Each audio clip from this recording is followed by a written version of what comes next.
Hello everybody, my name is Garlips and it is my utter joy to welcome you to StruggleR Season 2, Race 15.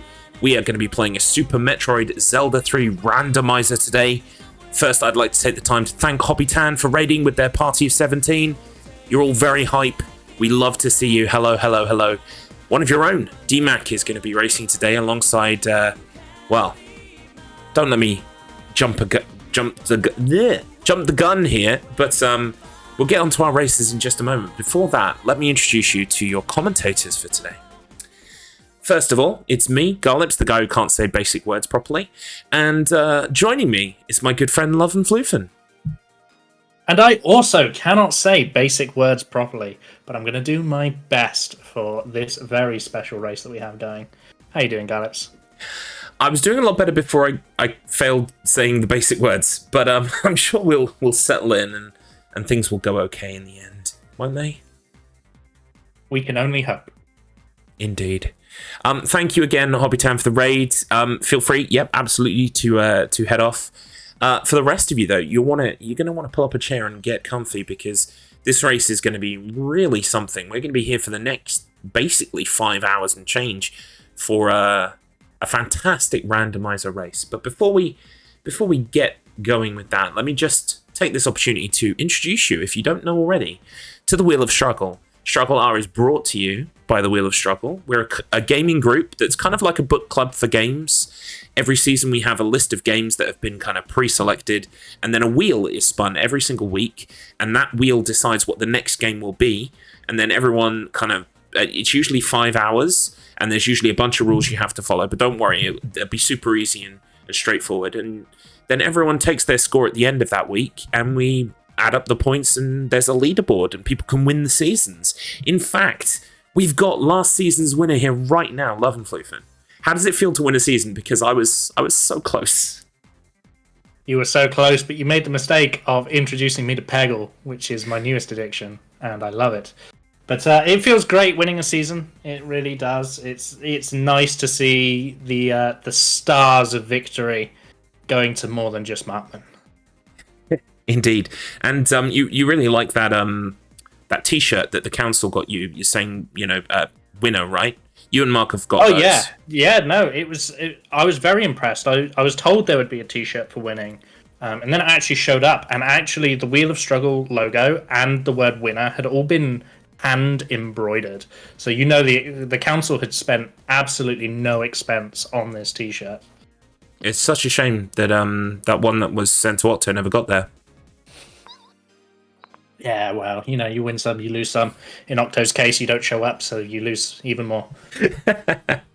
That's just a taste of the in-jokes, rivalries, and sniping that goes on in the Wheel of Struggle. So please do, if you're interested in this, go to wheelofstruggle.com. There's a link for the Discord there. Feel free to pull up a pew in the Discord, even if you're not sure whether you want to participate yet. We're currently on a break between seasons, so there's never been a better time to join. Get involved. Maybe you'll find that you'll start the season, or maybe you'll see the season start and think, oh, wow, this is fun. I want to get involved. So please do check that out, and we'd love to have you. But now we're going to introduce our racers for today. Here they are. Look at them. 3 champions of the genre. I've seen them practicing for the last 2 weeks and change. It's been absolutely incredible to see just how at the top, at the peak, these competitors are. Let's get stuck in, of course, with the worst one. Kylo Or. How are you, sir? I'm doing fine. I had some time to listen and write and listen to a new song. If anyone wants to hear that, I can go ahead and sing it because it's great. It's great. I'm not sure if we have time for that. Oh, but we do. There once was a man named Garlips who thought he was the best, but then he fought against Kylo and lost just like the rest. I stopped listening after first 2 lines. First 2 lines were great. You had me. I was there. But then it fell off towards the end, Sometimes shorter songs is snappier, poppier, they stick in the brain. Oh, it was Decky's idea I was going to actually sing that to you before the stream, but then Decky was like, no, just do it live. Oh, I see how it is. I was like, Decky, that's a great idea. No, we love your song. Thank you for your sweet poetry. The fact that you wrote a song about me, even if it was to create this fictional scenario where I lose, it was really enjoyable to hear it. So thank you. Anything for my number one rival. And then our second racer for today, we have DMAC. Welcome, DMAC. Your StruggleR debut. Pleasure to be here. Simple words properly.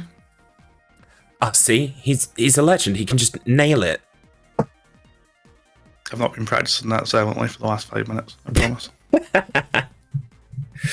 Fantastic. And finally, we have Markman59. Hello. Simple word for fuck. It's not easy. It just isn't, is it? I mean, I don't know how DMAC does it. Well, practice, as he said. How's it going, guys? It's good. How are you all feeling? Nervous. Very nervous. Extremely nervous. I don't think there's one-upmanship of nervousness here. I think if you listen real closely, chat, you can hear their knees just wobbling. Or maybe that's me with my microphone.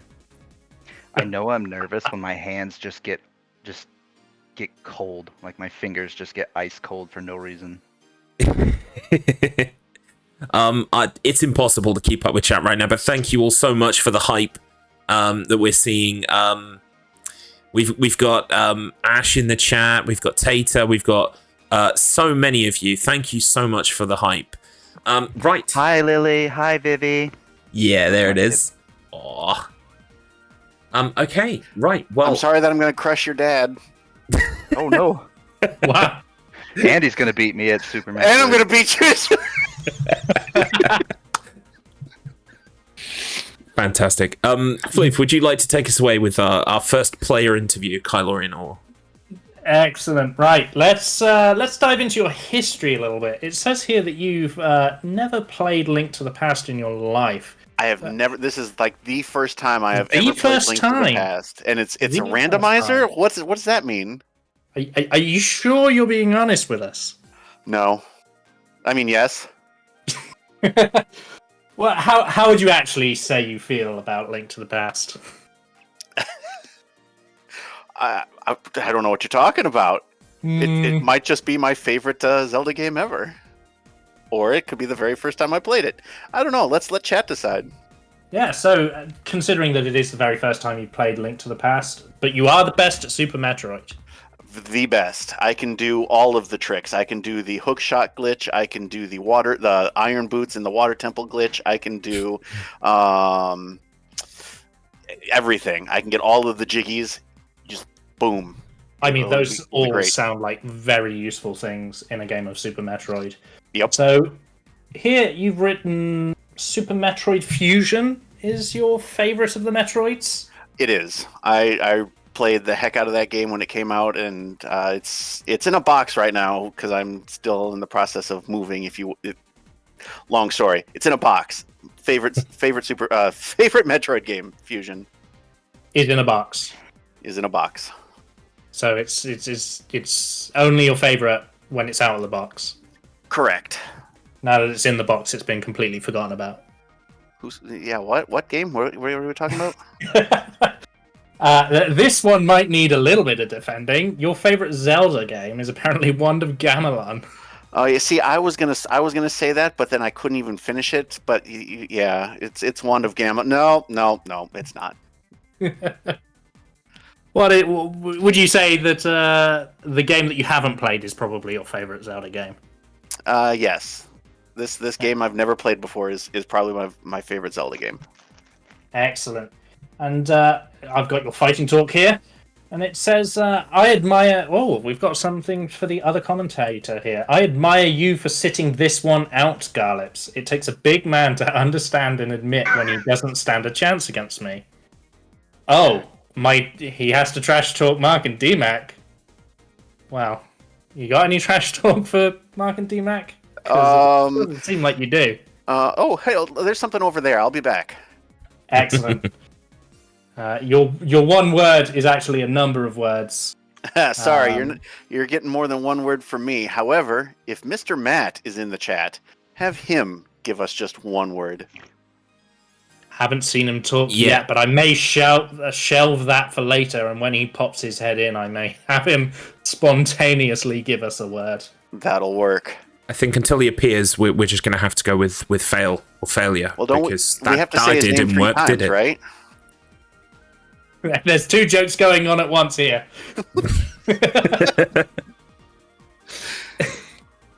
Right.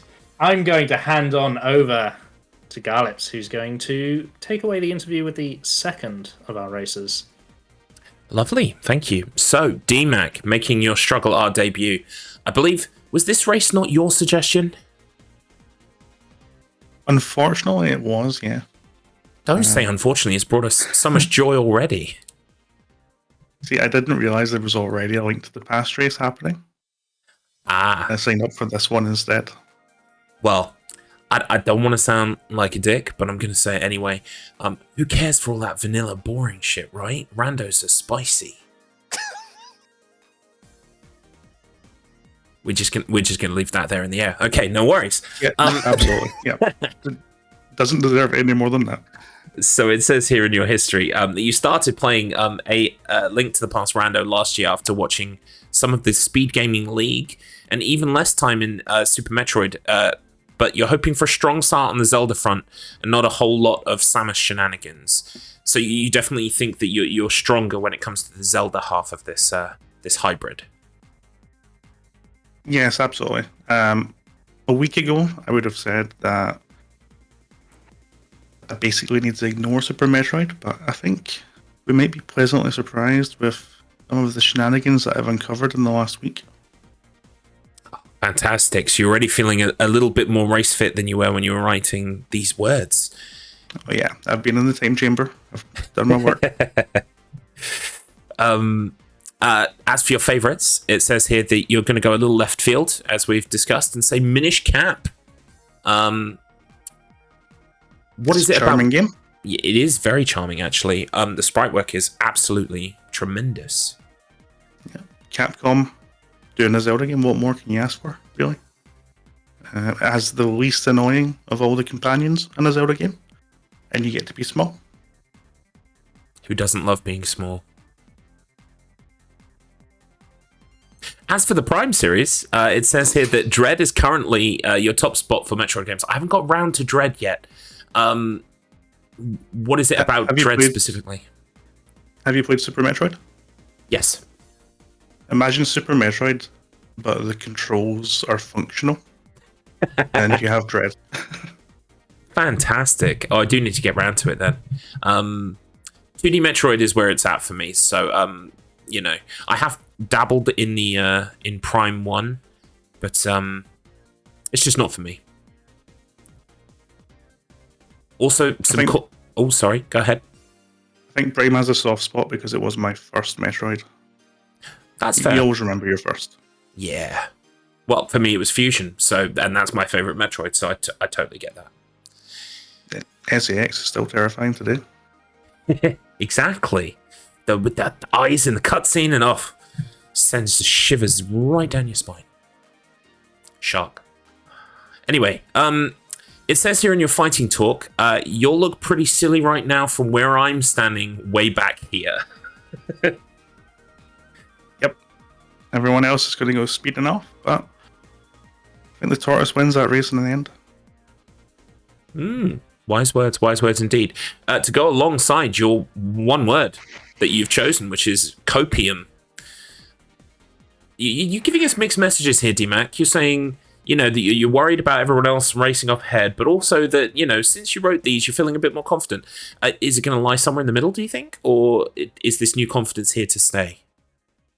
I think I'm going to fall back on copium and just go for the first zany thing that I can find and hope it carries me the whole way.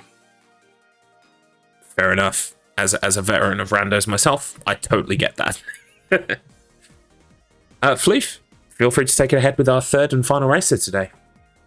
Well, our third and final interview is going to be with Garlips. No, wait, it's with Marc, man. Oh, So, I got excited. Markman, I don't know if you've been programmed to handle an interview yet, but you are I think it's a 3-time Wheel of Struggle champion. You're also a StruggleR active participant and a absolute threat to anyone who dares look you in the eyes and say, I want to challenge you to video game. How are you feeling today? That little pep talk there kind of made me feel a lot better. I'm feeling pretty good. If I can just get my hands to warm up, I think I'll be set. So, how familiar would you say you are? I've got your history here, but I thought I'd let you do it again. How familiar would you say you are with Super Metroid and A Link to the Past? Well, prior to jumping into this race, I had done the randomizer twice. I know Super Metroid a lot better than I did Zelda. However, this past week, I feel like I know both pretty well. But Super Metroid is still going to be my bread and butter. So we could almost say you're almost the direct opposite of what Kylo was saying in his interview about pulling away in Link to the Past, the game he's never played before. Yeah, exactly. It's going to be... I'm hoping I can get a morph ball and some bombs early because that's going to open up 80% of Metroid. And then... when I have to go back to Zelda, go back to Zelda. And it says here you've done over 10 seeds in your practice. Yeah, in the last 2 weeks. About 12, I think. You sure you're not a little burnt out at this point, feeling a little racer fatigue? Not burnt out. No, actually, I've enjoyed almost every one. Interesting. A couple of the practice ones definitely went south.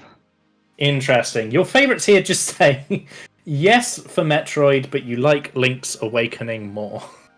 Do you want to explain that a little bit? Yeah, I didn't exactly phrase that great. So this is my favorite Metroid game, is Super Metroid.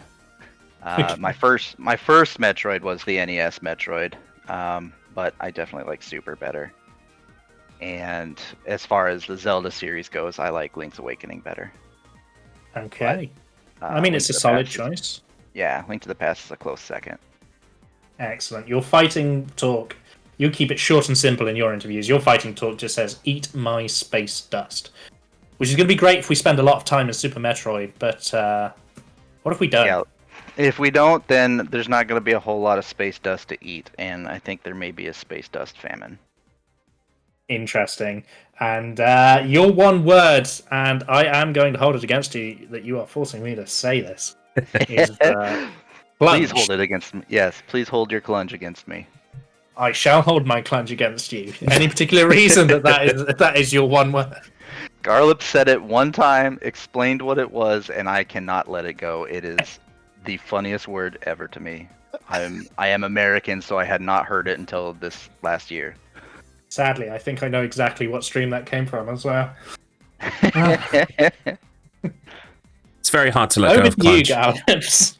Over to you, Garlips. Our players thoroughly interviewed. Clunge has been talked about. It What's has next? indeed. I mean, it's a comforting thought. If there is no more space dust to eat, there will always be clunge. And yeah, we're about to race a game today, so let's talk about that for a little bit. I'll transition us over to the race screen here.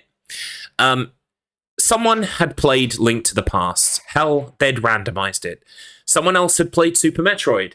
Hell, they'd even randomized that too. But what if, chat, a beautiful coalescence of early 90s SNES perfection was hybrided in a lab?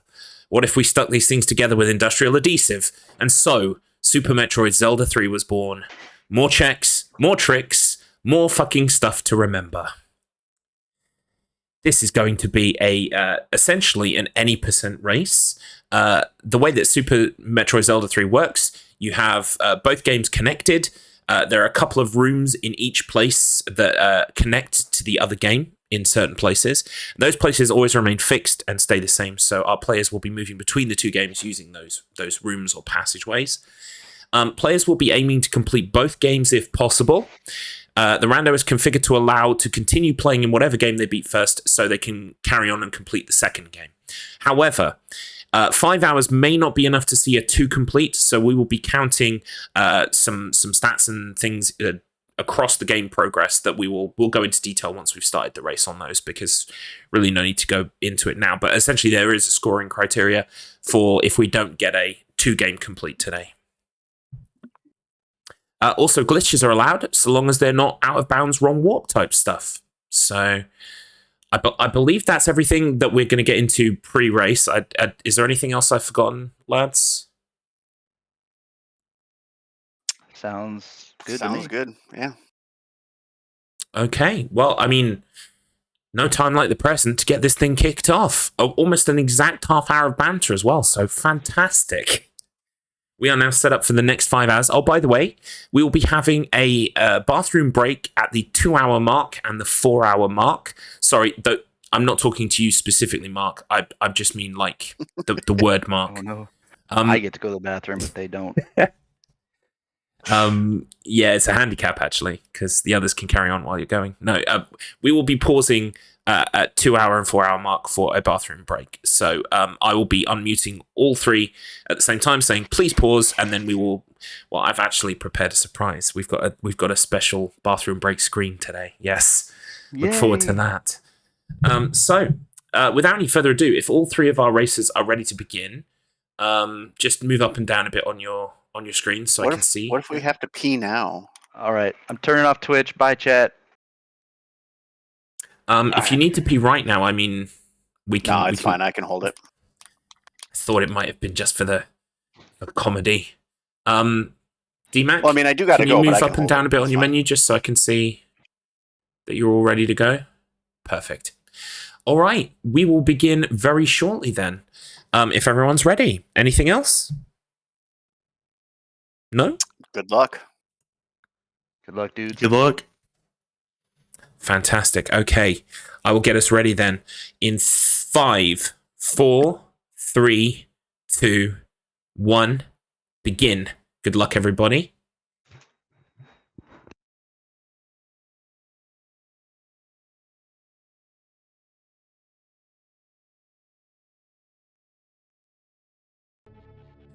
So I have muted and deafened all 3 of our racers. They're all getting started here. So we can see here that Sonic is the playable character for today. Spoilers, chat. He's also playable in Zelda as well. So basically, everyone on the wheel likes to complain about Sonic. So I've taken 2 of your treasured Nintendo babies and I've put Sonic in them. They're Sonic games now. You're welcome. And I think I speak for everyone of sane mind in the wheel when I say, you monster. I gotta do what I gotta do. So right away, we can see here that Kylo has decided to go for a check down at the original morphing ball spot, while our other 2 racers have immediately leapt into Link to the Past.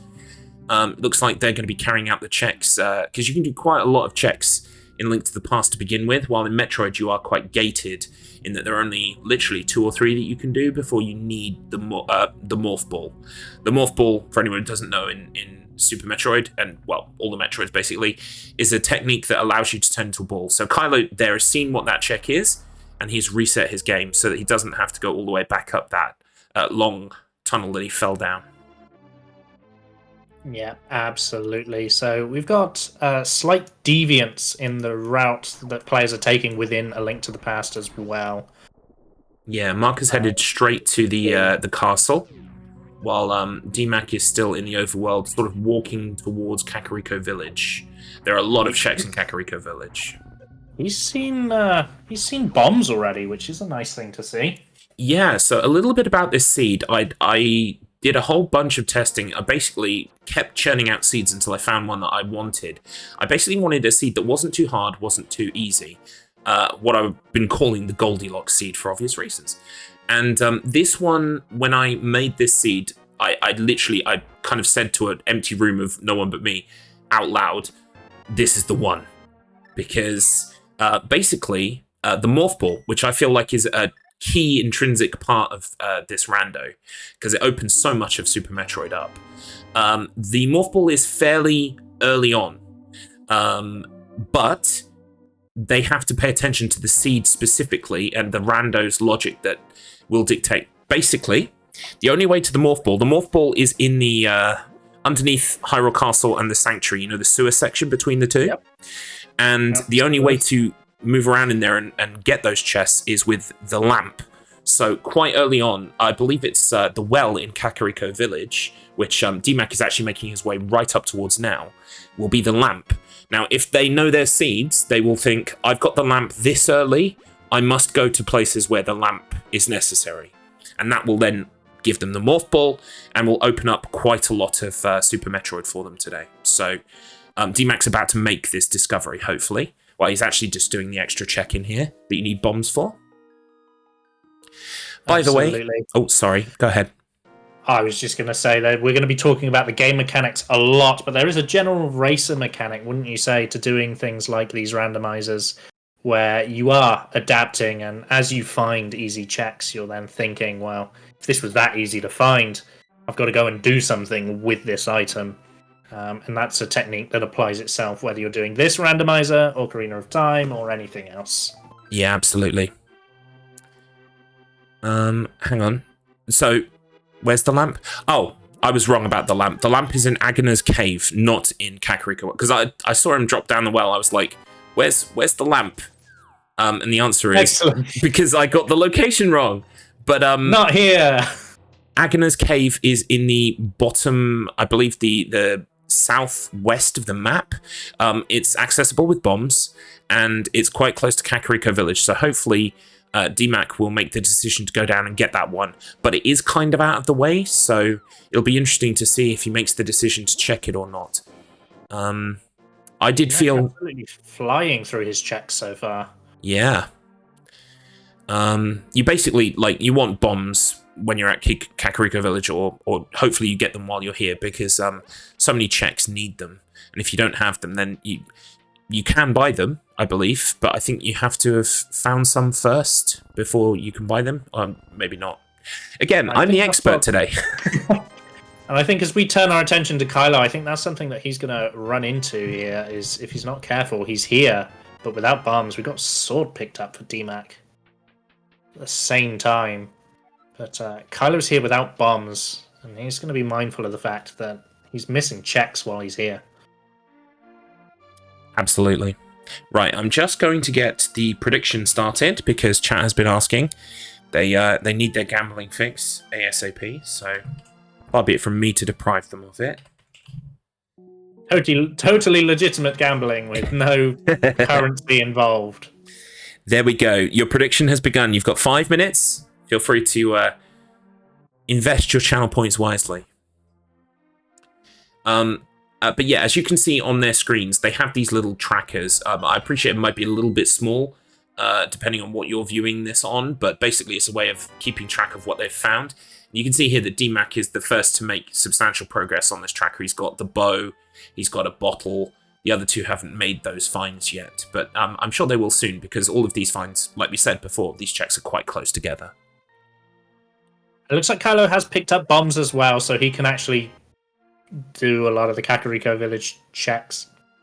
So I would imagine all three players are going to leave this village feeling pretty comfortable. Yeah, but no one going for Agana's cave yet, as far as I can tell. Let me just double check that that's definitely where I think it is.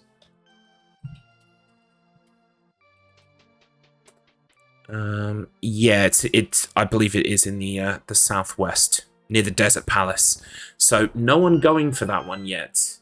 To be fair, it is out of the way, and it's a bit of a trek for literally just one dice roll. So I get it, but at the same time, I feel like that will be the kind of the key barrier to progress here today. Once you get that morph ball, you can go into Metroid and do quite a lot, because they've already got missiles, super missiles, and power bombs. So they've already got quite a lot of the Metroid stuff that they need to make significant progress. It's just that morph ball that's eluding them. I think perhaps this seed, we'll have to see. It depends who goes there first, but it sounds exactly like what Marc was hoping for, to go and get that Morph Ball and then disappear into Super Metroid for the rest of his days. Totally, yeah. As someone who has more experience with Super Metroid than with Link to the Past, I definitely preferred practice seeds that were like that. However, the one thing I will say is with this seed, I feel like once they find the Morph Ball, it's kind of open to them to be able to do both halves. So I really wanted something that kind of allowed the racers to, as Fleetwood Mac once said, go their own way. So we'd see some real deviance. Deviance? We'd see deviation. Deviation. That's the word I wanted. Thank you. Remember, basic words. Can't do them. Basic words. But I suppose for you, as the person who put this seed together, that was one of the challenges that you faced, right? You had to put together a seed that wasn't leaning either direction because you had a player whose strong game was A Link to the Past and another player whose strong game was Super Metroid. And then you had Kylo. I hope you'll forgive me for that one. You had to find a sweet point that allowed you to balance the seed around the player's skills. Yeah, exactly. And don't worry, he won't forget it, and you'll probably hear a song from him the next time you interact with him, because that's apparently what he does to his enemies now. Write little songs about him.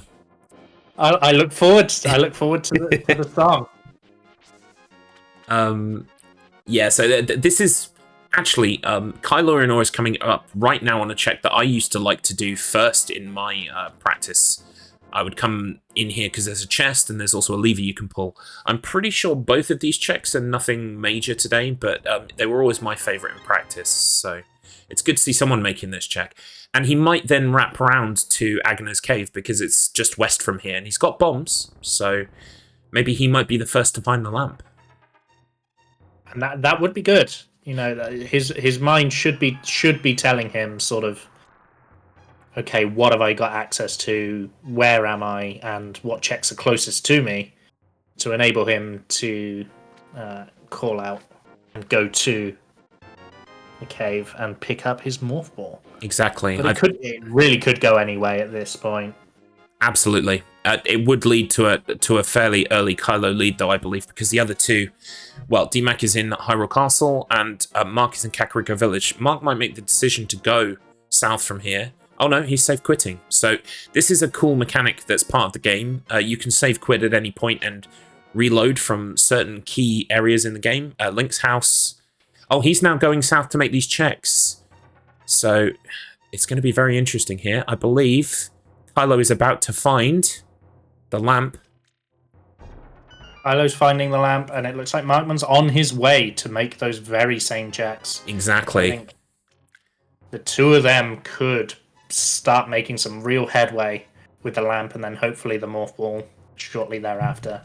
Yeah. I mean, we're only 10 minutes into this race, and although they have quite a bit of equipment, the things that they have are the lamp and the bow. Now, the lamp gets you underneath Hyrule Castle into those chests where we know that the Morph Ball is. But also, there is the dungeon. I believe it's the one that's currently blinking with a 5 on Kylo Ren Or's map. I'm not sure exactly what sequence the dungeons are in the vanilla game, but basically that dungeon, you need the bow and the lamp to beat the boss. So it's kind of interesting that the bow and the lamp have appeared so early in this seed. Maybe that'll guide him towards that area as well.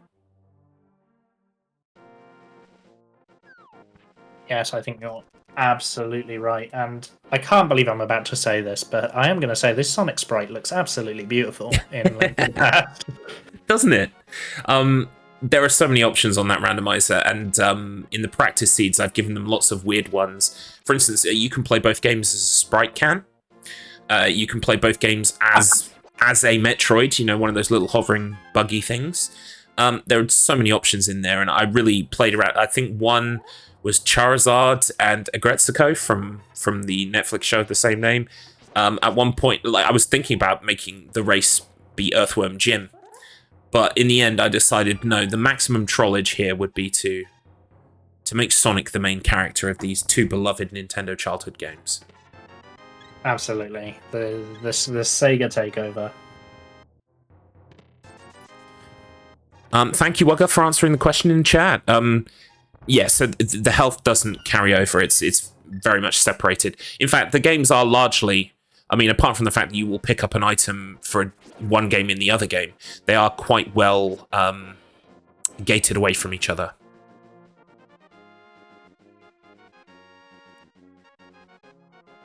So yeah, DMAC is currently in the area of that dungeon I was talking about with the lamp and the bow, but he doesn't have the lamp.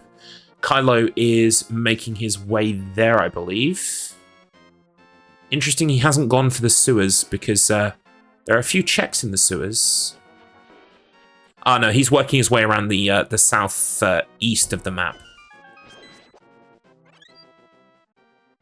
which is fair. This is a check that you can kind of make and get out of the way, basically. I think take to Eastern. Hmm. Oh, you broke up a bit there, Floof. My apologies. Just pointing out that DMAC has gone into Eastern Palace. Yes. So that was the one that I didn't remember the name of. Yes. He's just picked up the compass, so every dungeon, much like Zelda Ocarina of Time, which this game is the beta test for, it has a compass and a map. Those two items will be in the dungeons somewhere. They are tied to dungeons specifically. But the other items, they could be things from Metroid, they could be things from Zelda. There's just no way of knowing. Sometimes they will be small keys or big keys because those are also needed in dungeons to open things.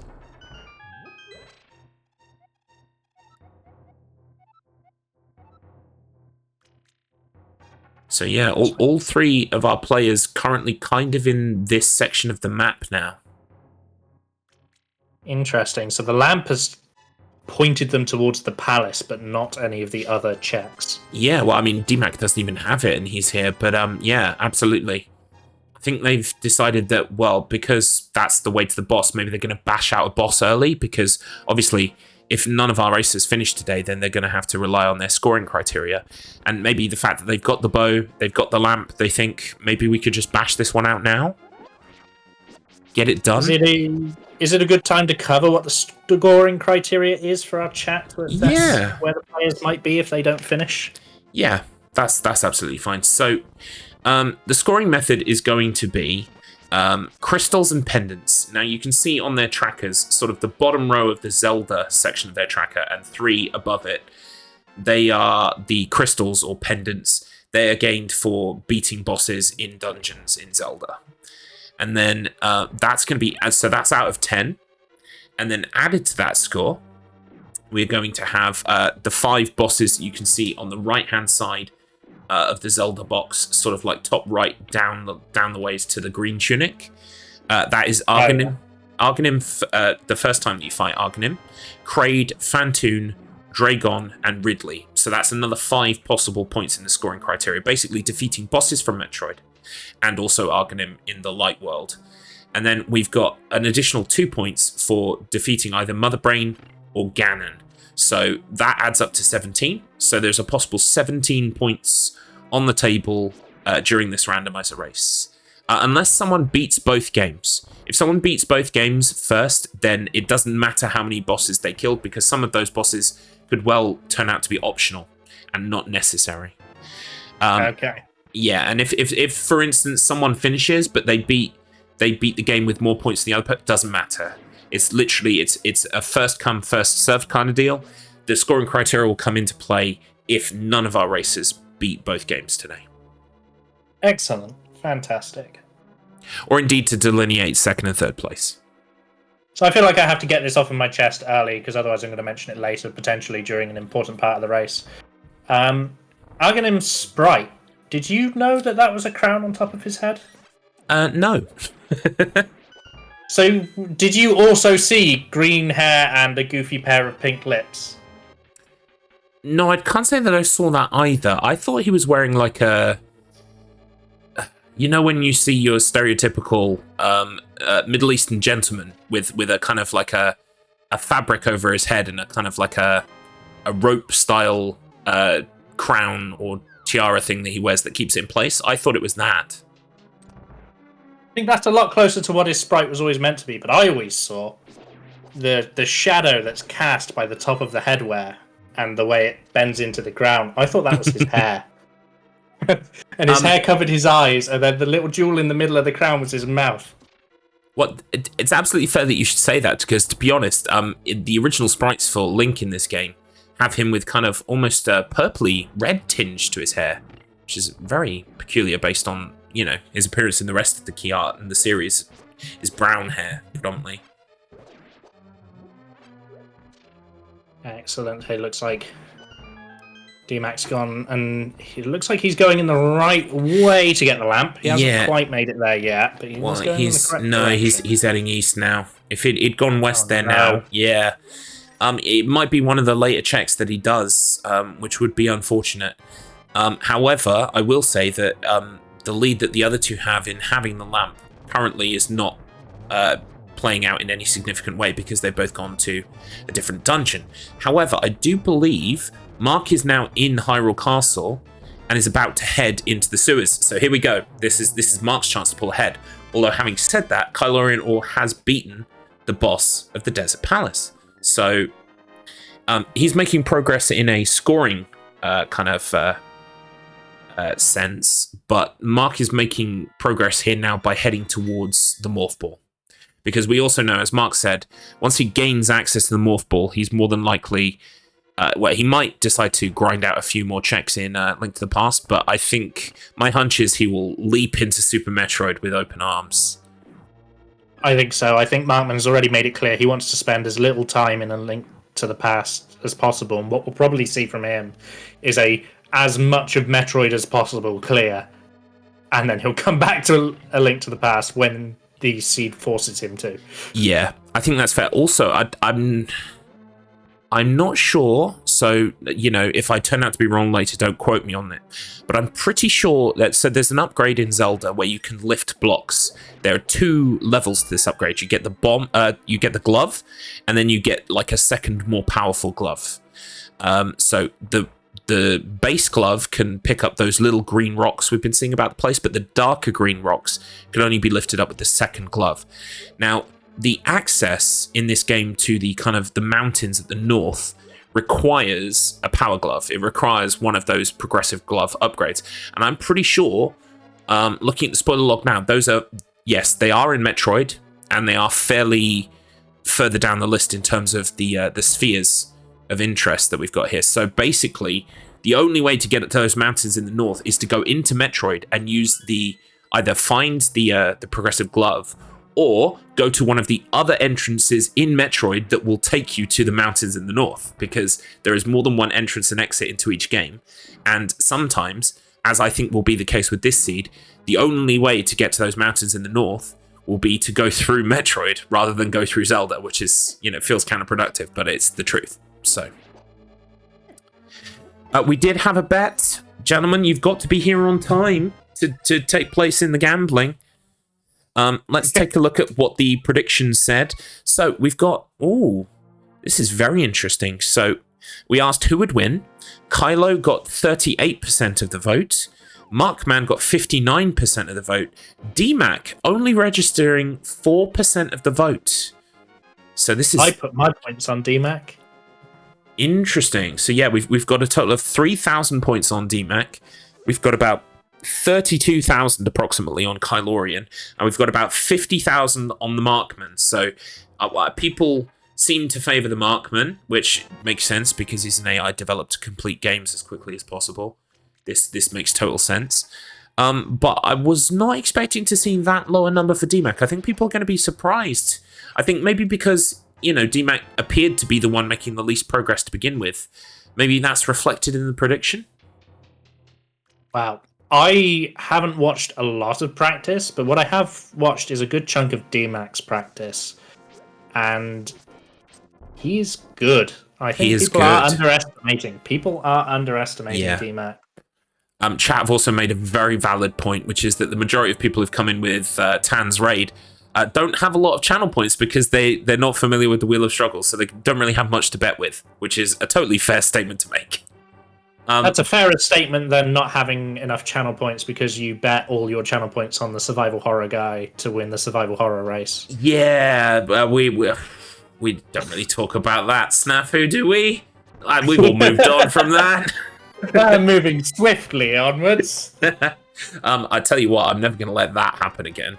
But I'm also probably never going to agree to a race. Well, no, I like the resi races, but I made the mistake. We've talked before, many races in StruggleR, about the difference between playing a game as a speedrunner and playing a game well and fast.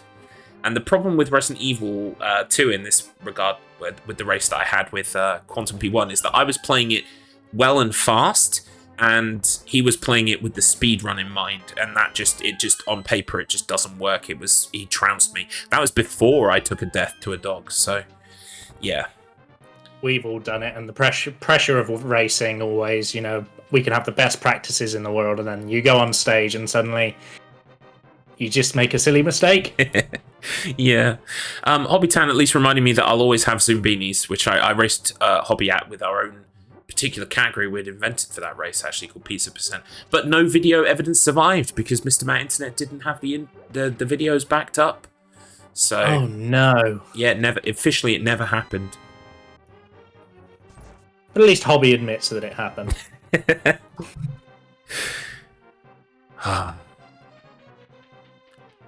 Deck also lost points on that race. Look, I'm sorry, okay? I'm sorry, guys. I said I was going to drop it.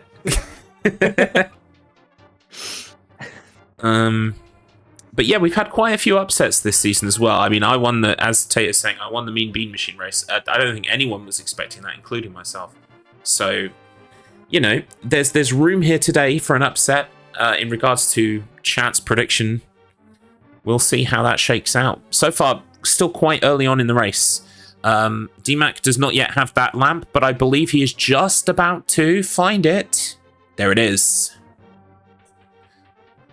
So now we have all three of our racers sort of on an even keel, except Kylo has beaten a boss and Marc hasn't, although it looks like Marc is now returning to the dungeon that he previously did most of the legwork in, now that he has that lamp. And bow, well, he didn't have the... Yeah, he had the bow, he didn't have the lamp. Now he's got the lamp. He's kind of come back, I think, to finish this dungeon off. Which is an interesting choice. We talked about... Markman said in his interview, he said he was going to get Morph Ball and morph the heck out of A Link to the Past, but he is at least recognizing with the secondary scoring criteria that killing a boss here could at least be something for him. Yeah, it's because we thought he would switch, didn't we? Maybe he's decided because he'd already started off this dungeon, he's going to finish it up.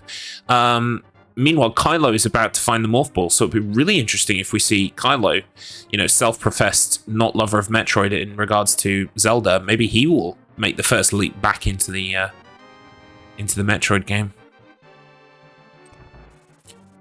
But he is about to get Morph Ball. Also, so is DMAC, actually. DMAC has found the lamp and has immediately gone to the sewers.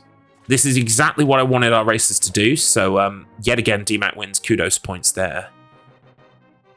And it's a smart move from DMAC to try and close some of the gap that sort of formed as he went and explored other places by going straight there, whereas the other two potted around a bit with their lamp. Absolutely. It'd be really interesting to see, actually. Most of our racers have been finishing seeds on average somewhere in the 5 to 6 hour mark. So it'll be really interesting to see if, given a hard 5-hour time limit today, they will make the decision to really push and try and complete the seed, or if they'll favor point collection, trying to get as many points as possible. DMAC finally getting his lamp. That was DMAC Wake Up Garlips. DMAC just got the Morph Ball. And the Flipper. I might have said the wrong person's name, but I meant DMAC. Yeah, we've also got the Flipper as well.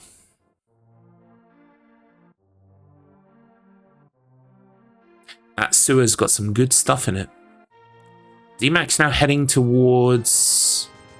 oh, yes, there's a check up here, I believe. You can't do this check, but it's more that you can see what the item is. And just there, you saw that big green block up there. That is the green block I was talking about, that we can't actually move yet. Yeah, DMAC, realizing that he doesn't have a power glove. Yep, correct. He needs a power glove. which would usually come from Desert Palace, which is in the... Oh, tested myself on a Link to the Past now. I think Desert Palace is the one in the bottom left corner. But who knows where it's going to come from in this seed. Yes. So Eastern Palace is the one that Kylo has beaten. And yes, that's Eastern Palace, right. The one with the burbs that is in the east. And then Desert Palace is in the bottom left, and then the others are sorted. Yeah. DMAC is the first to come back into Super Metroid. There we go. It's just lovely seeing Sonic in 3 screens at once. He's finger gunning, and that's taking that's taking some cool points away from him a little bit. I've got to be honest. Dang. I'm not a fan of the finger guns.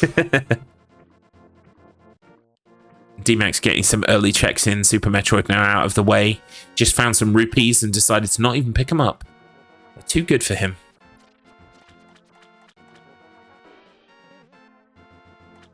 Yeah, I think if funds are anything to go by, they're not usually a point that you hurt for when you're playing A Link to the Past. No, I mean, earlier on, it can be a bit of a barrier if you're in Kakariko Village, because there's a guy who's a Czech, and he doesn't give you the thing until you've got 100 rupees. So he can be a bit of a barrier, because early on, especially if you've gone to Kakariko Village first, you won't have as much money as you need. However, in Kakariko Village, there is the well, and in the well are 2 5 rupees, totaling 10 rupees. So you can run through that well a couple of times and fill in what you don't have to be able to do that check early, because everything that you can do to remove the amount of checks from one place is great, because it means you basically never have to go back there again, unless perhaps it's a dungeon and you've got to finish the boss. So it's basically their way of making sure they don't have to double, triple backtrack. Yeah, absolutely. And there's a boss kill in there for Markman now, so we'll see what he does, whether he chooses to immediately hoof it.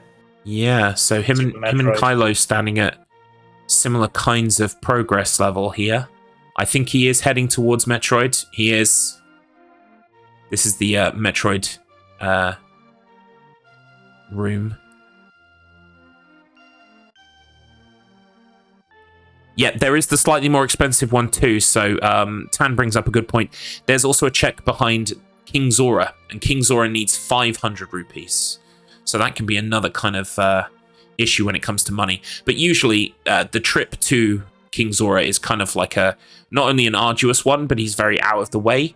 So people usually don't go up there until they've got those 500 rupees. And usually they get those organically through playing. They don't have to worry so much about farming money. Yep, so Wugger brings up another great point. You'll see a whole bunch of kind of cool tricks and things being done here by our players. Mark's about to find out that room's got nothing but rupees in it. So, as far as I'm aware, everything is on the table, apart from out of bounds / weird stuff. So yeah, and again, DMAC has, and he's been a great sport. I'm going to call that out there, because a lot of runners have been great sports during StruggleR, which is part of what makes StruggleR so much fun. But not only has he been performing a lot of really cool glitches in his practice, he's been sharing videos to the others on how to perform some of these glitches as well. Yeah, you absolutely love to see it, because it fosters this environment of let's make ourselves the best that we can be, so that we have the best race possible. And absolutely, it's lovely to see. Oh, Mr. Matt Internet is here. Mr. Matt Internet, we need a random one word from you, please. Yeah, Kylo, in an increasing effort to piss me off, has outsourced his one word to you. Rather than provide it himself. So if you could please provide us with one word that Kylo would have in his interview, and then we'll pretend like he said it himself. You can put a word into Kylo's mouth.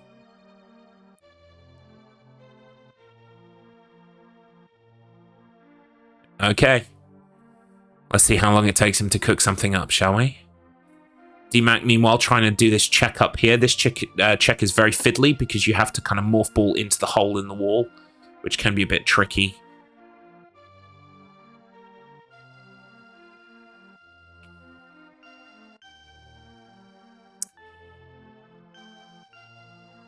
Kylo is Kylo's been on his menu for a while. Kylo's been on that screen for a while. Yeah. He's doing okay. Maybe we'll check in with him. Let me undeafen and unmute him. Kylo, are you okay?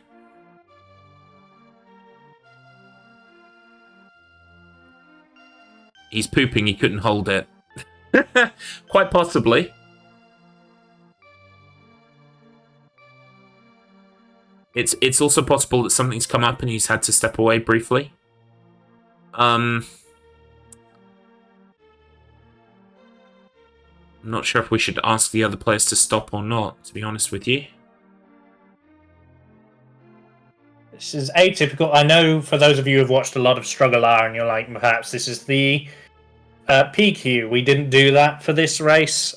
We agreed at 2 and 4 hours there would be P breaks. So this is very unusual from a racer. And yes, I'm not entirely sure what to do. That. Yeah. It says here that Mr. Internet has chosen the word sponge bath. Maybe Kylo has gone for a sponge bath. And Mr. Mac, yet again, has, in tremendous foresight, has seen what's happening on the other side of the pond with Kylo. I'm not sure what we should do. Kylo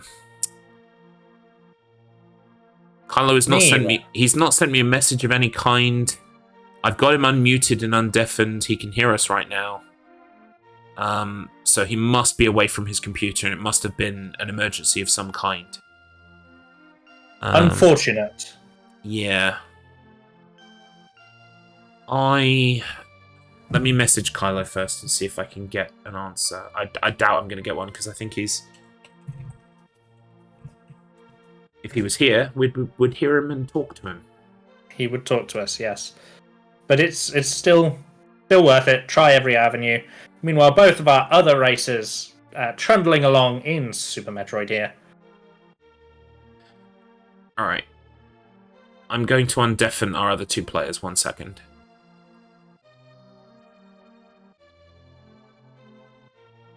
Racers, you can hear me, but you can't be heard. Could you please pause for me momentarily, please? Thank you.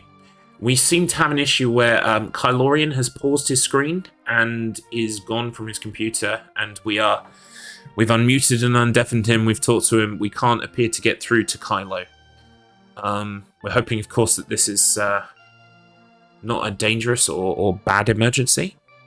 I'll pause the timer. Thank you, Mr. Matt.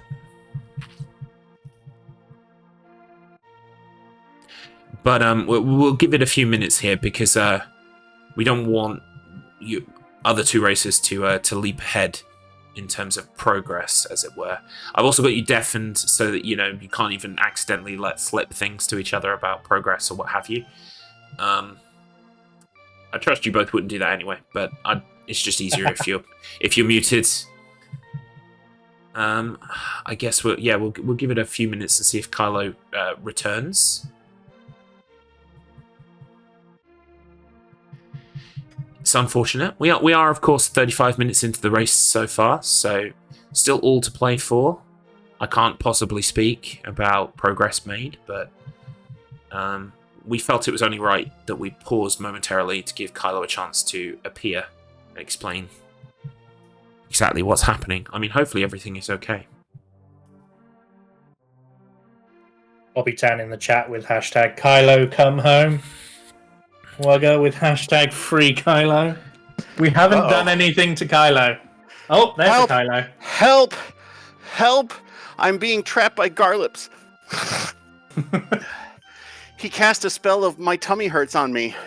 Oh, I see. Right, okay. Okay. You are audible to our other two racers, but they can't speak. We were just trying to get to the bottom of where you disappeared to. We wondered if you were okay. It was one of those things where it's like, if I have to lose some time, I have to lose some time. But this ain't gonna hold. So That's Fair okay. enough. Our fellow racers were kind enough to actually pause for you for some of the time, not all of it. well, thank you. Yeah. Thank you. So what we're going to do now is we're going to mute you because you're a naughty boy.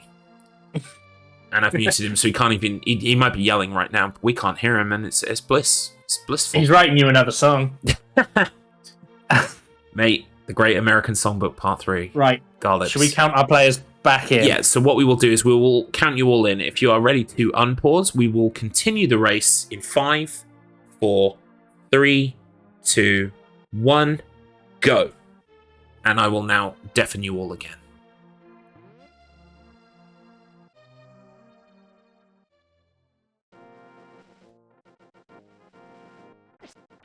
All three are muted and deafened. We are back to racing, folks.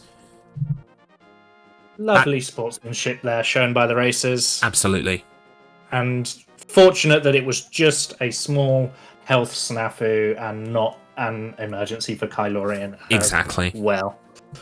I mean, I am surprised that the prayers to God got through, but I was praying for more than a tummy ache.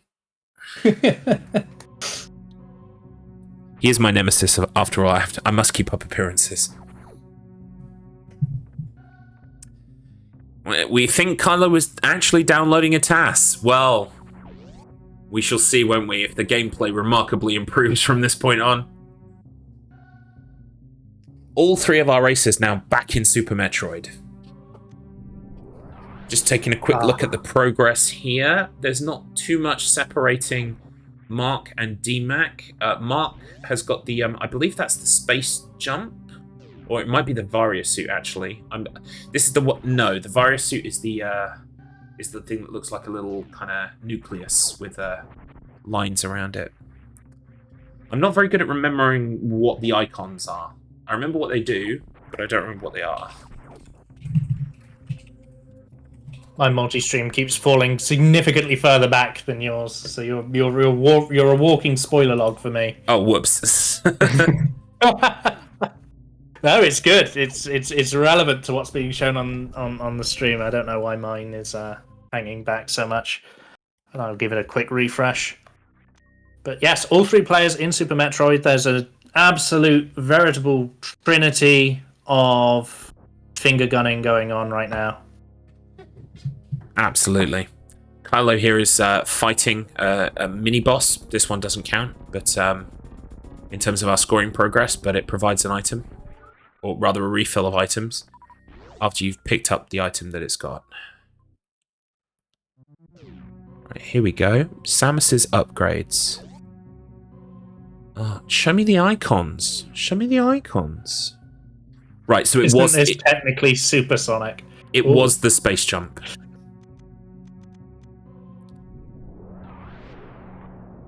So the space jump, for anyone who doesn't know, is an ability that allows you to keep your jump going. So essentially, you can kind of like chain jumps together. There's a funky timing with it, but basically means that you can scale huge horizontal gaps.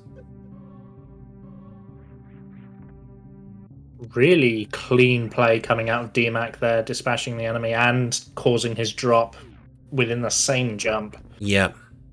Just nice to see those little refined techniques showing that the practice has really paid off. Absolutely. Something to remember here as well is that quite a lot of these rooms in Super Metroid, the whole game is basically designed in such a way that obviously you gain access to places through discovery of tools and techniques that allow you to gain access. And so it's been very much crafted in a way that, the map opens up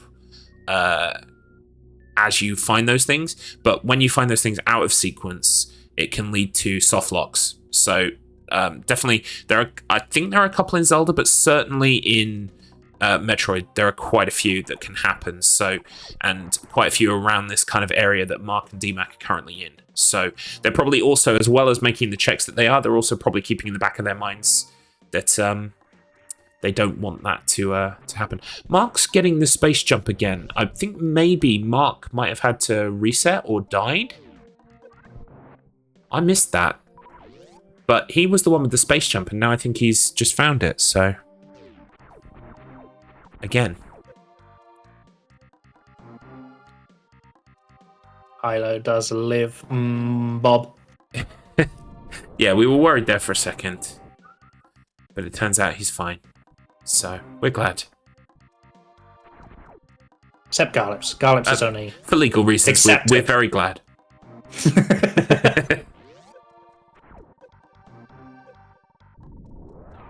So, who is winning? That is a very good question. Currently, I would say Marc is winning. Based purely on the kit that he's got. He has beaten a boss, and so has Kylo, while DMAC has not done that yet. And so, I think Marc has more kit than Kylo, therefore it would be Marc, Kylo, DMAC at the moment. But still all to play for, and that could change very easily, literally based on 1 or 2 checks, discoveries, being made that the others aren't making. Oh, and there goes Kylo. It absolutely sucks to die in these kind of like places in Super Metroid, because obviously if they're not saving, or they haven't saved in a long time, they've got to redo a bunch of progress, and it's very hard to actually remember. It's very easy to remember what you've done if what you've done stays, but if you then die, you have to remember what you haven't done since the last time you did the thing, if that makes sense. So it can be very tricky to stay on top of that. Oh, I see here. So Marc and DMAC were both trying to get the gate glitch to work. I see. Kylo got face hugged. He did indeed, and usually you have to pay extra for that.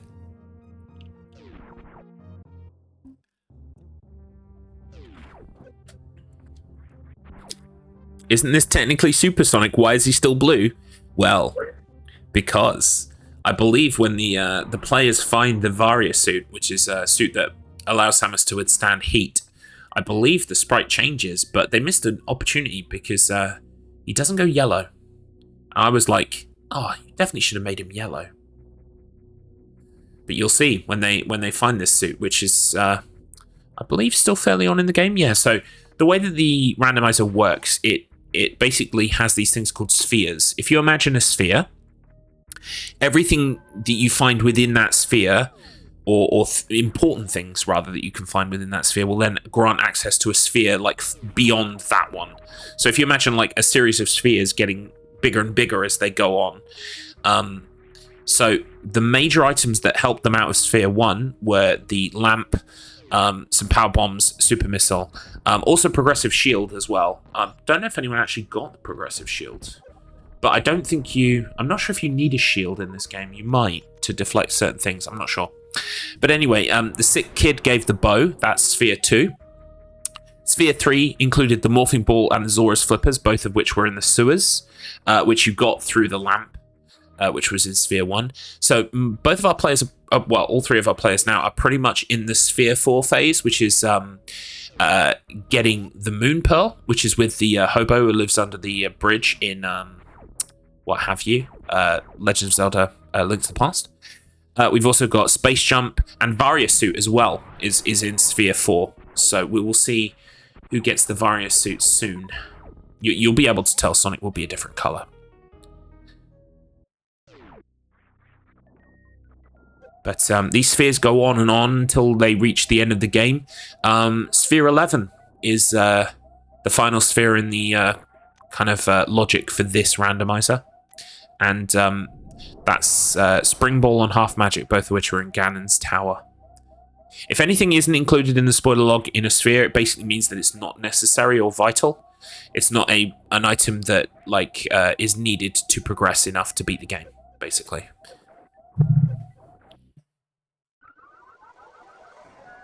Oh, Kylo taking a second death in Metroid. And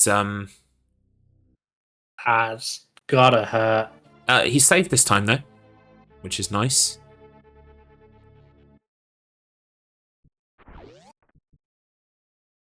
DMAC is now in the original part of original Metroid, the start of it. It's coming from a different way. Or rather, he came in this way, but now he's going the other way. He's going home. He's been the other way. He's going back up to I believe it's Criteria. Yes, Criteria. I'm not very good with the names. I know, like, oh, this is the place with the grass or the green plants, like you can see on Markman's screen right now. Oh, this is the red part where Kylo is, but I can't remember the names for the life of me.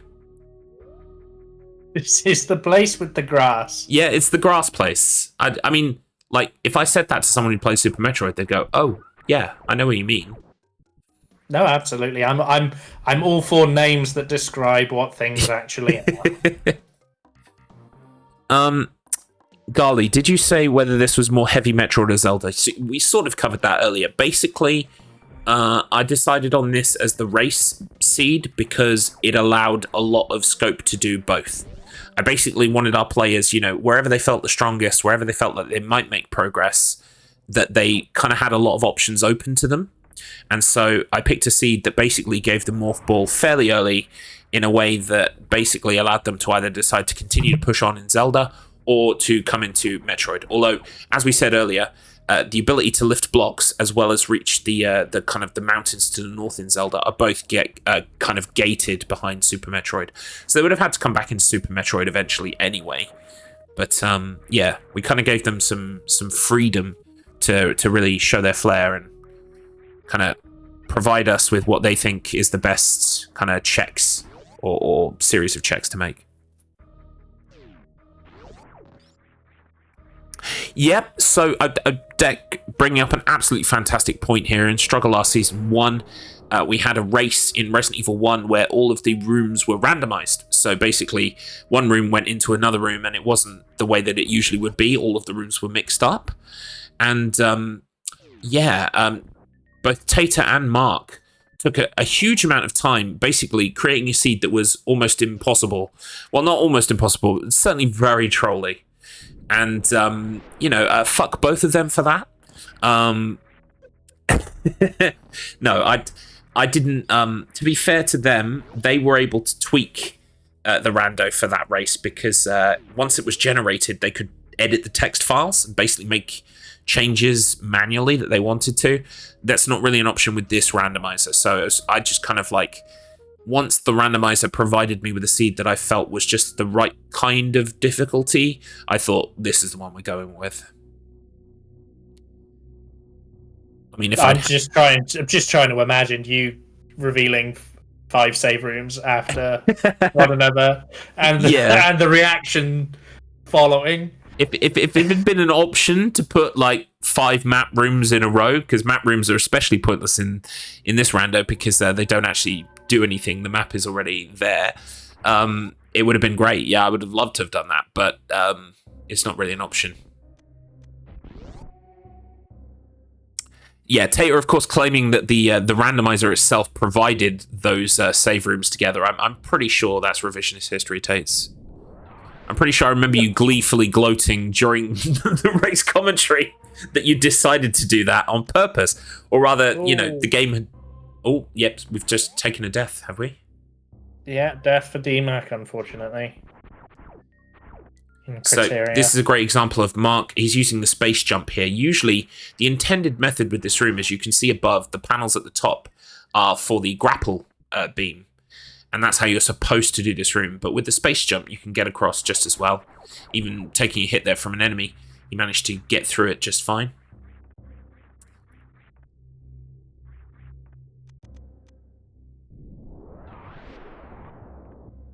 So Marc about to find out that that's rupees, and it wasn't really worth the trip. It's unfortunate. Yes, Kylo now has the Varia suit. So we now have Orange Sonic. Like I said, if they'd made it gold, it would have been, I think, a bit cooler. But, That does feel like a missed opportunity, doesn't it? It does. It really does.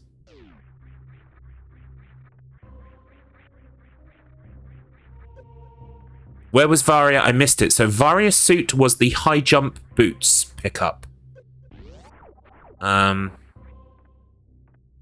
Which must be in this section that Kylo's in because he literally just obtained it. No worries, no worries. I can quite happily provide the spoiler log at this point as well, because, well, I trust none of you are providing information. You know what? I'm going to send it just to you, Wugger. I trust you. I don't trust the rest of you, chat, but I trust Wugger. Yeah, the rest of you in chat, we don't, you know. Garlips isn't like any of you. As far as I can throw you, basically. But, no, that's all lies.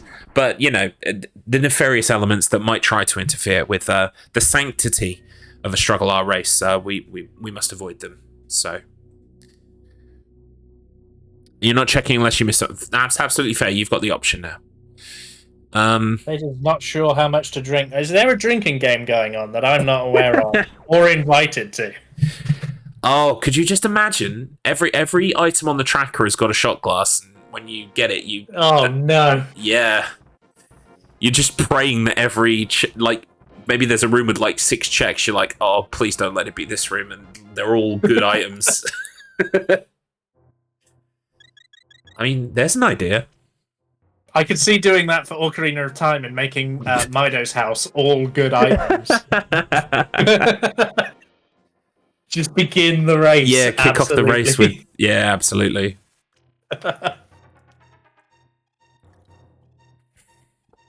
Kylo's not in the chat, Tater, so no. you can't drink. Tater, if I insult chat, you have to finish your drink. Like, that's just... That's like... Ooh.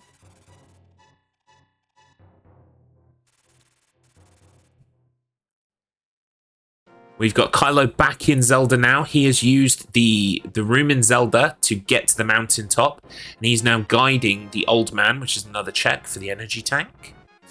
There are a couple of other checks up here I'm sure he's going to be making next. Remember, I believe... Let me just double check. Various suits been found by Markman as well. Fantastic. The Varia suit, for anyone who doesn't know, allows Samus to move through the super hot rooms. There are several rooms that basically, they work like Ocarina of Time, where you need to have the red tunic to go through those rooms. Basically, it's the same thing, except the Varia suit's a permanent upgrade, and you don't need to switch suits. It basically just means that you can now go into those places. Red shield going over to Markman.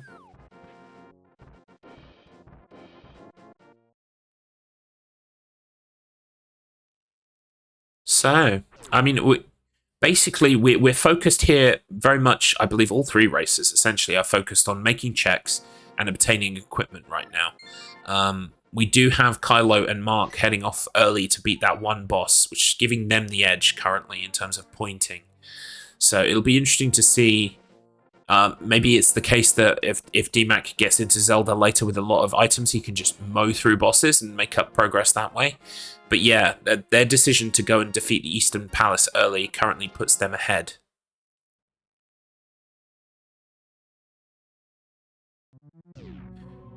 Yeah, they are fairly even deck. I mean, in terms of kit and stuff, for the most part, Kylo doesn't have the space jump, which the other 2 have. Looking here as well. They've all got the flippers. They've all got the morphing ball, obviously.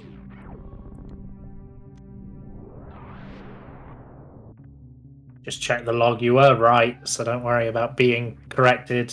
Both Power Glove and Titan's Mitt are in Super Metroid. Yeah. So gonna require a good chunk of Metroid just to be able to finish. Yeah. Bob, the space jump is the ability to jump kind of like repeatedly in the air in sequence. There's certain timing to it. You basically have to jump after your jump starts to decline, after it's what's the word? The apogee? Like the zenith, the height of your jump. As you start to fall, you then reapply a jump, and it's basically a way to get across large chasms. Yep, you can even go left and right with it. Like, you can go upwards diagonally, like left and right, backwards and forwards. The only things that really stop it are if you mistime a jump or if you get hit by something. Sometimes even if you're hitting an enemy while you're doing that jump, you'll kill them. It's more that you might get hit by spikes or a projectile or something. There you go. There's your rupee check sorted as DMAC picks up 300 rupees. Nice. Just what I've always wanted. I mean, I don't think anyone while they were in Zelda went to King Zora, so I guess they're saving up some rupees for it. Let me see. No, the last time they were in Zelda, none of them had the money for it. I think Markman was Yeah. the closest. He was sat on about 400 rupees by the time he went back to Super Metroid. I'm just having a look through the... Yeah, I don't think I see King Zora anywhere, so hang on, let me just have a look. I can search for... Yeah, so he's just got super missiles, so it'll be a massive waste of time if they go check King Zora.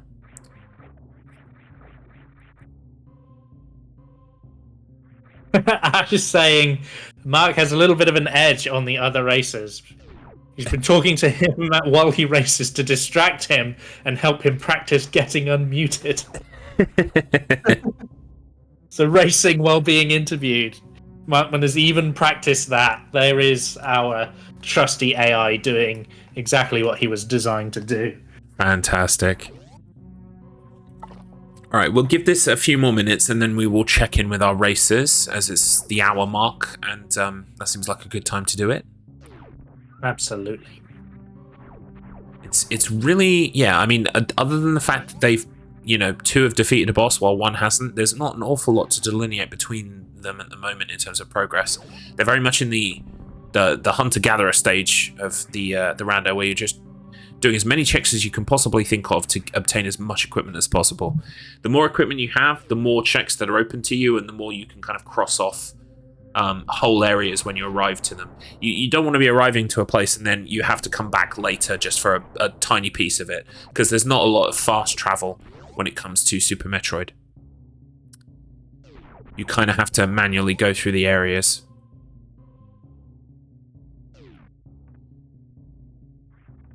So Markman has, at some point, and I completely missed it, wasn't paying attention, too busy reading chat, the opposite of the streamer curse. He has picked up a second boss kill in terms of the criteria. Oh, yes he has. So he's beaten Kraid. Wow, I didn't even see him beat Kraid. That was so quick. Oh good, it wasn't just me that missed it then. Yeah. Well, to be fair, if you've got super missiles, you're not supposed to have, I believe, super missiles when you fight Kraid, or certainly I don't think you do, because he basically melts. You shoot one at his face, then he kind of stands up, and then you have to shoot like a couple more at his face, and he's gone. He's history. It can be over in as little as 20 seconds or so. And there you go. Take the eyes off of our resident game-beating AI, and you'll miss progress being made. Just for a moment at your peril. I think he should be interviewed first then, to distract him the most. I think that's a great idea. Especially if he's had, like, interruption training. we'll put that to the test. Yeah, let's put that to the test. How good that training is. Have we got any questions from chat for Mark before we head off to talk to him? Think of really distracting shit, like just anything that can derail that immaculate thought process. I'll give you guys a minute, and then we'll unmute him and talk to him. Yes. Ask him what his favourite bit about the word clunge is. Right, we've got favourite donut. We've got, is pizza a pie? How does he feel about being denied donuts? Mark was denied donuts? Ah, yeah, apparently Ash went to get donuts without him. Oh, no. Well, that's got to be hurting him right now. Oh, I've just had a message from DMAC. His cat is causing a ruckus. He says, BRB, I'll eat the time. Goodness me. Animals? Stomach aches? He's back anyway, which is good. Excellent. At least we know. At least we know. Yeah. Alright. And that's... What's his favourite clunge? I think that's a little bit too personal, but,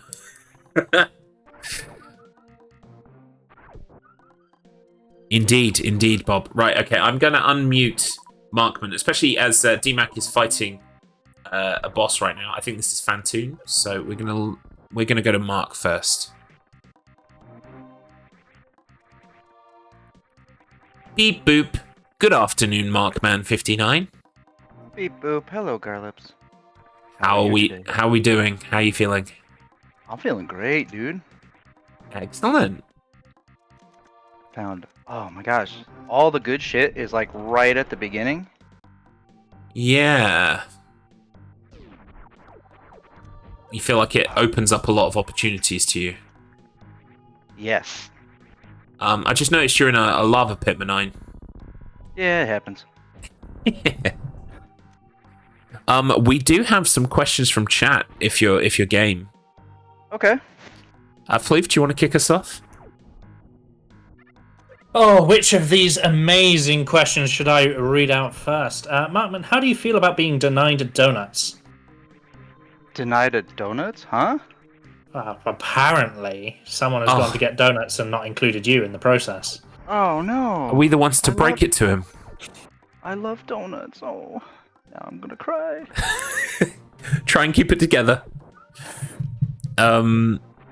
We've also got lots of other questions. What is your favorite donut?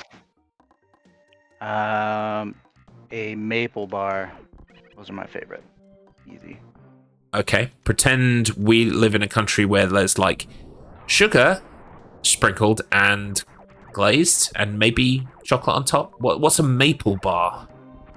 Okay, so it's kind of a rectangular donut, nice, fluffy fried donut, and the top is glazed with like a maple caramel frosting. Ooh. Oh, you'll love this. They are apparently also called Long Johns. Yes, they are called Long Johns. Oh, I needed some health. Awesome. What is your favorite bit about the word clunge? Clunge? Man, it just kind of hits right to your heart, you know? Gets you right in the soul. And it just kind of resonated with me. A spiritual connection with the word. Would you say that clunge feels good, like in the mouth, on the tongue? Yes, absolutely, kind of rolling right off the tongue. Is a pizza a pie, Mark? Does it have a lid? Hi, Quantum. Not actually Quantum. Decky F hitting you there with the hard questions. I think that's pretty much it that chat's got to say to you. Okay. That is it. So now it's the customary part where we ask you how you think you're doing, and you say to us, "I'm probably in second place." Where do you think you're doing, and how do you think it's going? I think I'm doing really well, and I have to like kind of temper my expectations here because I know they're getting the same pickups that I am. But at the same time, I executed Spore Skip in one try. I did Mock Ball in one try. Like, I'm getting a lot of things. I didn't do Quick Crate, unfortunately, but I'm getting a lot of the speedrun tricks right off the bat. You did a quick enough crate that I missed it completely. We both missed you do crades, so I would call it quick.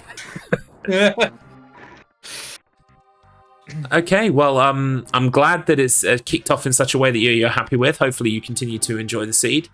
Good luck, and we will catch up with you in due course. All right, thank you. Bye. Bye.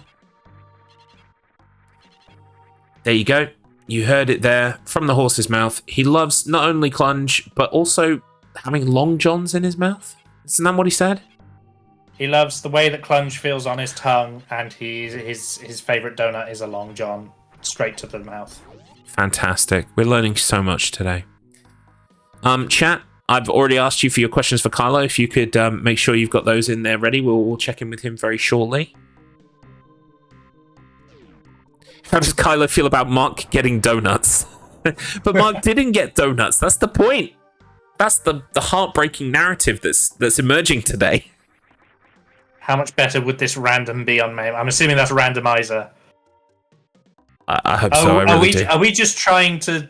Tater, are you just trying to ask questions that people think come from Quantum Player 1? It's quite possible, isn't it? All right, let's check in with Kylorian Ore. Kylorian Ore. How's it going? Jesus Christ. You're welcome. The last thing I ever wanted was garlic right in my ear. Well, Anyway. I guess maybe you shouldn't write songs, otherwise people are going to sing at you. Oh, I swear someone was like standing right behind me and then just sang that right in my ear. Anyway, what's up?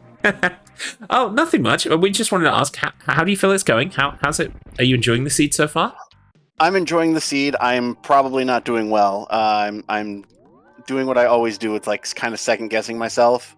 And then not to mention I had to take a break earlier, but that is what it is. So.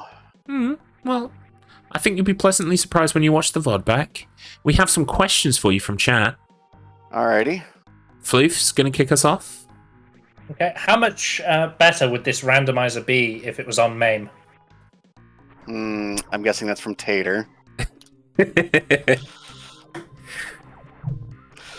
would be negative 100%. Okay. Wow. Okay. That's Alex, a you got lot. question? Bob says, how long do you have to last for it not to be considered premature ejaculation? 0.2 seconds. Really, that long? Yep. I mean, that is a long time, believe you me. Okay. Oh, okay. thank God, super missiles. I was trying to do the spore skip, and I ran out of super missiles, which was dumb on my part, so... Adrian's Revenge has got a very good question here. Ooh, Exceptional okay. question, yeah. Is your name Kyle or Ian or... Ads, you two ads? Really? Oh boy. What else have we got here? We've got a couple more. How much wood could a woodchuck chuck wood if a woodchuck could chuck wood? Woodchuck could as much wood as wood to chuck. Right. And this question is particularly important. How do you feel about the fact that your competitor has been supplied with donuts? I want donuts. Excellent. Well, I don't think any Okay. donuts are going to be showing up for you, my friend. I think maybe afterwards, you know, you could get some victory donuts or some commiseration donuts. Either way, donuts would be good. Oops, come on. Well, we're going to leave you to it. Good luck for the race, and we'll check in with you in due course. Sounds good. You guys have a good one. You too. And you. 0.2 of a second. Questions for DMAC, please, in chat. But also, that was a Kraid kill for DMAC while we were in that interview as well. Yeah. So he's on the board in terms of the sub criteria. Actually ties in with Kylo. It was very impressive. The only thing slightly more impressive was that I managed to not fucking say anything while we were talking to Kylo. I had to type in chat to get it out of my system. I might have to do that in future. It's a very good idea. Same question about the woodchuck for DMAC. Okay, recycling questions. Great deck. It's good to know that your limit's about 5 or 6 questions before you start repeating yourself. Consider a backseating dock for this race. I'm not sure DMAC's going to get that. Well, he might get the reference. But we'll ask him anyway. Oh, Waka asking the deep, hurtful questions here now. We've done 2 interviews. This is our 3rd, and that's the first question relevant to the actual race. Isn't it incredible?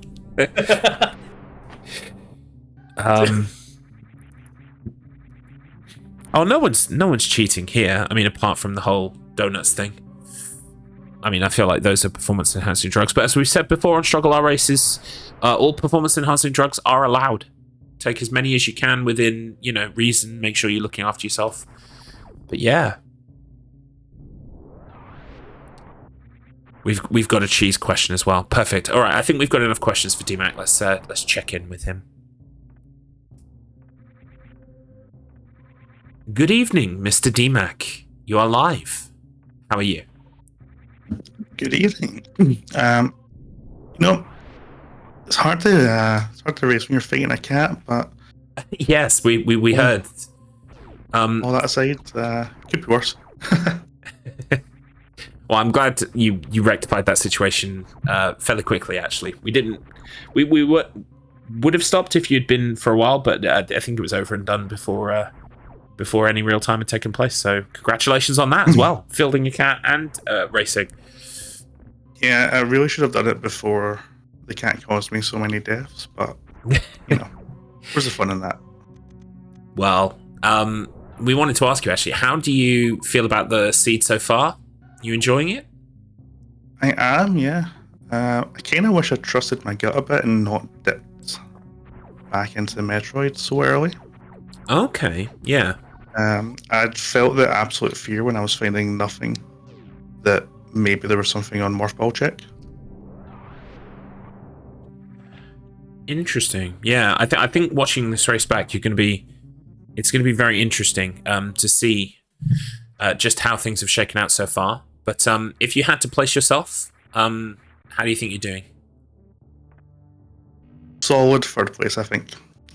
Just a few too many unfortunate deaths. Fantoon Suitless isn't easiest at the best of times. Oh yeah, I absolutely. I can't stand Fantoon. He always wrecks me. Too much of a Hail Mary there, but you don't try, you don't get. Exactly. We also, much in the same vein, we don't find out cool bits of information unless we ask you questions. So that's what we've asked chat to do, provide us with some questions. And Floof is going to kick us off. Am I? Oh, man. I'm going to start off with Wuggers. Probably the only question I actually want to know the answer to.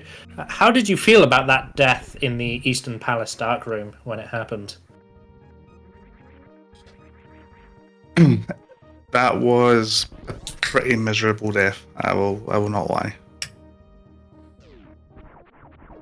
I thought, first of all, I forgot that room was dark in the first place. And then when I went in, I thought, if I play this confidently and just pretend it's not dark, it'll be fine. And that was clearly not the case. It's always my first strategy in a dark room is to think, I'll just pretend I can see. Yeah. One of those few occasions where ignorance is not bliss, and ignorance is actually very painful. As long as I hit this one Igor and get the key, I can take it from there. And that did not happen. Sadly. Excellent. Garlips, next question, please. We have from Hobbitanthy, Esquire. How much cheese did you have to give our Dark Lord, Hail Ratma, to get this awesome at SMZ3? About 4 kilos. Oof. Any particular kind of cheese? Ooh. Yeah. That's a nice find. That's a nice find. I wish I did this an hour ago.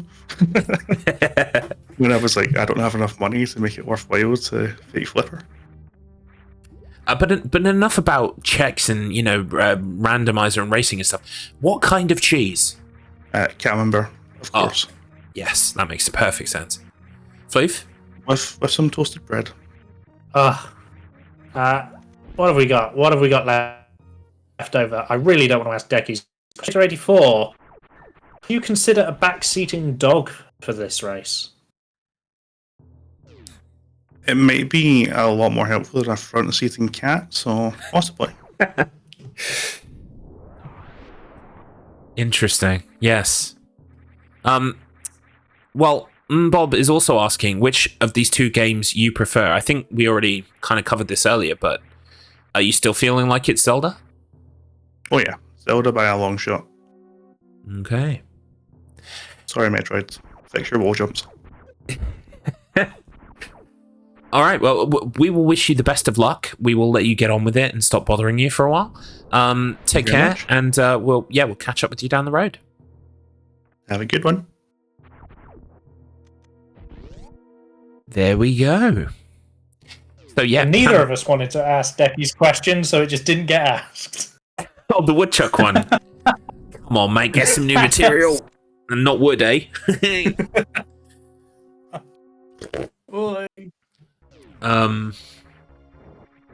But yeah, all three of our racers, I mean, no one seems to be outwardly confident. DMAC definitely feels like he's in third place. I think for the most part, I guess technically he is. Although he did get that moon pearl, he's now finding out that the Zora check is just super missiles. Bit of a long way to come for them, unfortunately. Kylo taking on his second boss. Now we saw DMAC die when he tried to take this. Yeah, so this is Fantoon, and he's supremely annoying. Basically, what's extra sucky about this guy is you're supposed to shoot missiles at the eye, but if you shoot super missiles at him, which are a stronger form of missile, he actually goes into this phase that's basically impossible to beat, which is a real piss take. Because several times I turn up here and I've got super missiles, I'm like, oh, I'll just wreck him with a super missile and it'll take less time. And then I get locked into a phase I can't beat and have to go back to my save point. It's great. This fire actually also doesn't hurt you until it's hit the ground once. So all the while it's falling from the very first drop, it will pass through you. So when the fire gains the little orb in the center, it is Yep. now dangerous fire. Exactly. There you go. But it does get it the second it touches the floor, so... I think Kylo might be close to winning this fight here. He's got quite a lot of health as well, so I think he'll be fine.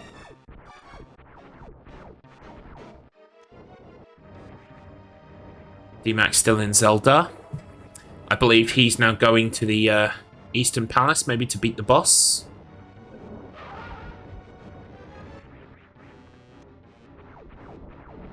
I believe beating the Eastern Palace boss would put him on a level pegging with Marc, I believe.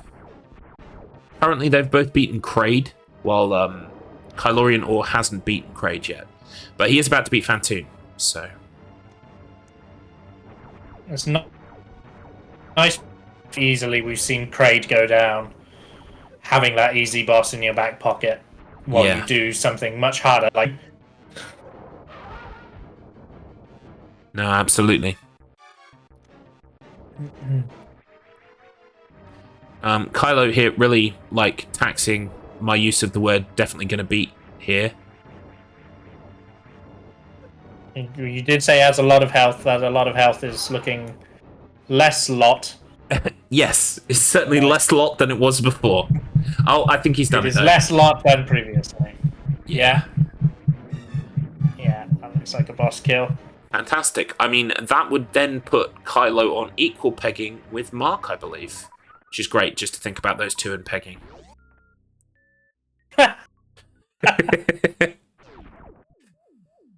Oh, there are some connections between friends that you just don't explore. Yeah. Or if you do, you write, haha, unless, ... But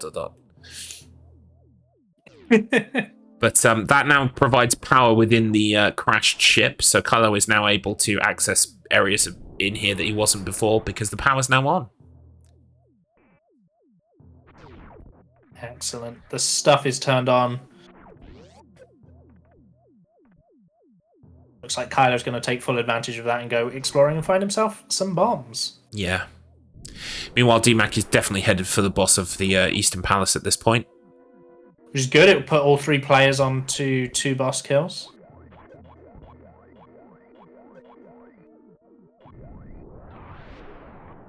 Magic powder for Markman there. Yeah, well, Marc is actually heading towards Fantoon, so I mean, if he beats that, it will put him back into, like, definitive first place, so...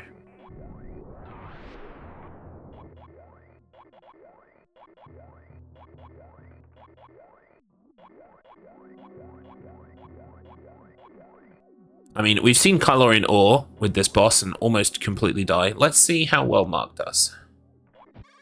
Markman is supposedly a Super Metroid expert, so maybe he'll do the boss correctly.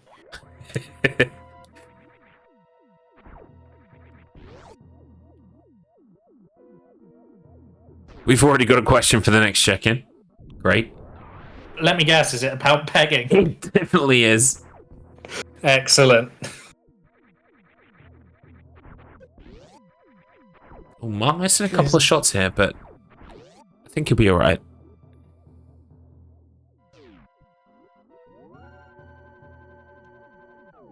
Meanwhile, Kylo locking in a save. Saving is really important, I think, especially in Metroid more than Zelda, because every time you use one of those warps in Zelda, you basically save.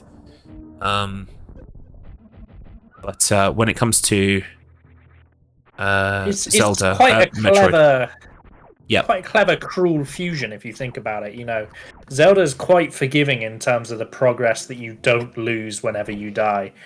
Metroid isn't. Yeah, it's so true. Combining the two is quite interesting. It is. I'm not even entirely sure why it's these two. Maybe it's just they both had like very strong existing randomizers, so the choice was obvious. But when I try to think of other games like Ocarina of Time, like I wouldn't know what to pair with that. I guess maybe the obvious answer is Super Mario 64, but again, like I'm not even sure how that would work. It's fun to think about though. Probably also the shortness of the games, because you can put these two games together and get 5 hours, whereas most Ocarina of Time randomizers go 5 hours by themselves. That's absolutely fair, yeah. Good point. Although I have thought of an actual good question we can ask our racers next time, and that is, which two games would you put together if you could? Any two games to make a new hybrid randomizer, what would you put together? You should probably write that down before you forget. I should. Well, chat as well. If I were to extend the question to you, in the interests of increasing engagement, what two games would you two like to put together? Ghostbusters and DuckTales from Tater, who is a known sadist. Ocarina of Time and Symphony of the Night. That could work. I've played both in terms of a randomizer. That could work nicely. Becky's trying to appease me with that answer.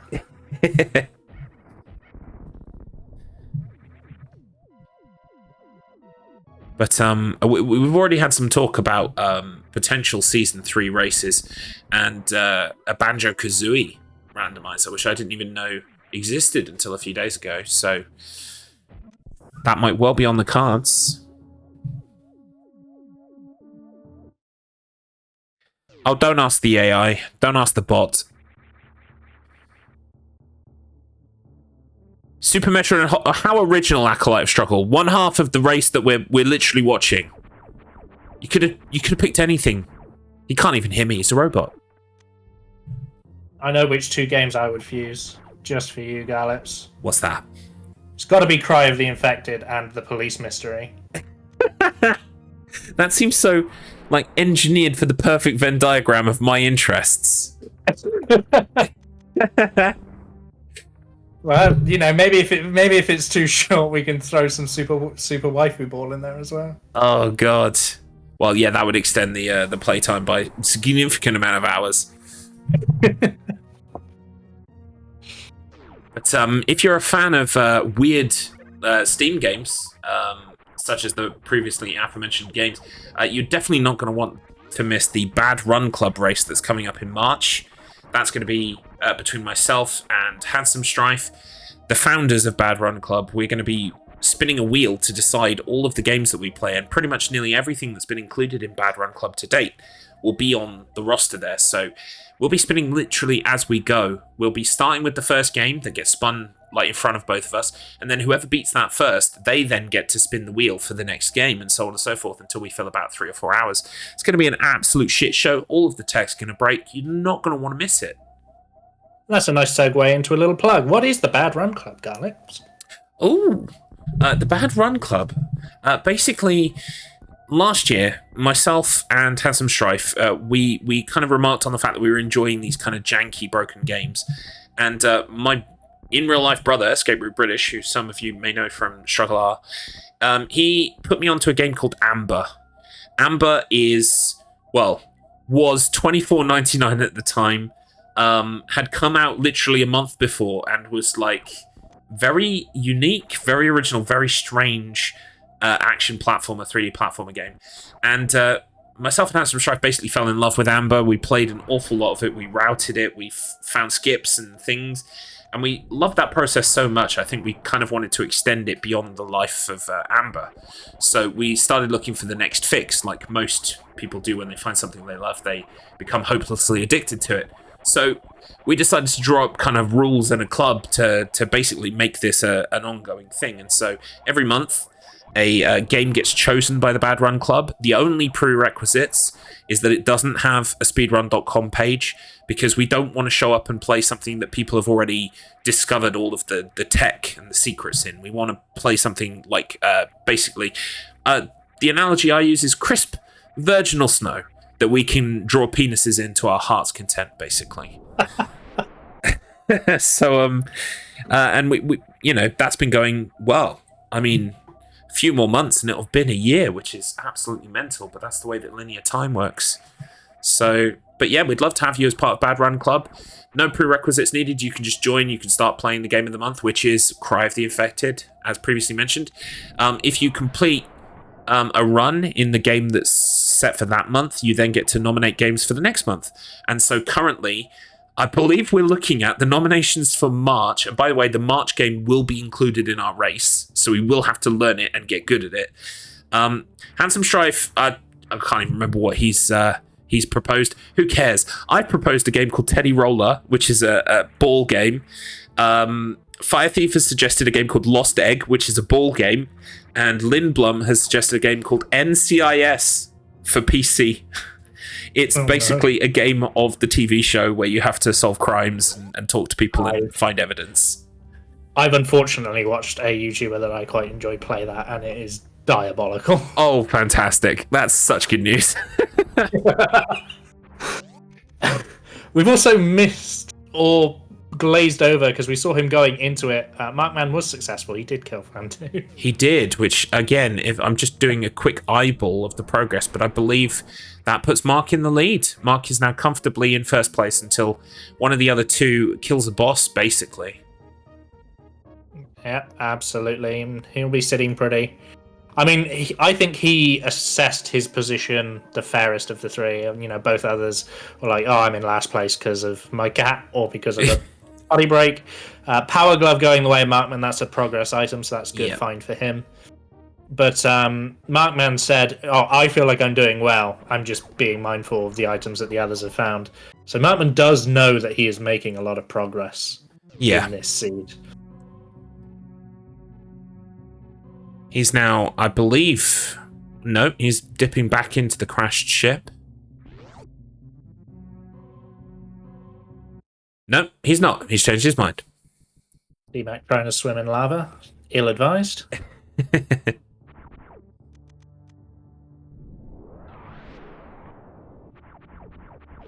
So, Marc is now space... This is the space jump. He's using that to get some items up here.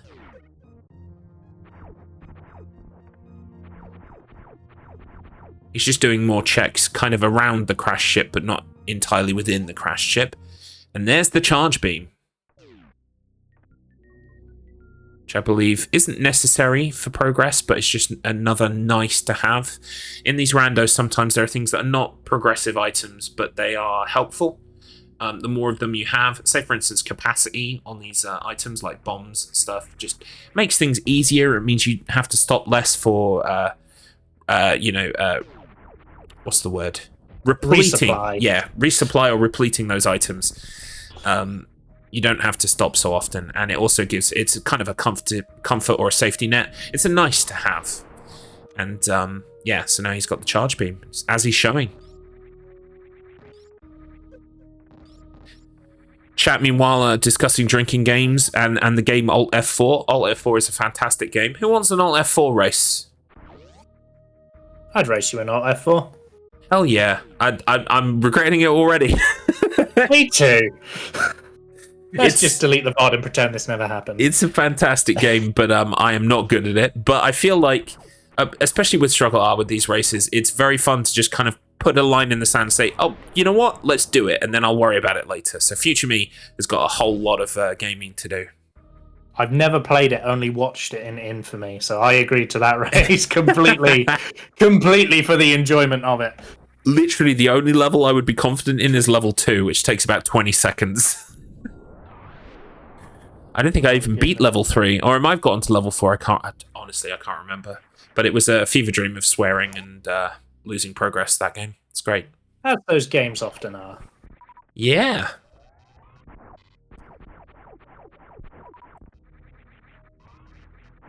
Three is a wall, yeah. I remember it being a wall. I think there's a dragon in it as well. But, yeah, still waiting for progress to be made here between our racers. They're just carrying on with their checks and exploring these areas. I think this is kind of how most of these randomized seeds goes, is that there's a significant amount of time where you're just trying to find all of the things that you can possibly find at the moment before you face down those bosses, simply because, like I said, you'll have a lot more of those nice-to-have items that aren't necessary, but make those boss fights a bit, more lubricated, slidey, as opposed to, friction. Yeah, no, it's better when you can ease things in gently as opposed to just slapping straight forward. Exactly. With Matt your long Internet john. asked, who's in first? Who's in first? We can exclusively reveal... People love it when I say that. We can exclusively reveal that Markman is currently in first place. He has the most bosses defeated. He has 1, 2, 3 bosses, while our other 2 players have 2 bosses apiece. Most of them seem to have the same equipment for the most part. Yeah. No, just eyeballing it, I think, yeah, they've pretty much all got the same equipment, more or less. DMAC's missing the power glove because obviously he took a detour back to ALTTP to pick up some of the checks there. Meanwhile, Markman and Kylo have sort of stuck down, so they both picked up the power glove. Boomerang is in Markman's inventory as well. Yeah. He also has the hammer as well. Does. So item edge probably going the way of Markman as well, as he returns to A Link to the Past. And DMAC and Marc also have a sword in Zelda, which Kylo doesn't actually have. And let me tell you, I've played some of these without the sword, and they're a pain in the ass.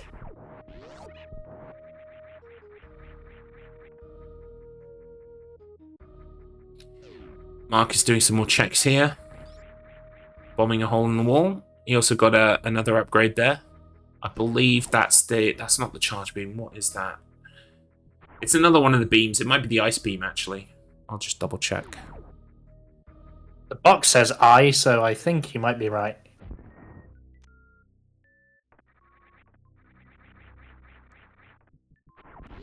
Apologies to chat. I did make this disclaimer known. I've not played very much Super Metroid. I am relying heavily. Me neither. So, well, for the Super Metroid expertise. Yes, I can confirm that is the ice beam because what Marc was just inside was a place known colloquially in the LTTP randomizer community as Hype Cave, because there are quite a few checks in there, quite a few chests altogether, and there tended to be, I believe, a kind of a group, like a folklore about that cave being particularly hype in regards to what it would reward the player with.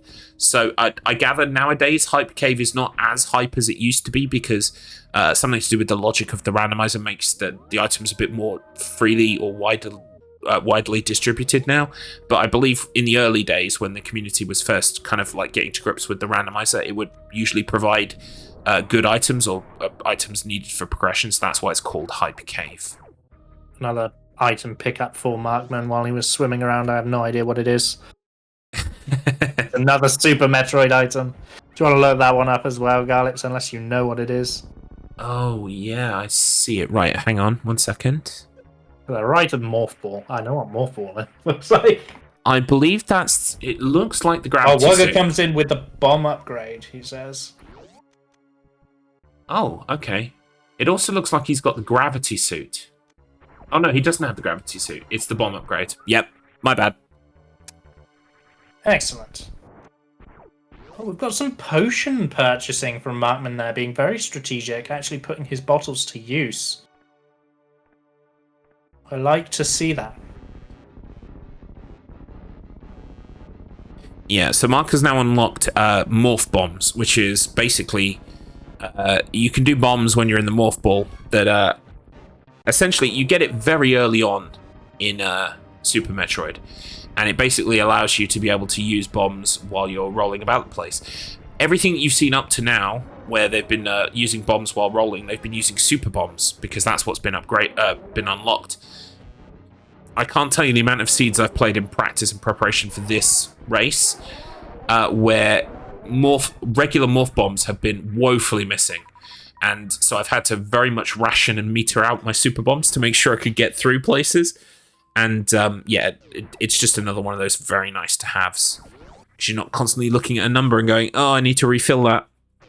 Third boss kill for Kylo in there as he picks up his easy free boss. Lovely. So he is now on a level pegging with Marc, although, as we've said before, Marc definitely has more equipment.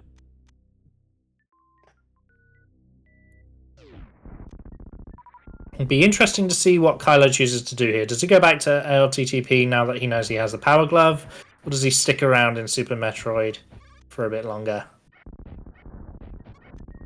Yeah, I mean, it'll also be an issue of geography as well in regards to where he is in terms of getting back into Super Metroid, because there are only those select rooms or points where you can transition between the two games. So it'll be a case of, are there other checks he can do on the way that basically mean he doesn't have to come back this way again? Things like that would probably be going through his mind at this point.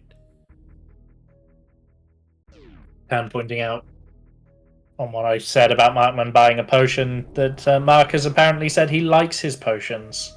Oh, fantastic. I always thought he was a juicer. Makes perfect sense. That's how he's been getting all those season wins. Potions. You know, I'd believe it.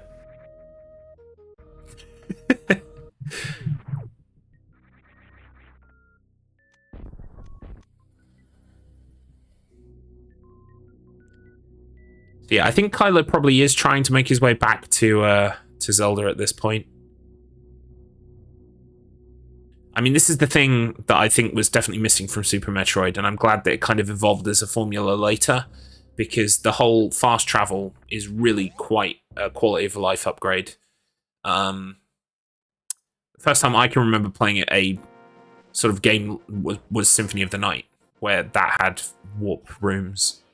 And yeah, now it's kind of hard to play a game in that Metroidvania style without them, because it means you have to manually backtrack. DMAC is now in the crashed ship and is going to be heading towards Fantoon. That would put him on level peg. Oh yeah, of course, yeah, absolutely. We watched him die on it earlier, didn't we? Maybe he feels a bit stronger now. He's got a bit more kit with him.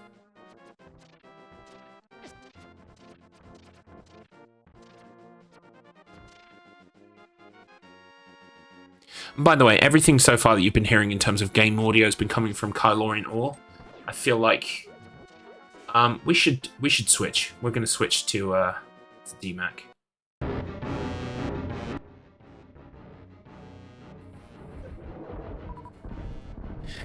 Is it just one place in Link to the Past that allows you to transition to Super Metroid? No, there are I believe 4. Yes, there are 4. So I could probably tell you what those are, actually, so let me just get it up real quick. Yeah, and then I'll Google. SMZ3.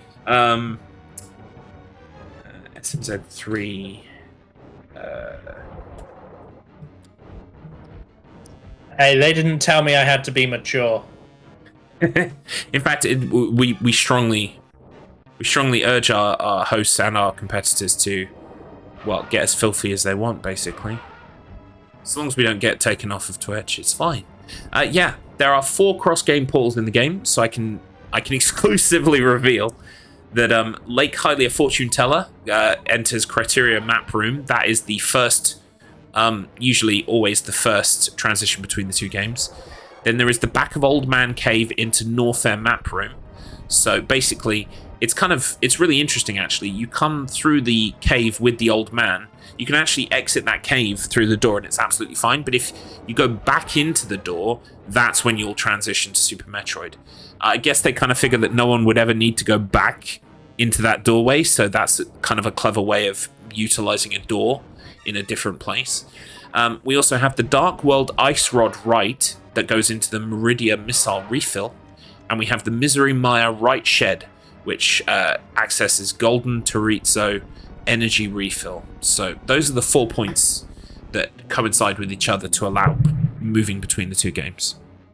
I'm just going to interrupt you to say that was an incredible Phantom fight. Yeah. Absolutely redeemed the earlier death by putting on Absolutely. an absolute clinic against the boss there.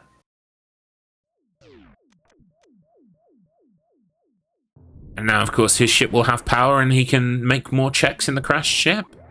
But more all three importantly... players tied again. Yeah, more importantly, it ties all 3 players. Which is, you love to see it in a race like this because they're all performing extremely well, and just kind of part of you wishes you could say to them, look, you're all still in this, you're all equal pegging, but you know,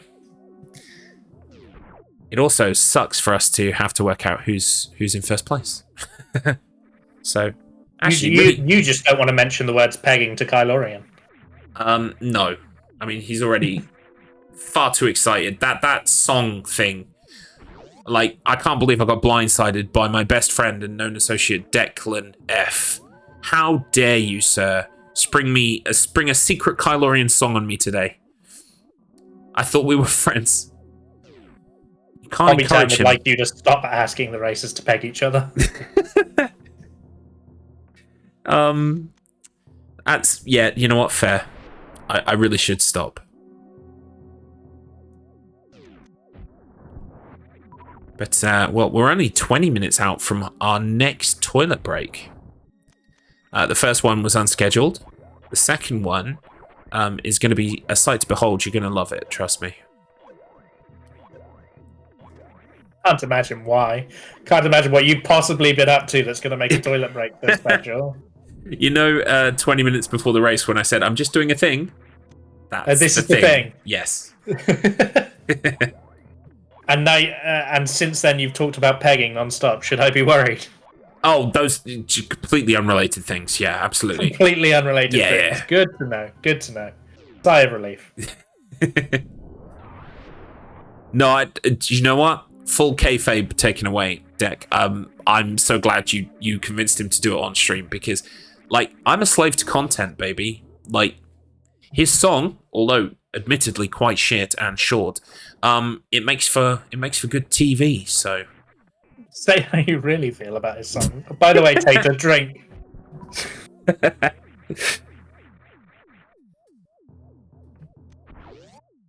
See, Mr. My Internet, he's just done a song off the cuff. Not only is it a great song, it's a parody of one of my own. So, I mean, you know, he's killing the songwriting game right now.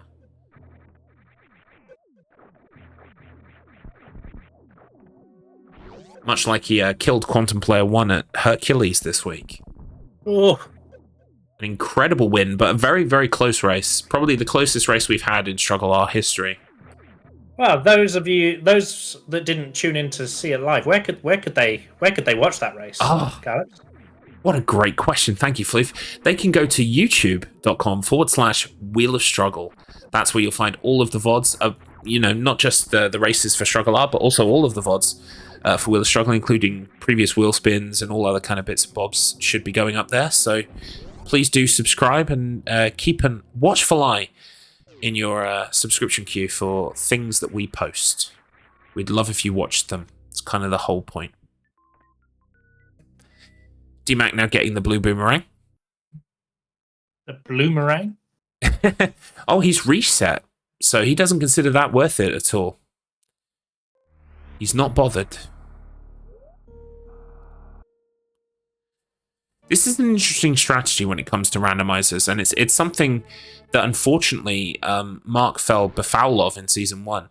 When we were doing the Castlevania Symphony of the Night Rando, quite often he would enter into a check, deem it unworthy, and then save reset, like basically kind of like load the checkpoint so that he would not have to backtrack. But in doing that, it actually meant that when he got mixed up about his checks, he didn't know which ones he'd done, and so he had to do them all again. So you definitely, it's a risky strategy. You definitely want to be on top of remembering exactly what you've checked to make sure that you don't, forget something later and then have to check everything all over again. Well, I've got a terrible memory, so whenever I'm doing a Zuda, I have to have a notepad next to me. Yeah, well, and I do little scribbles to just remind me so I can look at it and go, I've definitely done that. It's an absolutely legit strategy. I mean, it's surprising to say, especially to the young'uns in 2025, but pencil and paper is still hugely helpful and beneficial when it comes to video game strategies. More than you would think. Marc defeating another boss there, putting himself in the lead again.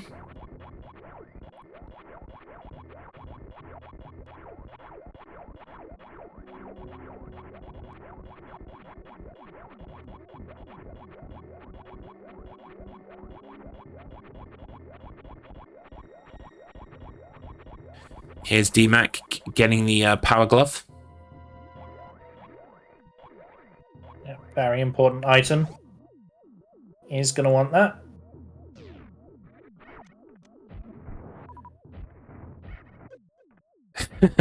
Mr. Matt Internet, you've got that to look forward to at the end of the season when we discuss everything that's happened. I'm not sure if I'll be able to do it naked, though. I mean, Twitch have complained in the past. It's not even that I was naked, it's just that it was me. They were like, if it was another naked person, we wouldn't mind.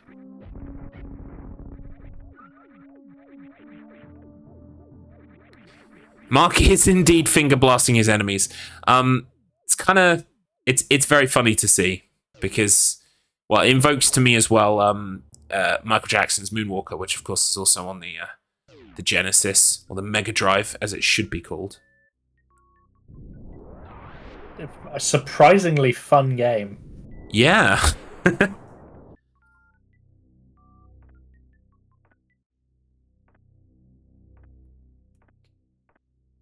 Oh no, DMAC stuck in a hole. I hate it when that happens. Yep.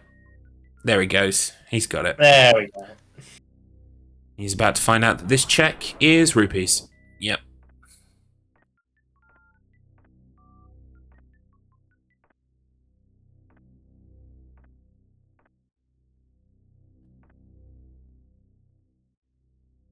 So, as we inch closer to the 2-hour mark in this race, which will sort of be just over 30% or so of the scheduled race time. Well, no, it's probably more like 35 to 40. You know what? I'm not good at maths or speaking words, so which at the almost 2-hour mark, our races are still quite close together. I mean, I think we can see Marc taking a lead, not just in terms of the amount of bosses defeated, but also just in general. He's been to more varied places than the other two, but it's still all to play for.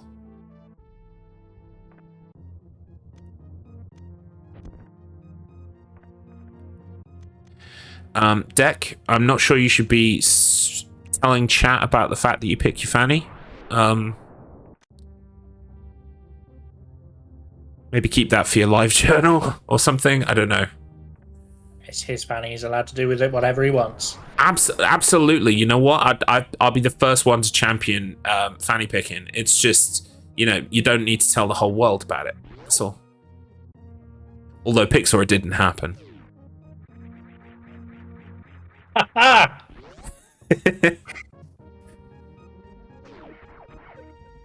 I'm not gonna lie, you had me in the first half there. Oh, it's all good fun, isn't it? I love this. You love this? We're just normal men. Oh no.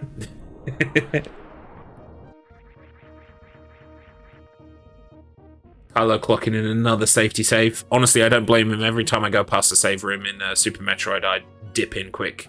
Because it's just, the thought of losing progress is just too much to bear. I mean, nobody likes it. Nobody has ever in the history of video game gone, do you know what my favourite bit about video game is? is when you die and lose all your progress. Yeah, exactly. Actually, when I was younger, I quit the very first Diablo because it had that in it. Yeah. So basically, the base game was like a hardcore where you had to manually save.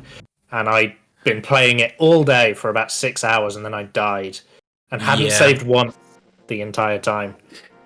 That's so there's a video game for the PlayStation 2. It's a dodgy, bad video game, so of course I wanted to play it. It's called Smarties Meltdown. It's about the actual chocolate Smarties, and it's got the voice of Dave Benson Phillips in it from Get Your Own Bag. So it's like Of course it does. Why not? Beautiful slice of British video gaming history. And I played that game for about an hour and a half, and then game overed, only to find that it only saves manually, and I had not saved a single time. Yep, you will be amazed to learn I've not returned to Smarties Meltdown at this point in time. But there's always the future, I guess.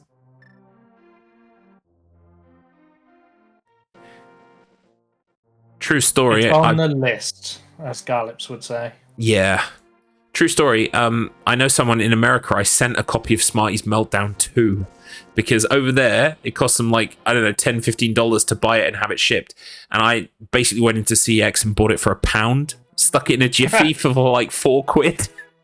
I was like, don't pay 15, 20 quid for that. No one deserves I'm amazed that. you found a copy in a CEX. Oh yeah, it's very cheap and easy to find over here. But you know, just because it's cheap and readily available, please don't buy Smarties Meltdown. Don't encourage them. You saying you're not excited for the Smarties Meltdown remaster? I'm just saying, if the number of bought copies finally ticks over to double figures, they'll be like, right, series, here it comes. There could be a limited run, special order Smarties tube. Don't give them ideas. Oh, but it could, yeah, you could get a Smarties tube with it. Oh, don't give them ideas. You say it now. You're on board. Well, you mentioned merchandising, and I'm like, oh yeah. Of course. Did I have a meltdown? I did have a bit of a meltdown. I was like an hour and a half up in smoke. I did want to learn the speedrun because the speedrun is notoriously memey. The game in general is notoriously memey. You play as a little smarty guy. You're basically in kind of like a space station and you're jumping around. It's kind of like an action platformer thing. You can shoot stuff. You got a jetpack as well, which is kind of neat. But yeah, the problem is I kind of gave up casually because of that whole not saving thing. By the kind of the PS2 era, you're kind of, I guess, you know, your brain thinks, oh, this thing's auto-saving now, isn't it? Surely.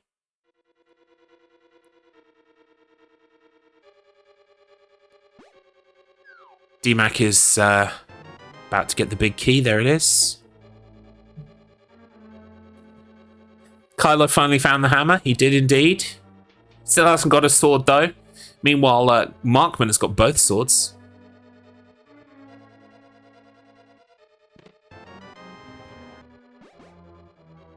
Finding some missiles in the ground there. I mean, Marc is pretty kitted out now. Still missing a couple of things, progression items for Metroid. But, like, he's got most of the stuff now.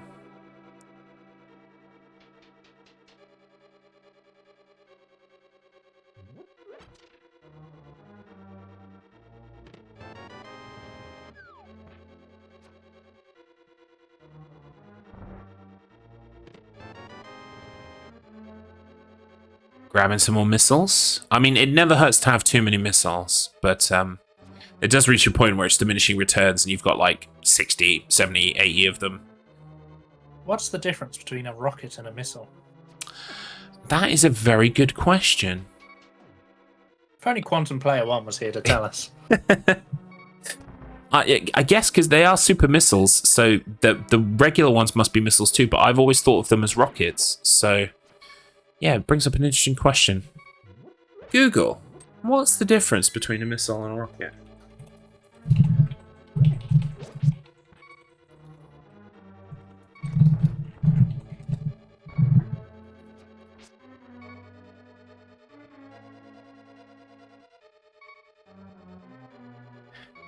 Right, here we go. Almost all answers for Yeah, us. I do. This is the most like informative this stream is actually ever going to get. Almost all missiles contain some form of guidance and control mechanism and are therefore often referred to as guided missiles. An unguided military missile, as well as any launch vehicle used to sound the upper atmosphere or place a satellite in space, is usually referred to as a rocket, which would explain why an RPG, from video games we've played so many times in the past, that rocket goes sailing past the enemy and hits a wall somewhere behind them, because it's not guided is the difference. Okay, interesting. There you go. We've learned something, and I didn't even mean to do that. Sometimes, accidentally, we become informative. Oh dear, we're I gonna was have just making a Quantum Player 1 joke. we're gonna have to stomp this out. Also, we've just discovered that Super Metroid is lying to us because a super missile is not a missile; it's a rocket. So Because it's not guided. it's not guided, exactly. Also, DMAC just took a game over there.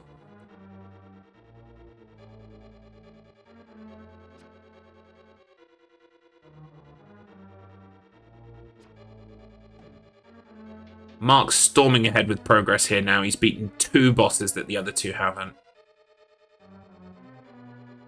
I think he's clearing up most of the Zelda bosses at this point. I think it makes sense for him to do so, because he wanted to spend more time in Metroid. I actually like this line of play where he's like, well, I've got a lot of Zelda tools, so I'm just going to get it out the way. Exactly, get it over and done with. yeah.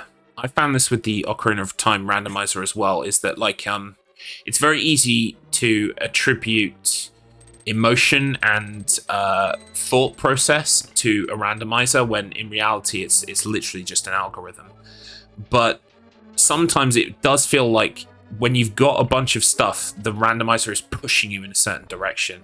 And so I think it's the sign of a good randomizer racer to recognize those signs and to play accordingly. And so maybe that is what we're seeing here. And Marc, even though his strength is in Super Metroid, has identified here that he's got quite a lot of equipment for Zelda, and so it would make sense to clear out a bunch of that. Presumably, so he can finish strong in Super Metroid once he's done with the Zelda stuff. I also like that he's not sitting on a bank. You see him now, he's sat at 48 rupees. He's just bought 2 more blue potions, so he's equipping himself. We can laugh. He's equipping himself to not only move fast through the overworld because he doesn't have to worry about taking damage, but also he's avoiding these game overs. We've seen a lot of deaths for both Kylo and DMAC, and Markman has avoided them. He's a potion addict, but I mean, it's paying off for him in dividends.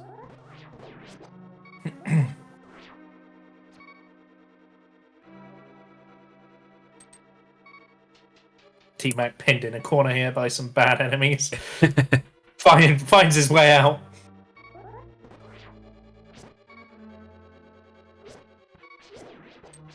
Kylo making another check here. Getting the, wait, that is the gravity suit, I believe. The other 2 have, no, Marc's got the gravity suit. No, both of them have, don't mind me. So Kylo now catching up with having that. The gravity suit gives Samus maximum protection against enemy attacks, reducing damage inflicted to 50%. So it's another one of those nice to haves. It also frees up her movement underwater, so she isn't slowed down by water. And lava too, actually, protection against the lava.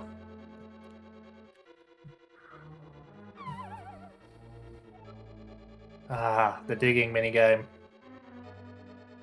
Wugger saying, I think they all spotted the boots on the desert ledge and they've got to hate not having access to those. Yeah. I mean, is there any worse feeling in a randomizer than seeing something that you can't get to and knowing that it's something good? Probably. It's probably something worse than that, but I think it's up there.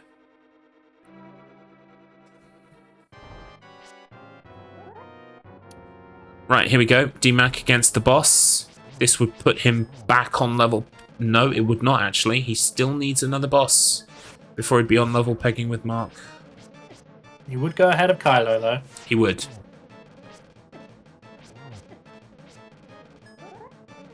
We'll let him get this boss clutched out, and then we will do the call for the P break.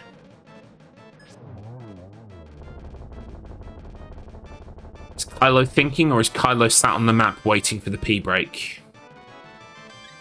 Could be both. Foolish. Just burn those 15 seconds like they didn't matter. Alright, I'm going to unmute all three of our racers now. They won't be able to speak, but they will be able to hear us.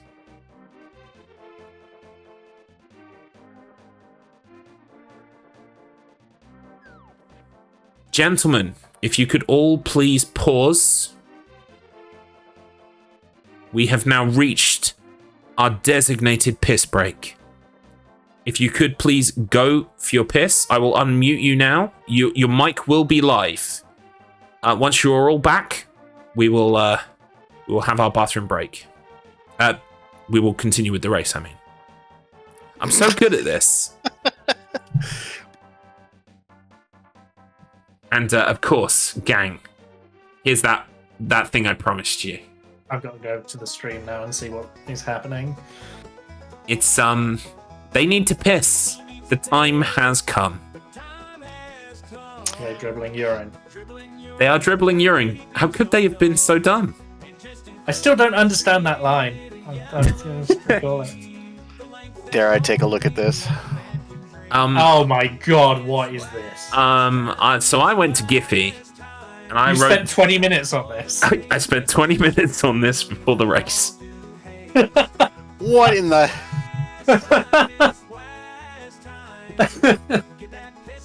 I didn't feel like just sitting on the screen for 2 minutes with nothing happening, so. And chat, love it. Okay. Chat, love it. Well, that is all I'm taking a look at. Now it is closed again, so. Apparently I'm incredibly predictable. Probably. Can I look at it? Can I look at it? Yeah, feel free. You can look at it, but you don't want to. Just take a look at the stream and then immediately shut it, please, because you will see some of the chat. Oh. Garlips, I just saw your message to me over Discord. Are you okay, sir? From when I had to take a bathroom break. Yes. Oh. We're glad you're okay, though. It's lovely. I knew Mark would like that. Thank you. I worked really hard on it. Which one's your favourite, Markman? Which one is my favorite? It might be Peppa Pig jumping in piss. Good choice. All right, I'm off stream again. Thank you. I think for me, I don't think it is. It just looks like, but I'm a big fan of Lord Farquaad spinning in the toilet. Yeah, I'm not sure. He's very Farquaad. I don't think that is Farquaad, but it makes it. But it rings Farquaad. Yeah. I'm gonna get a drink. So... Feel free. Apparently, chat have already started.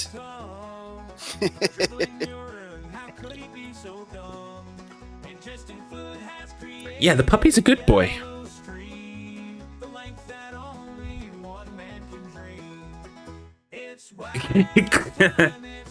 Yeah, I mean, the guy in the toilet provides Farquaad energy, and the toilet roll in the middle gives Clippy energy. I agree.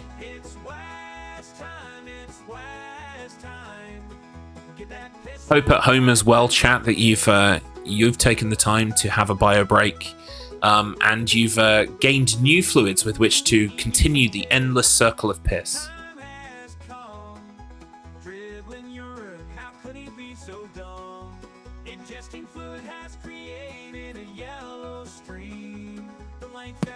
Oh look, it's new Pokemon card time. I already went, so I can actually just stay here for right now. You know, and then an hour later, when it's not the piss break, then I'll have to be like, hey, Garlic, I'm going to be gone again. Curse you, Kylo and all. We decided on toilet breaks. Yeah, but my bladder just didn't want, or, well, the first time it was, my stomach didn't want to agree, unfortunately. He pooped. Yeah, it was a poop break. That's fair. We didn't schedule poop breaks. We just assumed that you would do that on your own time. I mean, that's what I was. Oh man, this is a shit draw. Nothing new. So we're just waiting on DMAC to return.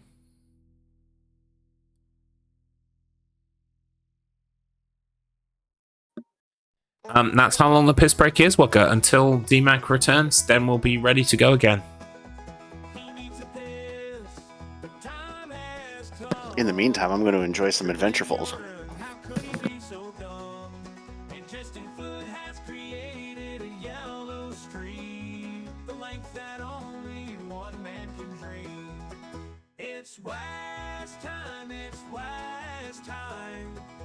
Mark, I can't remember. Is your oldest in Girl Scouts? She's in Cub Scouts. Is she selling cookies? No, Cub Scouts is the Boy Scouts.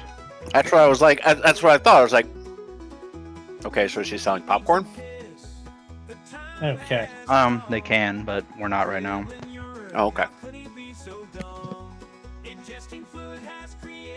I spent the entire pee break chasing my Pomeranian. We're having a real issue with uncorralled animals today. He wants to be picked up, but being picked up is a game for him. So he'll ask me to be picked up, and then the second I put my hands out to pick him up, he starts running away. Yeah. And I have to chase him for about 2 to 5 minutes before he'll stop and finally let me pick him up. And unfortunately, ignoring the request to pick him up gets me bit. So My friend's dog, Dewey, he'll stand by my friend, who is Dewey's favorite person ever. And so my friend will start giving him scritches and everything. And then Dewey will, like, flop on the ground, wanting belly rubs. And my friend's like, well, now you're out of reach, dummy. I can't give you belly rubs because I'm sitting up here. And he's just like, the dog's like, huh? But belly. He is a goof. I'm on animals' beloved goofs. Absolutely. Yes. Except geese.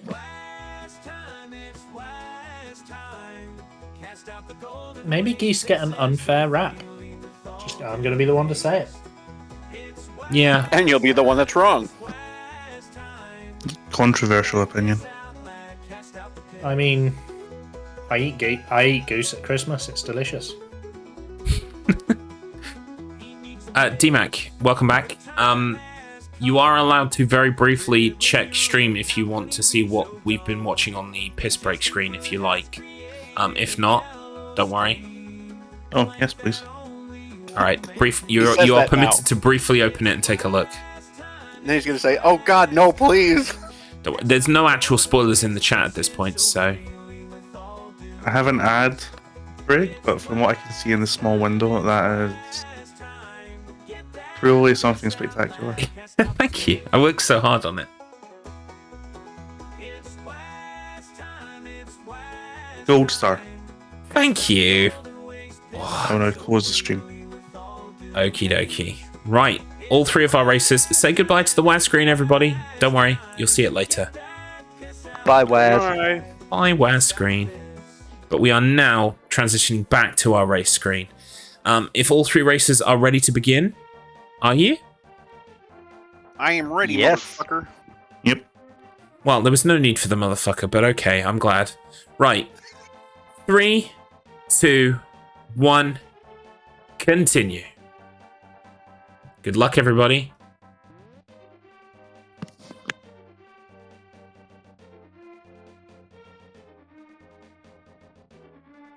Everyone is muted and deafened.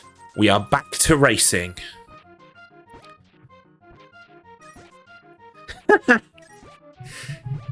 Look, Tates, like, we could just sit on this screen with 3 paused screens for like 5 minutes, or we could have a visual feast. And so, you know, I did what I did, and I'm proud of it. You've set a dangerous precedent now, though.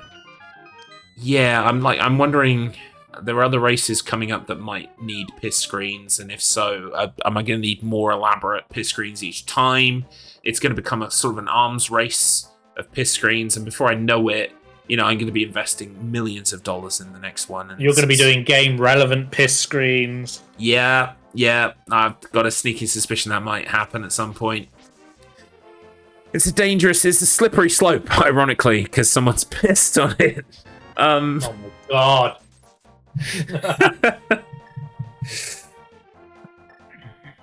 I agree, though, Hobbiton is a blad-ass race. Yes. Tomorrow's race will need piss screens. Is this true, Floof? Can you confirm or deny this rumor? I had no intention. Right, so it's just Decky F who can't hold his piss. I can't speak for the bladders of my dear friends Decky F and Kythius. We'll see. But don't 5 worry. hours. Mate, I can do 5 hours without a piss. I went to school. Probably more about me than you ever needed to know. Well, no, by process of elimination, this means that Deck didn't go to school. Which would explain some things.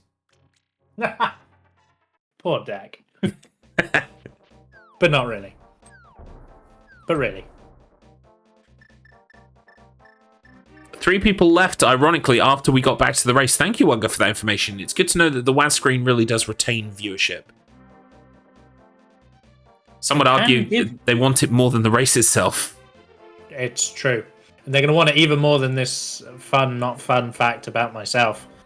And just related to going to school or not. I actually never learned to write. I had to teach myself how to write. Ah. Fun fact. That's why my handwriting is shocking. Well, my handwriting is shocking, but that's because it's certainly degraded over time. The more typing I do and the less physical writing I do has basically made it almost illegible.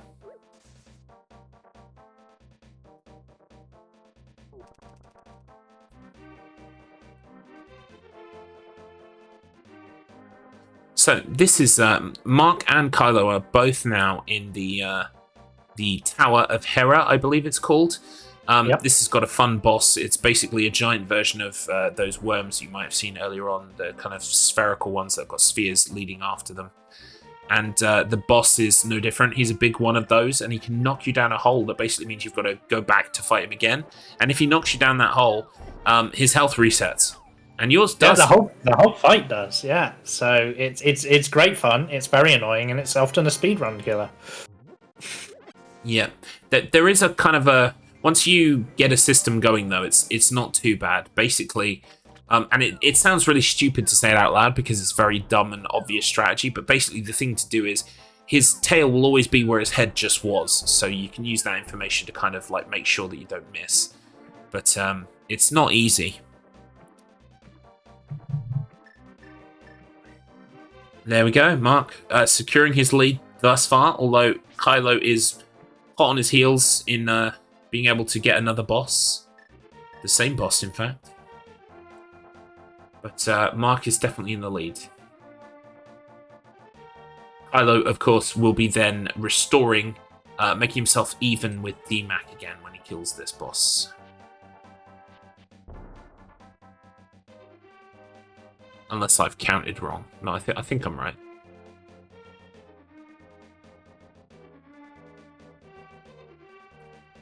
Condom can get in the bin, says Hobbiton. Yep, I couldn't agree more.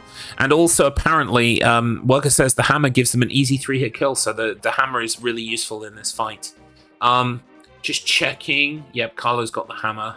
All 3 of them have got the hammer, so that's good. It's especially good, actually, because Kylo doesn't have a sword yet.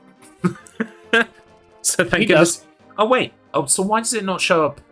Oh. I think you're looking at the scepters. Right, yeah, I am looking at the scepters. My bad. Apologies. So, again, I guess the sword doesn't have an icon on the thing.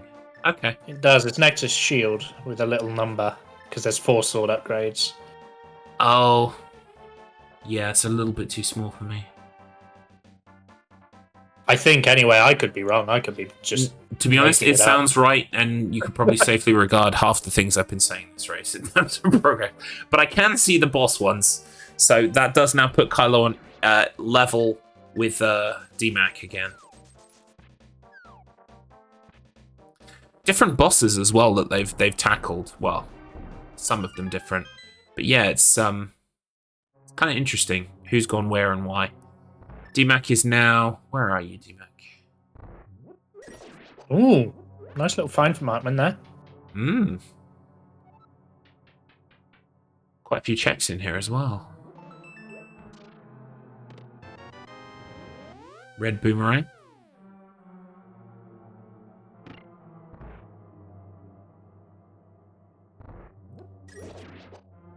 Ooh.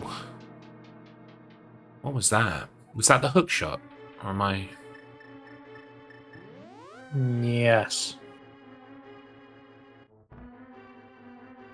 Yes. I was like, it's very small, but it looks like the hook shot. So Markman's tracker is looking very healthy at the moment. I mean, It you is look at the amount of indeed. it that has been lit up. Yep, and I mean, he is far and away ahead on bosses. He's got the same bosses as both other players, and one extra. So he's got all of the bosses that have currently been fought by Kylo and DMAC, plus one of his own.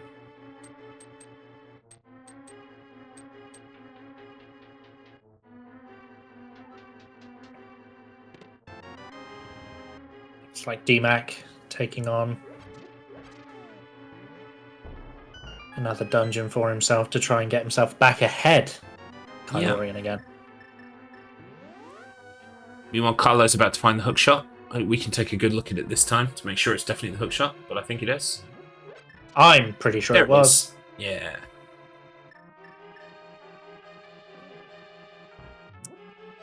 Marc is going to swamp for sure or not? Question. No, he's headed straight back into Super Metroid. He's now got a purple Sonic, which is delightful to see.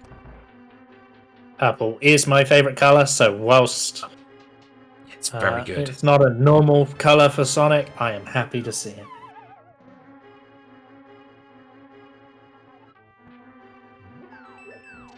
I mean, the thing that anyone on the Wheel of Struggle has got to remember now is that if they like this game, either one of them, it's now a Sonic game. So you like Sonic games.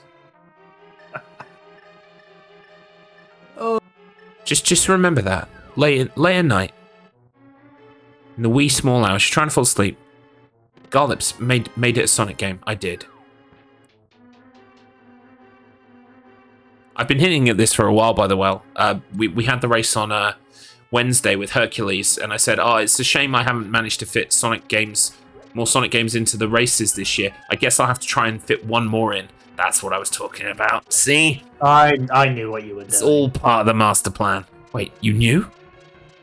Not new, but suspected. Well, I am predictable. I created a piss screen. There are two things are constant with Garlips: piss and Sonic. I almost spat out my drink. Almost. Kylo, why are you opening the dam again? I thought you'd done these checks earlier. I thought he'd done this too, because I'm pretty sure he was the first one to the lamp because of it. Yeah. According to Hobbytown, I also forgot salt. This might be a thing that you need to do again in the Dark World or something. I don't know. Garlips, have you been hanging out with Octo a lot recently? Well, no, see, the thing is, I invite Octo every time. And then the day of, he says, oh, actually, I, can't do it, actually. And then he doesn't show up. So, I've stopped inviting him to things.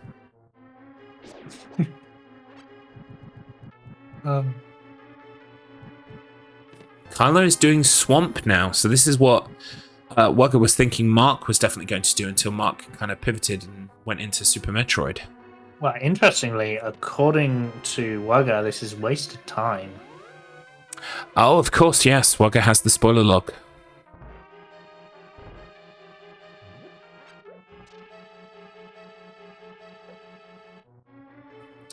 I mean, presumably there is a boss here, so at the very least, if Kylo knocks out the boss at least, it might be worth it. But yeah, in terms of items, it seems it might be a bit of a crapshoot.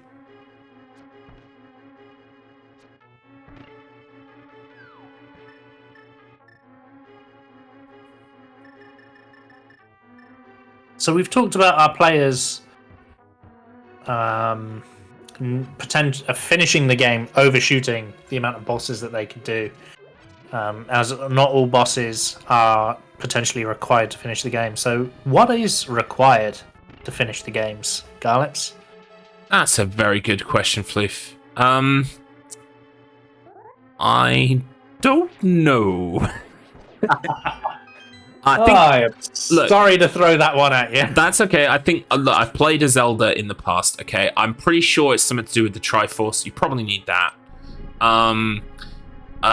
Sword, shield, bottle, fairies.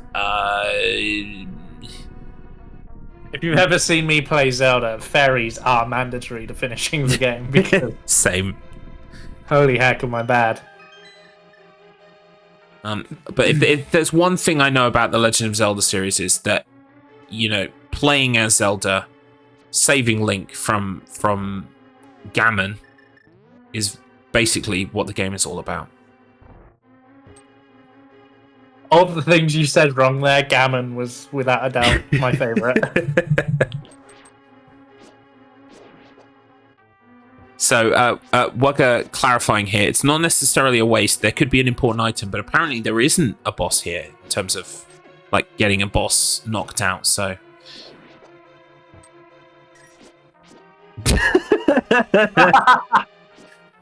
Round of applause to Hobby Tan. Very funny, Hobby Tan. Well done.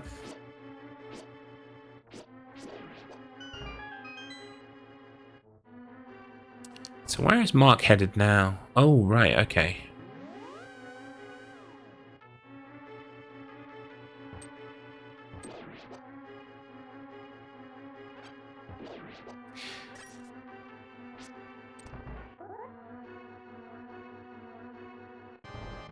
Here we go.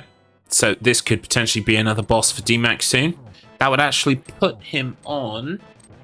I think it would... No, it wouldn't put him on level pegging with Marc. But it would at least push him ahead of Kylo.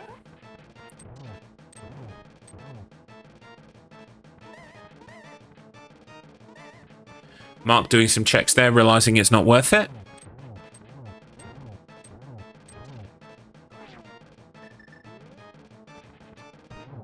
I mean, apart from that one hiccup earlier, we can definitely say that DMAC has been killing these bosses, and I don't mean, like, just generally killing them, of course, that's what he's doing, but I mean also, you know, absolutely astounding gameplay.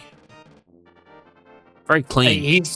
He's showing that he's practiced a lot. I mean, I keep nodding to it occasionally, but he is very, very capable in terms of how he's approached each individual mechanic. Yeah. We've seen some good glitches out of him. We've seen good performance against bosses. I mean, he very almost did take out Phantom earlier. Yeah. It was down to the last hit when he died. So, no, very he's good playing very, very well. Absolutely. I can clarify for Wugger. So I'll just go over the scoring criteria again. Remember, if one of our racers beats both games, then the scoring criteria literally does not matter to them. They will be placed either first, second, or third, depending on where they come. It's only for the people who don't finish both games that the scoring criteria will apply. But I can confirm the scoring criteria is the 10 crystals or pendants that you can see from Legend of Zelda. So that makes up 10 points. Then there is a point each for killing Arganim in his first phase, Kraid, Phantoon, Dragon, and Ridley to make up another 5 points, totaling 15. And then there is a point each for Mother Brain and Ganon, making a total of 17 possible points. So currently, by our scoring method, 1, 2, 3, 4, 5, 6. Marc is sitting at a score of 6. 1, 2, 3, 4. Rafe is at... Rafe. DMAC is at 5. And... 1, 2, 3, 4 for Kylorian. Okay, so this place that Kylo is relevant still then because it is a pendant. If pendants are being counted, then he'll still pick up a score tally, as it were. Yeah, which he needs at this point to stay in the race.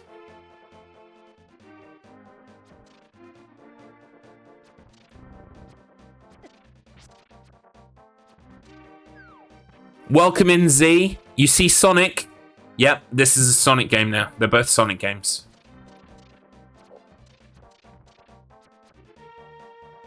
Wait a minute. I've just... there's a strategy coming to me. Not the next race, but the race after is a Trials 2 race between myself, Wugger, NBZ, and Kythius. I'm thinking if there's some way to mod Sonic into Trials 2, maybe Z will not take part. Sort of conscientiously object to the race, and that could put me up a place.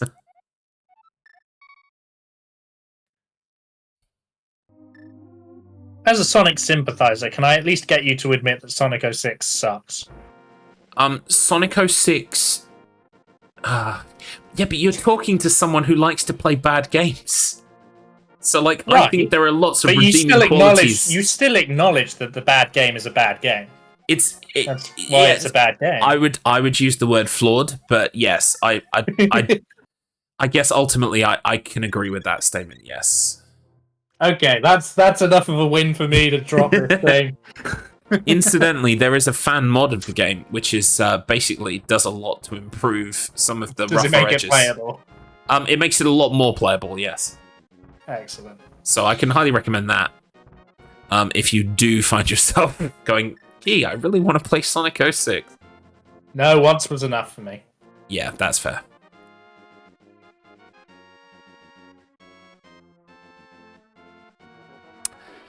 No, I'm pretty sure that's not what I said, Z. But, you know, it's fine. Like, I think we're all on the wrong side of history sometimes, just like people who hate Sonic.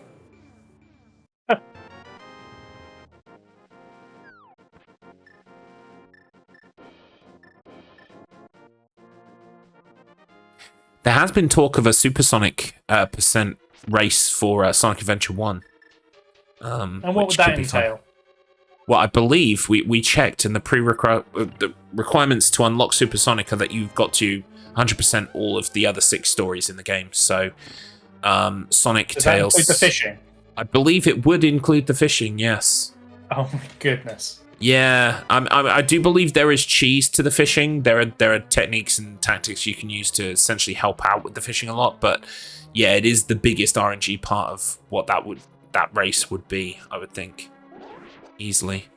I do need to look into it, but it's been threatened, and I think I said yes before even realizing that it would include the fishing.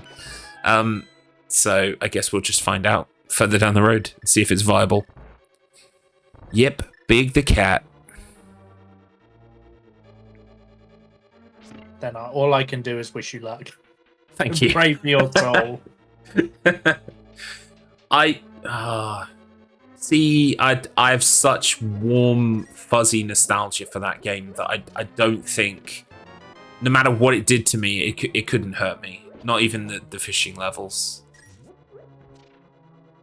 I can understand that. There are games. You could argue that my favorite game is an objectively bad game, and yet I just look at it through the lens of it's a perfect game. It could never hurt me.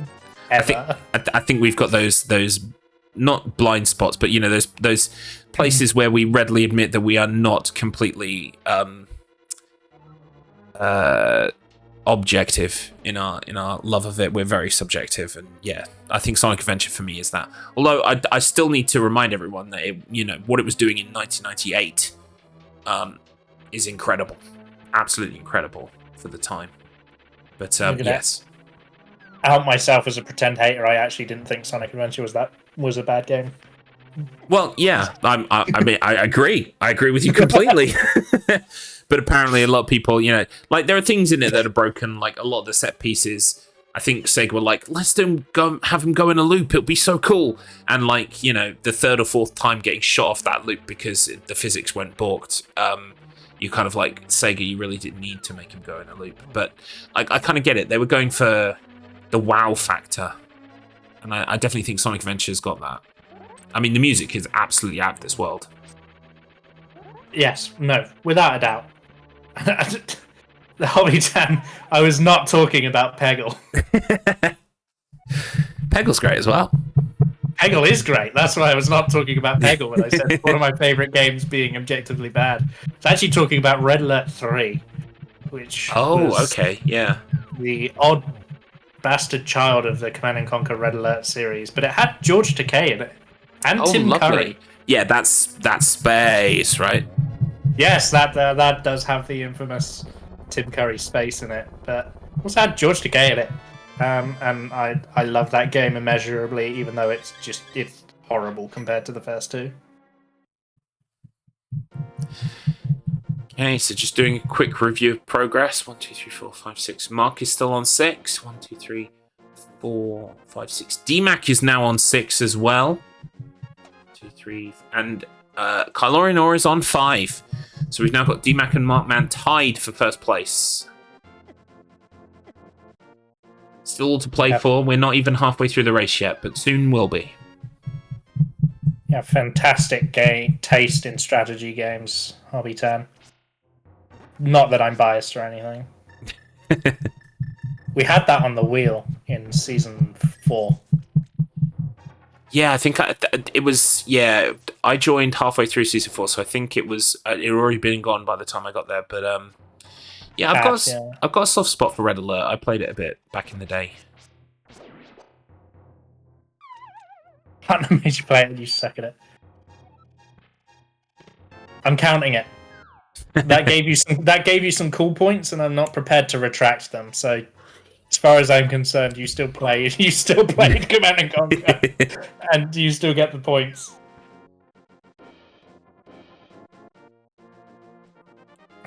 Marc gaining 1 arrow there, an absolutely fantastic prize. Of course, it's what you'd like to see.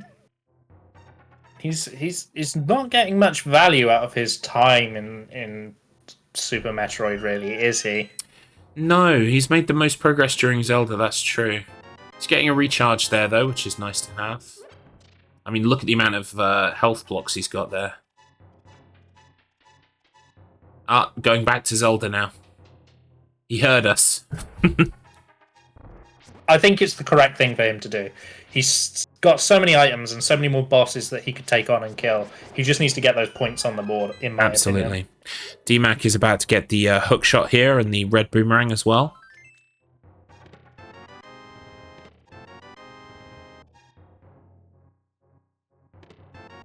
Yeah, this cave, very good items in here.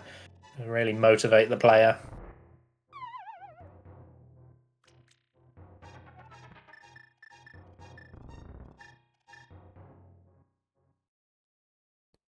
Two more checks for Marc here. Oh, that's a magic thing. Wagga pointing out magic boots, zoomy shoes. Oh, yes. Whatever you want to call them. They're going to be around here. I think, if you're talking about the Zelda ones, I think they're called the Pegasus boots. They are. They are, you are correct. But I prefer Zoomy boots. You have those moments where you forget the name, say something, and then immediately remember the name as you say it. I like Zoomy boots better, to be honest with you. The Zoomy boots. I mean, Pegasus boots implies flight of some kind, because Pegasus is winged horse, so I feel like actually it's misleading. What would you call them then, aside from Zoomy shoes? Oh, that's true. Well, you need someone who's... I'd call them the marathon boots, because like it's about like being super fast, right? Or well, there you go. Booties. The booties. I like booties. Booties wins. And that is why I don't work in game design.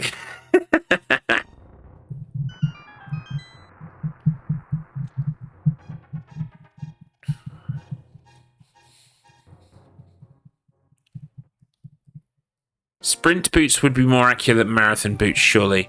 Yes, it would, Hobbytan. Look, I was put on the spot. I didn't have a great amount of time. Zoom boots had already been taken, which was admittedly incredibly good. I can't compete with that kind of material, not off the top of the dome.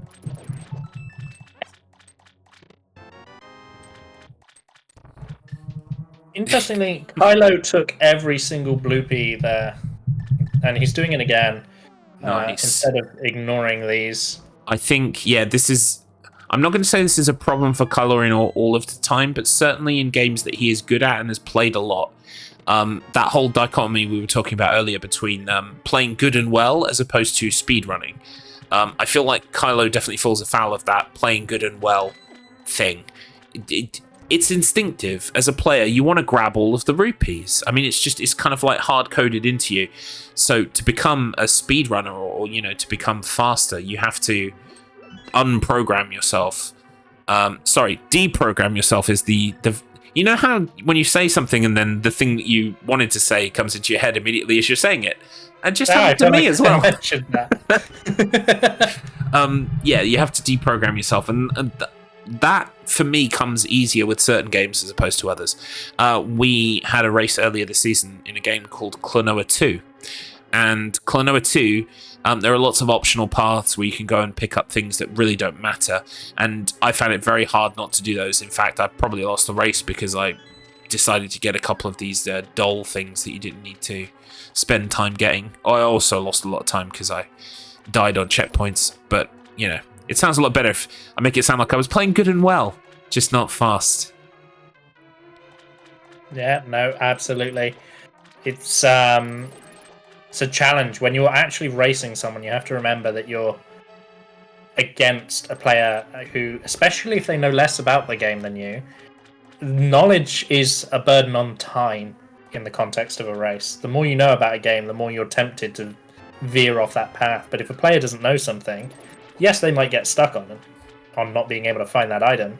But if that item's not relevant, then they don't know that you need it and they don't go looking for it. Exactly. It's like the extra information becomes at times a burden because you feel compelled to get all of the things or do all of the things when, if it's never become something you had to learn during the course of a rando, you just don't worry about it. Don't think about it.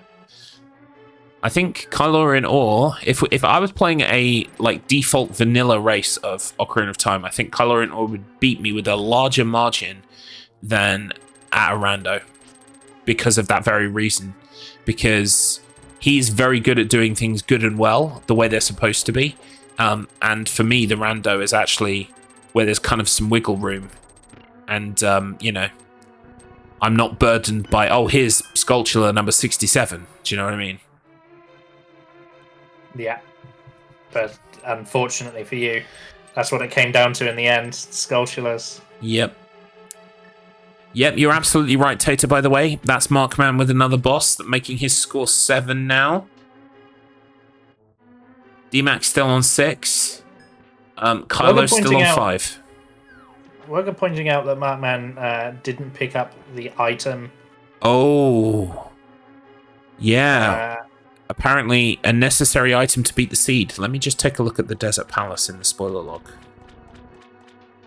Let me take a look. Is this the Cane of Samaria, Wugger? That's the only one I see in there that is even a proper item. Yeah, it's in Sphere 7 for progression. Cane of Samaria. It's in the Desert Palace map chest. Well, we'll see just how important that becomes.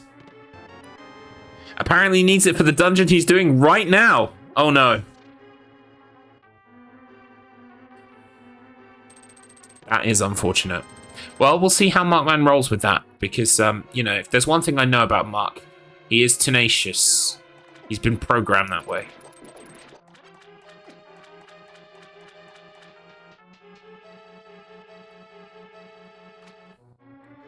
Well, it's an interesting point by Tater. He should know that he needs the cane, unless there's some form of skip or glitch he can do. That is possible. But the one thing I will say, Tater, is in a race environment, you do start to forget things and make, especially with randos, it becomes very hard to kind of remember, I don't have this item yet. Because we saw earlier DMAC trying to lift that rock only to realize he didn't have the glove. that's a very basic thing. And I'm not saying that DMAC, is not a bad player because he didn't remember that. It's more that it just, in a rando, there are so many things to remember, and it becomes very hard to remember exactly what you've got at any given time. I mean, you can glance at that tracker, but ultimately, you're doing a lot of it without looking at the tracker. You're just kind of like trying to keep in mind what you've got, what you haven't got. And this is the same sort of burden that we alluded to during the Ocarina of Time race that we've talked about a couple of times now. In Markman's head, the Desert Palace is now complete. Yeah. Yeah, it's gonna be a real problem if that is the case. If what Wugger is reporting to us live from the field indicates, then yes, unfortunately, if this is the worst scenario in a randomizer race. If you consider something done, but there is something important that you need there, it could be a real problem later, because then you're forced with checking the whole game all over again because you don't know where you went wrong. Which happened with our Gerudo training grounds. Exactly, yeah. Power Fist, and is happening again. So, Did Wugger exclusively reveal something and not Garlips? Yeah, apparently it's not so exclusive after all. Well, yeah, but I mean, let's face it, 99% of you aren't reading the chat, so I exclusively revealed it when I read out Wugger's information. So... Tate, you weren't here earlier when I exclusively revealed something. I can't remember what it was, though. There are so many exclusive reveals during a race, it becomes hard to keep track. But they were all exclusive. They were. ET's always glitchy. It's true. Z, off the back of Tan, I think, proposing that the tracker might be glitchy. Oh, okay. Which... I mean, I never found Emo Tracker to do me wrong while I was doing my practice. However, I was never at this advanced or completed stage of a seed. So, I don't know. Meanwhile, we've got DMAC on another boss here. This could bring him level with Marc. Garlips famously said he doesn't need to be good at ET, and then it came back. It's true. It's true. I mean, I've got an annoying habit of basically running my mouth and saying all kinds of shit that then comes back to bite me in the ass later. It's an awful problem. He's not going back for it. He's totally missed it. Uh-oh. Uh-oh, SpaghettiOs. He's forgotten about it so hard he noped into Super Metroid. That is going to be a problem. It could very well be a problem. Especially if the others manage to find said item. Although Marc has, he's got that early lead to carry him through. Maybe it will give him enough time to make progress elsewhere. Remember, Wugger is saying it's a needed item, but it might be only needed for maybe one boss and to fully complete the game. I don't know exactly what it's needed for, but it might be the case that Marc can make a lot of progress elsewhere, and it might just be enough for him to clinch the race victory. It depends on how fast everyone else, whether we get a complete today or not. I have to call out Tater's analogies. It's probably my favourite thing I've ever heard in relation to a randomizer. The "where did I leave my keys" portion. Exactly. It's very relatable. Yeah.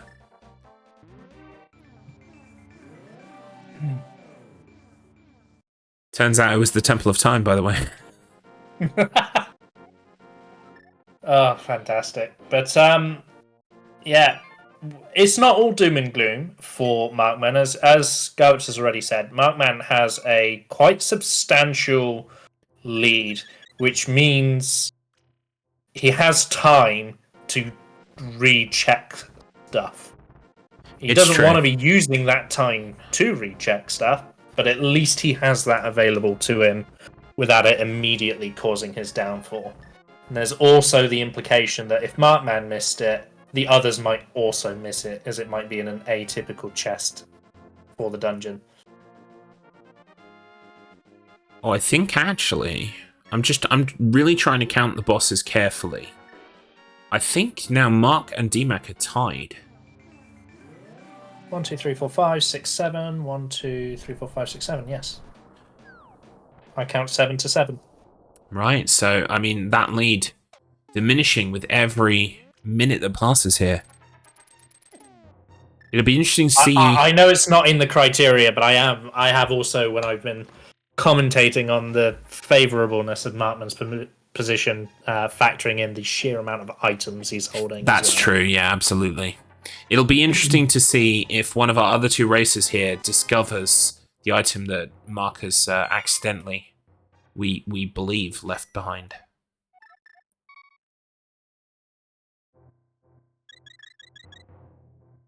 He cannot complete Link to the Past without that, so it depends on whether the other racers get it or not, or whether he remembers. Okay. Are any Wugger, are any bosses hidden behind that? I mean, obviously, you're saying if you can't complete the game without it, it might be the case that you could get like most of the bosses. That dungeon he was just in, you need the right. to Okay. Get to the boss. So to get to Ganon and also the boss of that dungeon, presumably.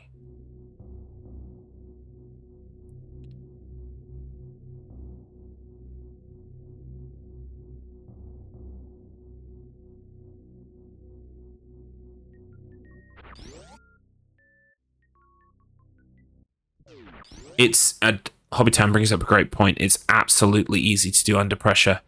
It's especially the race environment. Like you'd be surprised. Like even though it's just a fun race amongst friends, you know, there's gentle-natured joshing, but for the most part, you know, we're all friends here, and we're not like pushing each other too greatly in terms of, you know, like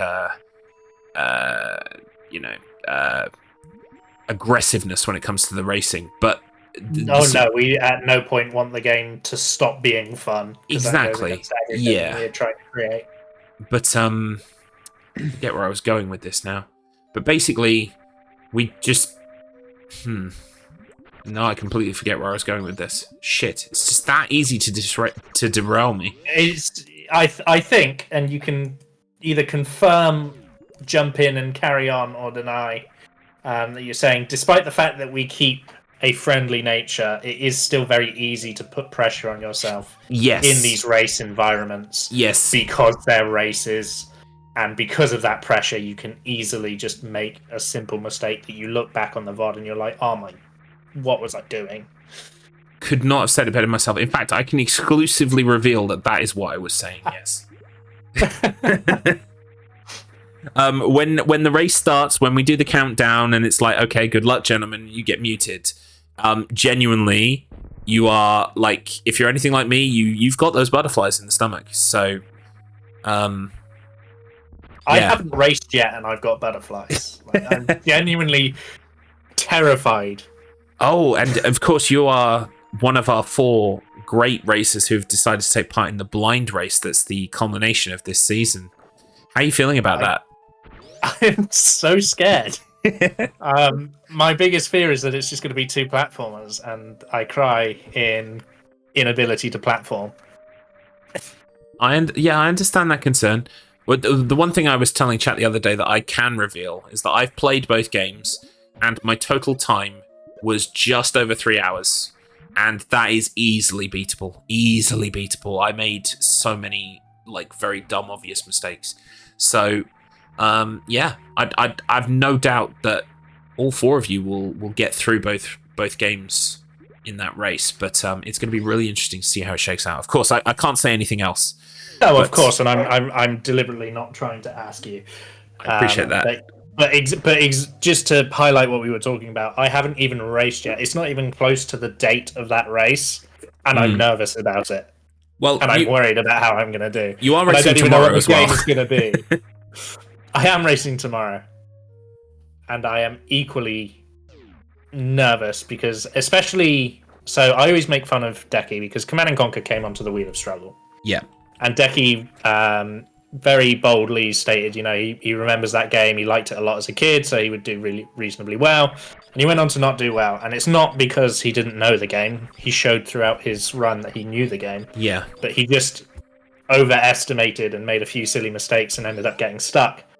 And I fully expect that to be me tomorrow. And that's like my worst case nightmare that I'm having is I'm going to make a stupid mistake and spiral downwards and not recover from it.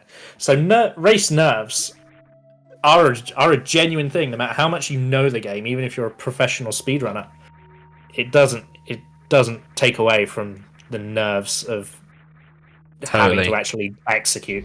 I also feel like time manages it softens a lot of the hard edges. So, you know, for games coming up on the wheel, you think, oh yeah, I remember that. I was good at that. And then it's a bit of a rude awakening when you actually get there and you realize, oh wait, no. I'm very rusty. I don't remember half as much as I thought I would.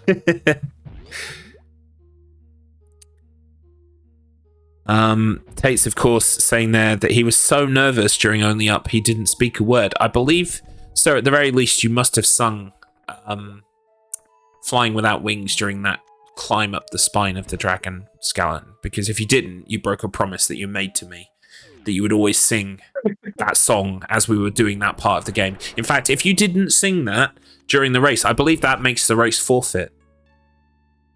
And who would win if that race was forfeit? He did it second time around. Well, yeah, I'm afraid, unfortunately, I've been talking... Yep. I can exclusively reveal that makes the race null and void. Excellent. More exclusive revealings than ever. I forgot also... Oh, well then, never mind. It's fine. But Tates, of course, is going to be involved in not our next race, but the race after that. It's going to be Chained Together. Fans of Decky F will have been watching his stream today where he was practicing. I have yet to finish Chained Together. I'm very much a kind of crammer when it comes to preparing for exams, races, most aspects of my life. I tend to just kind of spend the day before immersing myself. So I will get round to Chained Together soon. But Tates is definitely the favourite as it stands. So we'll see how that goes for him. I mean, hopefully he just gets incredibly nervous again. And it's very funny to me because I remember going way back, the Wheel of Struggle community had to force me and Tater to play Getting Over It with Bennett Foddy. Had to force the two of us to play that game together on stream. Yeah. And I remember then actually being the first to rage quit. I actually rage quit before Tater, which surprised a few people. But then Only Up came out and Tater has become some sort of climbing game god. Yeah. Where he's played Only Up, he's played Sisyphus, he's played Chained Together, and he just masters the game. So apparently Tater really likes climbing. Yeah. There you go. And do you know what? To be fair to the lad, he's good at it as well. I mean, the only thing that's really holding him back from becoming a master of the genre is that he refuses to recognize the superior game Doggy Up, which repeatedly there have been calls from the community for him to complete, but he believes it beneath him, which is rude and, you know. Oh, by the way, Mark killed Ridley. Yep, Mark killed Ridley, I was going to say. So, yeah, that means that Mark is now ahead again, I believe. Let me just do a quick double check. 1, 2, 3, 4, 5, 6, 7. Yeah, he is ahead of DMAC by 1, I think. 1, 2, 3, 4, 5, 6, 7. No, they are equal still. Oh no, yeah, I'm not looking at Ridley. There it is. Boom. Gotta look at Rids. You gotta look at Rids. Well, he's like a bit of a weird orange upside down A shape, V shape thing next to the heart containers. I missed him. He is. Mark would be in Goman. Yeah. Oh, he didn't forget the game. That's very upsetting. Especially with the amount of time left as well on the clock. He could have. Yeah. He could very realistically finish the game and have change had he not forgotten to pick up the cane. Yeah, see, this is what I was worried about when creating the race seed, was that I wanted something that was going to last us enough time so that we would basically get, you know, a 5-hour race, but at the same time... Would you say you were looking for something that would go the distance? I was indeed. And, you know, Michael Bolton showed me the way. He said, look, this seed's perfect, kid. No, I just wanted it to be a good show, and I didn't want it to be too easy, too hard. So yeah, I think, especially if Marc doesn't get to finish today, knowing that he could have when watching this VOD back later will be probably quite heartbreaking. Which is just insult to injury after the whole not getting donuts thing from earlier. Oh, he's just not having a good day, is he, our resident AI? Not only having a good day yesterday when he was doing this race, but also today when he's listening to the VOD on YouTube. I like what you did there. I will not ask him that question, Wugger, I'm afraid. Yeah, unfortunately, we can't provide anything that's even close to help, and I feel that would be prodding. Unless all 3 players make no progress for 2 hours. That's true. Yes, that is perfectly fine and allowed, and cool actually. Gave us the rest of the race. Welcome back, Hobbytan. So it's going much like it was before. Marc still has potentially forgotten this item that could be very important later on in making progress. Currently, DMAC... Marc has beat Ridley while you were away, so he is now back in the lead, definitively. But this whole Cane of Samaria issue is going to be potentially kicked down the road to become a real nightmare maybe an hour from now. Who knows? So who should we start with interview-wise? That's coming around. Might as well get the chat on the questions. Yeah, that's a good point. Yeah, so I think we went Marc, Kylo, DMAC last time, so we should probably go DMAC, Marc, Kylo, or DMAC, Kylo, Marc, something like that. Okay, questions for DMAC, please, chat. Please do, yes. I can't wait to watch that bad run club run race between you. It's gonna be like I think if Cody doesn't get spun now, I'm gonna be heartbroken because I genuinely unironically love that game. Yeah, I think it's got a good chance. I mean, most of the games that are on the Bad Run Club, like they usually average about 5 to 15 minutes, like for the most part. So we stand a chance of getting. I think, like, if the worst case scenario happens where the longest games are spun, we'll probably get about 4 games, maybe 5 during the race. But I feel like if all of the short games get spun, we could be in the region of 8 to 10 races. So games rather, because it's one race, Garlips. It's just one race. The timer is even going to run while we switch games. It's going to be such a nightmare. Oh, I'm so scared. That's a good question, Tam. I like that question. As opposed to Wuggers. Wugger, are you specifically saying that because you've also seen DMAC now miss this check?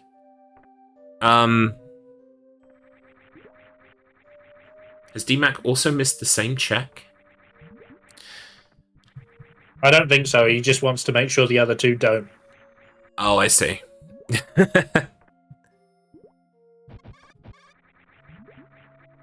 Oh, I get it. It's so that everyone would have the same question, so it would be fair.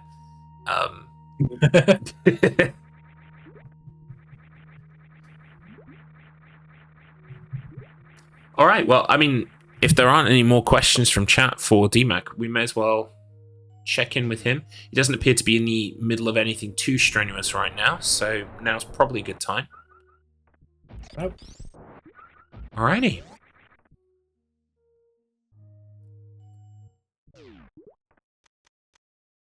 Hello, DMAC. Hello. I was just Live thinking on about you. Channel 4. Please do not swear. You can swear as much as you like, though. Ironically, if you want. It's true. I was just about to ask commentators if you were to take me on a fantastic date, where would we go? Oh, that's a great question. I would take you to the Tower of London so we can sit and stare at the ravens, because ravens are a cool bird. I like it, and they are. Man, I can't compete with that. We actually have a fun story about ravens and London. I was in London recently with my partner at Spirit Box. Ooh, lovely. And after the game, we go back to the hotel and just found that embedded in the heel of her Doc Martin was a raven pin, like a really expensive metal one. Oh, Someone had obviously lost. How lovely. Hours now. Yes, absolutely. Anything Raven themed must be kept. It's the best bird for a reason. Anyway, we have a question for you from chat. Unless Gallips, have I bought you enough time to think of your ideal date with DMAC? Well, I've been told, my wingman Hobbitan has been whispering in my ear. Meridia sounds nice this time of year. It's a bit wet. Well, hey, Angry fish. yes. That's before we even get to Meridia. So, also from Hobbitan, how does this seed compare to you against your practice seeds? I think in the last hour, it's really started to come together. I can see where the logic wants to take me. I think I'm more disappointed in my own execution than the seed itself. Like, if I pulled off the early wrecked ship gambit and got that glove, Yes, could have been cleared. Yeah, we were talking earlier on about your handling of bosses in general has been exceptional. So the difference there with Fantoon early on was that you were just trying to deal with him when you were sort of fairly under-equipped or underpowered, I'm guessing. Yeah, so if you don't have any suit upgrades, contact damage from Fantoon deals 80, and his fire deals 40 each. Wow. So it's a lot to try and deal with. Just Hobbitan also asking, what were your favourite and least favourite practice seeds? Were there any that stood out as particularly egregious, or? Hobbiton didn't see this one, but I really enjoyed Angry, one of the seeds you put together. Oh, right. Yeah, I believe that's the one with Agretsuko and Charizard, if I remember correctly. Yeah, it was great. And the Gravity Suit Shiny Charizard was beautiful. Beautiful. Yeah, it was a really fun seed. Not too difficult. Say again? Most hated seed. Whaley. Okay. Okay. Because that required awful lower not fair hell run. Oh yes. just to get started in the game. Okay. Fantastic. We also have a hard-hitting question here from Wugger, who insisted we ask apples or oranges.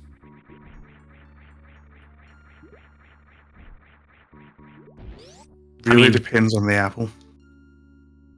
But at the very least, you have no ideological or personal reason not to compare apples to oranges. Okay, if I were to say Pink Lady Apple. Pink Lady's strong, but I'm more of a Golden Delicious kind of guy. Call me a child, but... No, Golden Delicious is a strong apple. I'm just giving you an apple in the context of apple versus oranges. So Pink Lady versus oranges. Pink Lady sweeps, I think. Pink Lady sweeps. Understandable. I mean, Suma's not going to compare that any day of the week. No, and that's fair enough. Mr. Matt Internet would also like to know, what's your favourite toast topping? I like... if it's toast or toast and not grilled or fried. It's toast or toast, I like a little bit of mayonnaise and a little bit of plastic American cheese. Ooh. Okay, that is a different topping for toast than I was expecting. It's comfort food. But I can understand why that is delicious. Chat are absolutely loving your answers, by the way. They're loving how deep you're thinking about these, and they really appreciate the effort that you're putting towards thinking about them, as opposed to playing the game. Sorry, I was trying to figure out where to go there. What was that? No, I was just being a shit. Don't worry about me. Chat are loving your answers to the questions, so and Hobbitan is very proud of you. I aim to please. Thank you. Well, can you pass a message on to Markman and Kylo, actually? I can, depending on the nature of the question, of the message, Just want to say hi. Make sure they're good. I'm not sure about that, but we'll run it through our checks and balances. We'll make sure that it's legal, but if it is, then we will pass that on to them. Nothing to do with getting in their heads at all. It's just a friendly gesture. Oh, hope you're doing well. Chat think it might be too revealing, but we'll see. I think we probably will be able to pass that on, yes. All right. Good luck, DMAC, and we will check in with you later on. Bye-bye for now. Thank you. Well, chat, that was illuminating. And yes, we've now got a message to pass on. Hi. If we could just get our team, like, cracking the code on that, seeing if there's any hidden message there. Also, questions for Kylorian at this point would be welcome. Apples and oranges for everyone else. Cool. That's good. That's a given. Makes sense. I mean, unlike Decky F, where it was unoriginal, apples and oranges, I feel, is like one of those eternal questions that generations of humans have been asking themselves. So it appeals to the deep nature of us as individuals. Yeah, Decky F, that's because yours is hard to read, mate. Like, 3 words, mate. Wugger just makes it easy. If your question was, woodchuck wood, I'd probably ask it a lot more often. Woodchuck wood. I mean, what I've done there is I've concisely nailed it down to its like core principle there. The thrust or the jut of the argument. Any other questions for Kylo, apart from apples and oranges? Oh, why? We've got the question why. That's also a good question.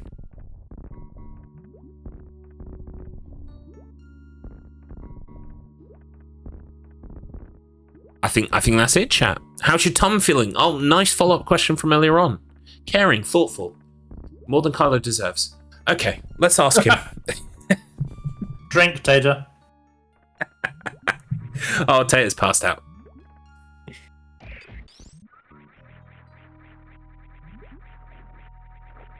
Kylorian or Kylorian or Kylorian or Kylorian or Kylorian or Kylo. Ooh, it's Kylorian or.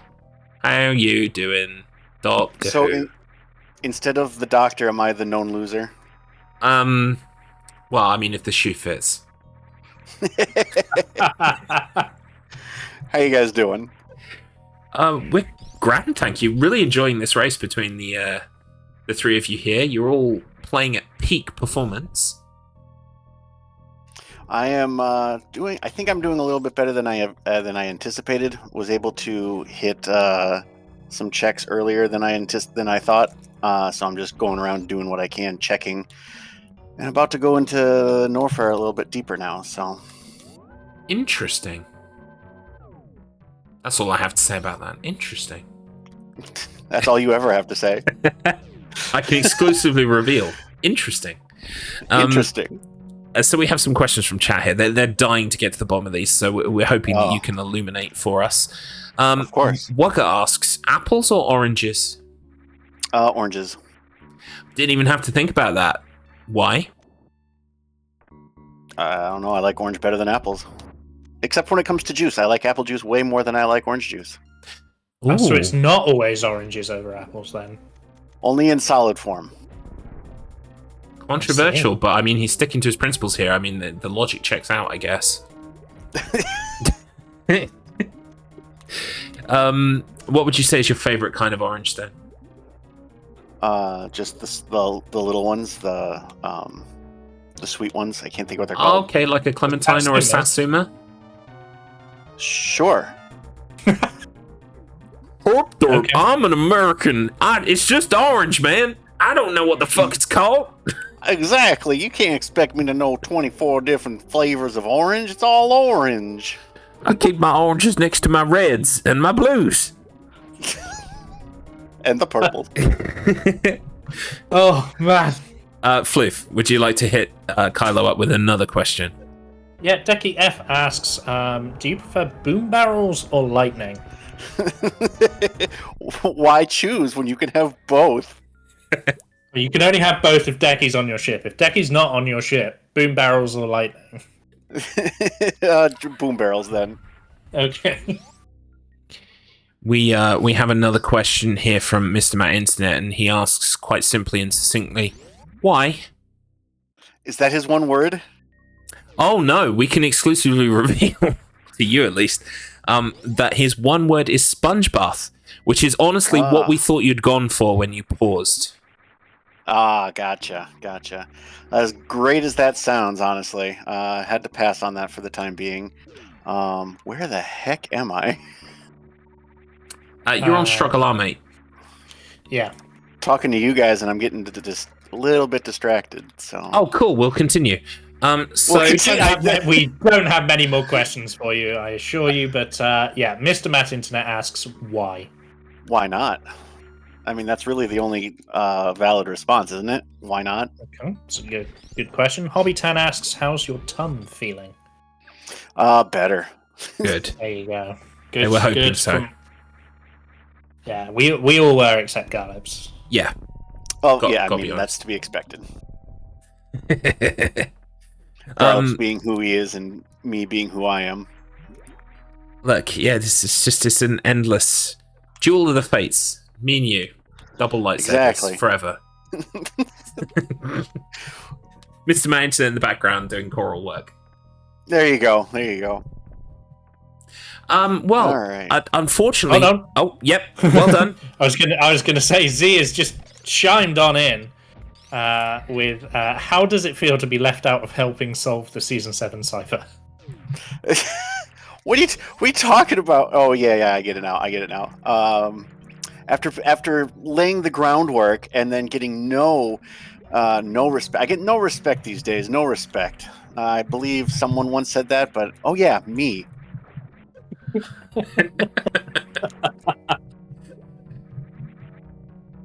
Well, And I but, think all that's left is a certain message. Uh-oh. That may- there's a certain message. Did I forget don't know. something? I don't know. Was it or was it not approved? Oh, that's true. Okay, so we DMAC asked us if we could pass on a message to yourself and Mark, and of course that message had to be run through several channels just to make sure that there was no hidden messages, no kinds of hints or mind games or anything else that he was trying to play. And the message has passed all of those checks, so we can now pass it on to you. It is, hi. That son of a bitch. He went that route? Shit. Right. I thought we couldn't screen break. Well, with that bombshell, we will leave you, Kylo, in order to continue the exceptional progress that you're making. Sounds good. Bye for now. Take care. There he goes. God. So we've had another good boss kill out of DMAC during that interview. Markman has picked up a cane, but it's not the cane that he wants. Uh-oh. So, wait, that makes 1, 2, 3, 4, 5, 6, 7. That makes them level pegging on bosses again. Although Mark does. is now in a room with the next guy. What's his name? It begins with G. No, it's Dragon. This is Dragon. So, Markman looking to eke out into first place again. Once he's finished with Dragon, we will check in with him. So get your questions in chat now. Obviously, apples and oranges.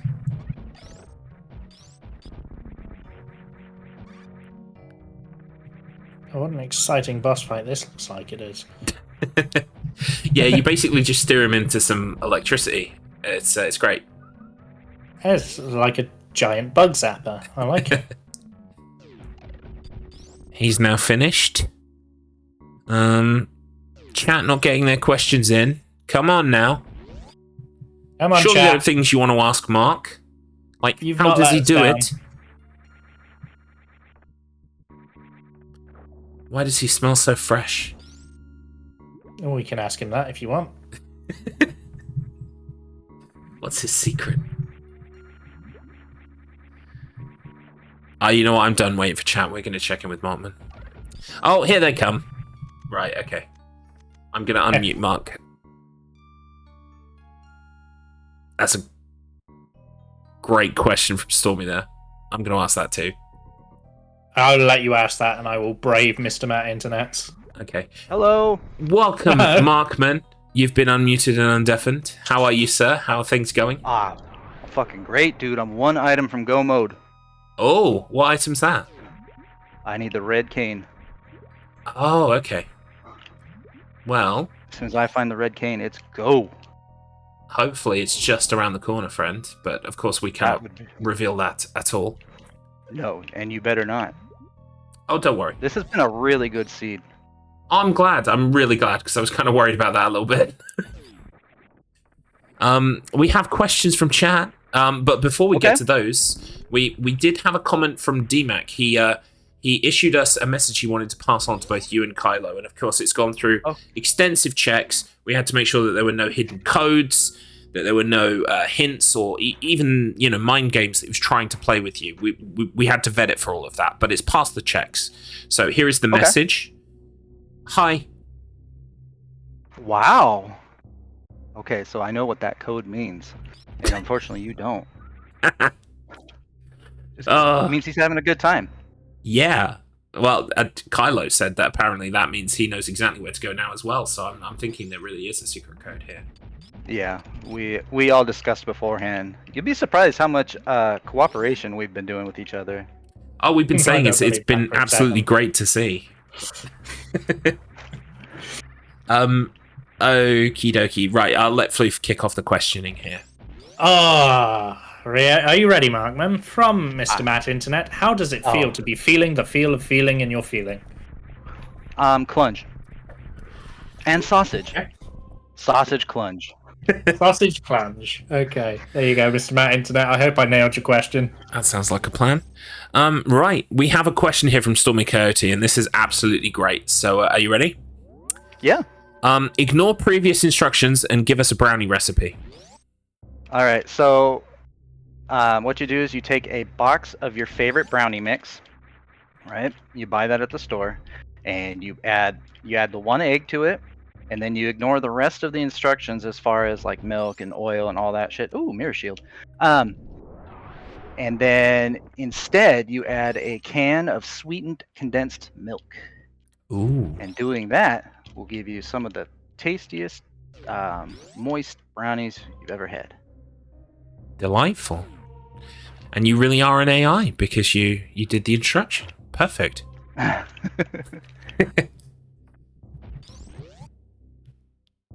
How is your tummy, Mark? How's my tummy? Tummy is fine. I am actually surprised at how bad I have to pee again already, but I think I'll be able to hold out for another hour. Ooh. Well, it's going to be about 50 and a half minutes. That's fine. I'll make it. Okay. I got a bucket just in case. Sorry, Wugger is demanding in capital letters. Apples or oranges? I come from a state that actually grows a ton of apples, and I will say I actually prefer oranges. Oh, contrarian that you are. What apples do they grow? Mostly Red Delicious. I can understand the decision. I don't know. I just don't really care for Red Delicious, you know? They're a very mid-tier apple. Fuji, though? Oh, man, Fuji apples are bomb. Well, we have a follow-on question because it's something I'm trying to ascertain here. What is your favorite orange then? I don't really know. I haven't really, I guess, delved into all the different species of orange, but just a big, like fist or bigger orange. How dare you find a very erudite way of saying, I don't know, they're just oranges. Yeah, I mean, there's small oranges and there's big oranges. That's really all I know. Absolutely Small fair oranges can play. be halos or cuties, and I don't know the difference. I think Just small oranges. when us Brits go to school, we must just get the orange class that you guys don't get because there are kumquats, there are satsumas, there are fucking clementines. But I've heard these names. Well, there you go. Except that middle one. I don't know what that middle one was. Satsuma. Yeah, I don't know what that is. It's like a small orange. Oh, okay. Often See? very seedless and enjoyable to eat because of how seedless it is. Well, that's awesome. You know, it's so nice. You're showing us so much about this game today, and we're able to provide equal amounts of value by giving you types of orange. It's equivalent exchange.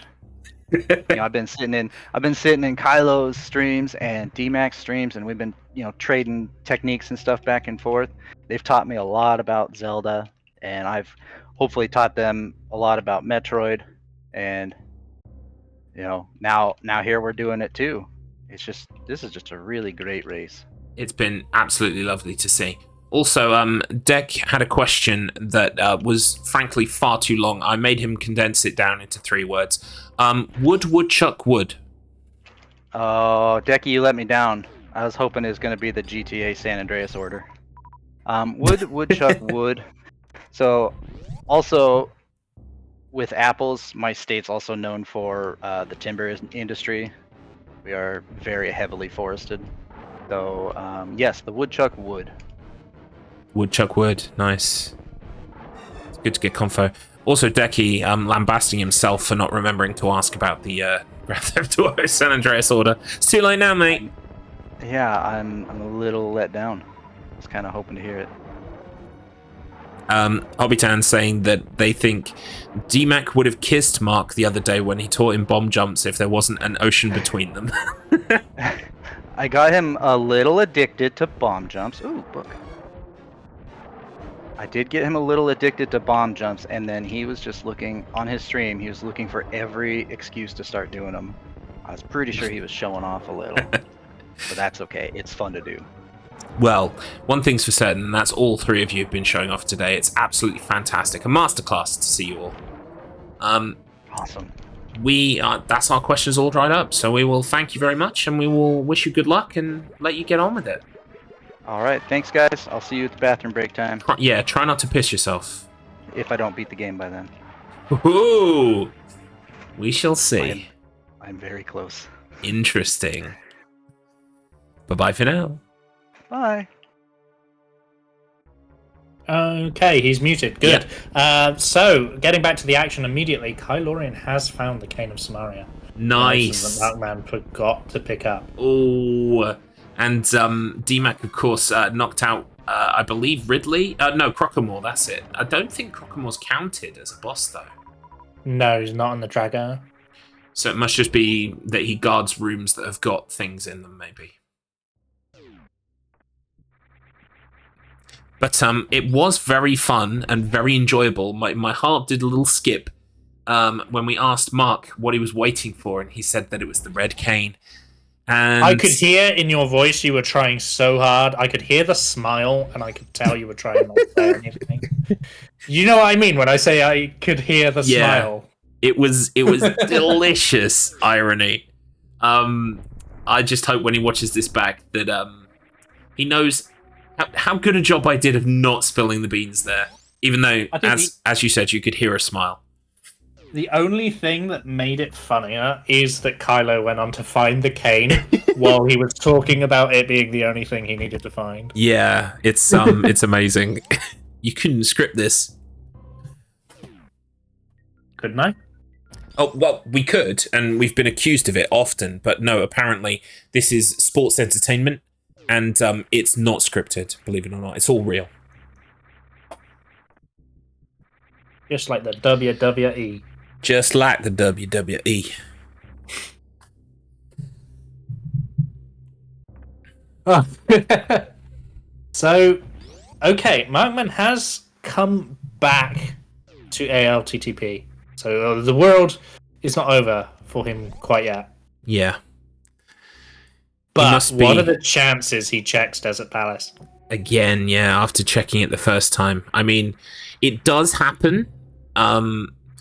I've been in races before. The one that springs to mind is the Resident Evil randomizer from StruggleR Season 1.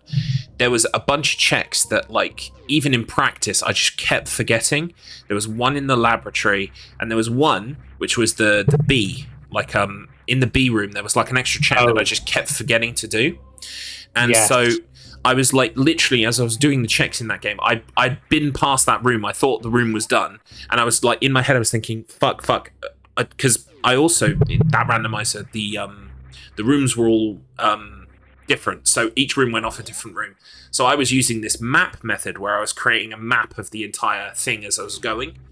And so I was like, I can close off this whole wing of this entire map if I just like can say that all of these rooms are done. So I was just sat there going, what have I missed? What have I missed? Like, are there any checks I haven't done? And it came to me. But like, it's very easy to just think it's done and to not consider it again.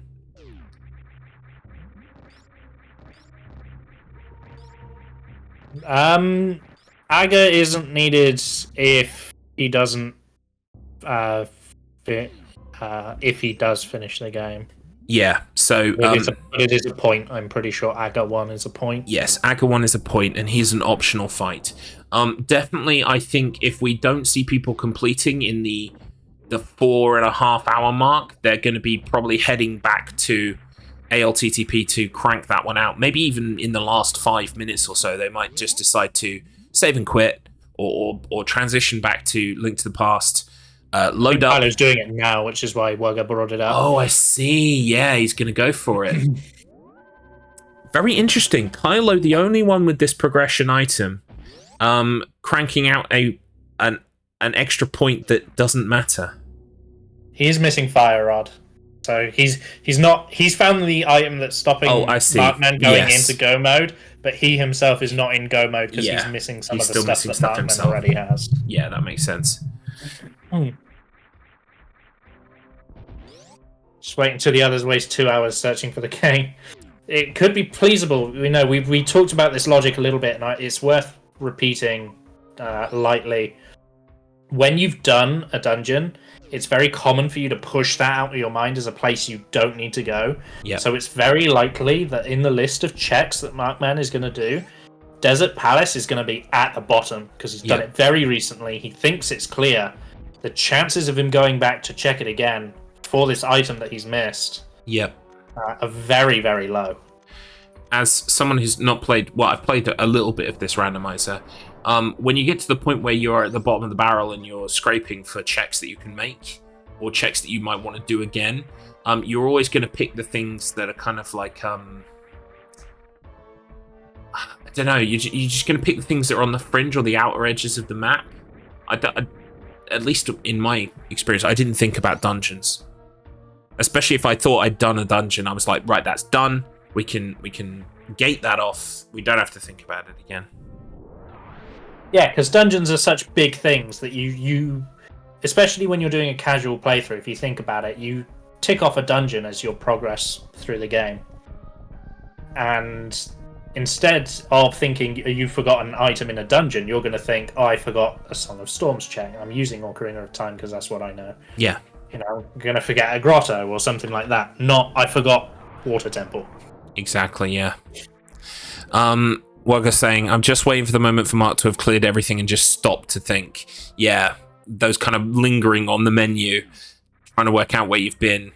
You can kind of really feel for the player in that instance. Tater84 also saying, so am I hearing this correctly? Marc knows what he's missing and has no idea where it is. Exactly. We just talked to him in interview, Tates, and he said he's waiting on one item, which is the one item we know he has missed. So it'll be a matter of whether Marc works that out through logical deduction, revisits that area and finds the thing that he's missed. Sorry, I'm looking at Aghanim's sprite and remembering that I don't know what he actually looks like because I always misinterpret his sprite. It's fantastic. Yeah. So this blue balls. Interesting thing about this fight, yes. So basically, he has two ways he can attack. He sends spheres at you that you have to hit back with your sword, or he shoots lightning across the room, which you have to avoid. If you hit him with your sword at all, you will take damage. So the only way to attack him is to send things back at him. Kylo has now killed him, which means that he's done. It's an extra point for Kylo. I mean, that's all it is, but Kylo has locked in that point, so just I'll take a quick moment to tally up the numbers again. 1, 2, 3, 4, 5, 6, 7, 7 for DMAC. 9 for Marc. 8 for DMAC, I think. Oh, yeah, I missed thingy-majiggy. Dragon. Yeah, 8, 9, and 9. 8, 9, and 9.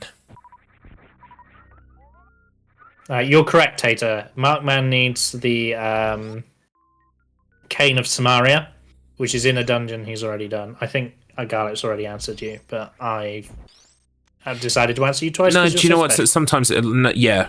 Well, you used the nice version. I was going to say, like, Tates needs to hear everything twice. It's the only way it goes in. I don't know why I'd completely forgotten that you'd answered him, then remembered halfway through answering him, and I'm like, oh, great, now I'm stuck in this trap. Well, no, you know what? This is just, it just goes to show how professional we... Look, most people would have melted in hour 2, but we're here in hour 3. We're still going strong. We're going to make mistakes, okay?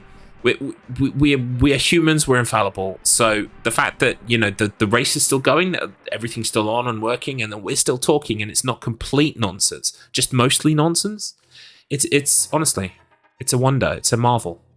Yeah, I'll take mostly nonsense. That's an acceptable amount of nonsense. Plus, Tates, you also you missed several drinking opportunities based on the little drinking game you devised about. I think it must be something to do with me ragging on Kylo, because every time I did it... Oh, yeah, they explained it. Every time you make fun of Kylo, they have to drink. Yeah, so you missed the interview, so you probably owe yourself a couple You're about shots. 4 drinks behind, Yeah. Tater, if you haven't been listening. Also, belated welcome into MV Gamer. Go Markman. Well, he is going, but he's not quite in go mode yet. Yes. Oh... Tragic. Tater, you explained it twice. You need to explain it 3 times for it to go into my head. I'm worse than you. Red mail, nice. Always nice to have those armor upgrades and stuff, but it's not what Markman wants. I know. I can tell you, he's not going to find it in Super Metroid.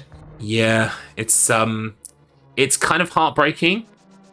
But I will say, as a viewer, it's also kind of gleeful in an inexplainable way.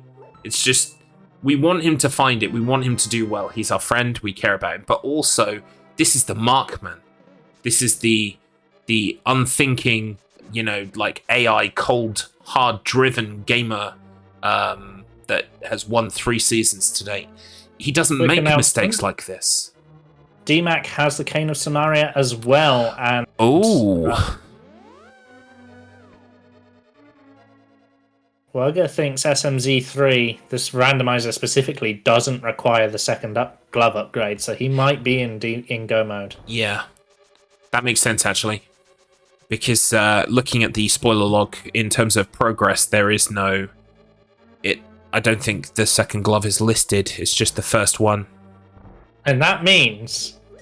What did he receive? I think it was something like 4% of the vote. Our first player to hit go mode...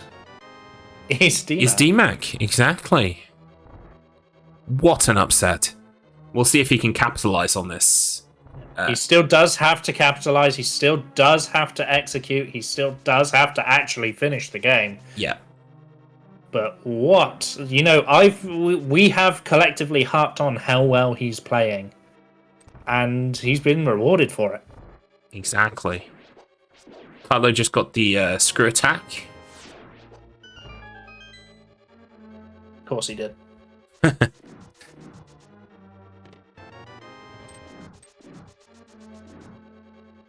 Again, I don't believe the screw attack is necessary. It's just one of those nice to haves. It basically means you're putting out damage every time you jump, basically. Oh, apparently, he does need a second sword still, but he will find it, Wugger believes. So does Hobbs.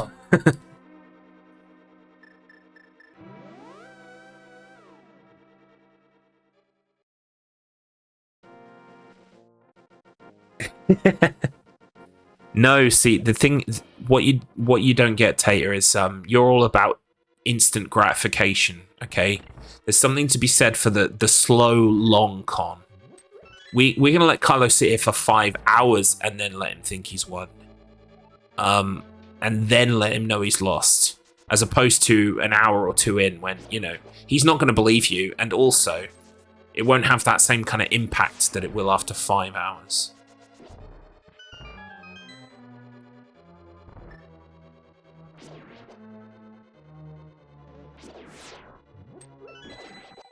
I mean, every time that I think that I feel bad about what I'm saying about Kylo, I remember that he said this week on my own stream that I'm shit at Ocarina of Time. I was there. Yeah, I just... that was a fun 40 minutes. So I should thank him in a way, because he's taken off my limiter like it's an anime fight. I don't care anymore. Oh, you spent 5 episodes charging up, and you're now finally ready to fight. Exactly. Yeah, I'm with you.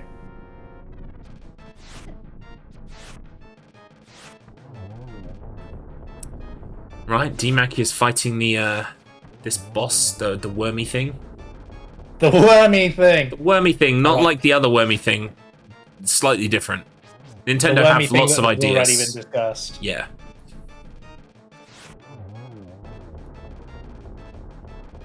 Absolutely masterclass is it. Shame it's for a red rupee, but there's the pendant, which is what he wants. Lan Mola. Lamb Mola. Lan Mola. Oh, Lan Mola. Like LAN party. Uh-huh. And then But for Mola. teeth. Right. Does that put DMAC on even pegging with Marc again? Sorry. Because all 3 players are at 9 completes. Read what Hobby Tam was saying, and now I can't comment at all. I insert both.gif here. Oh. Look, you're all writing fan fiction at this point, and you know I'm not going to stop you.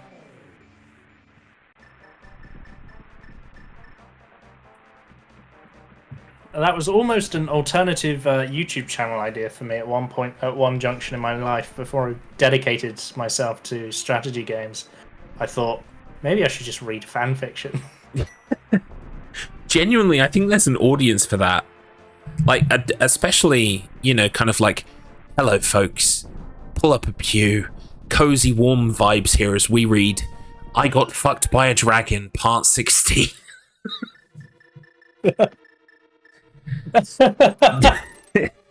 Oh, so what you're telling me is I chose poorly. You can always pivot, like late stage career changes. It's worked out for a lot of people. Part 69 was right there. Look, I haven't written Part 69 yet. Garlips and Kylo fanfiction coming to the WS soon. You know I am a published. You know I am a published author, Tater. I could make that happen. Oh, you know what? Like, it's been a good run, guys, but I think that's the day I scoop my own eyeballs out with a spoon.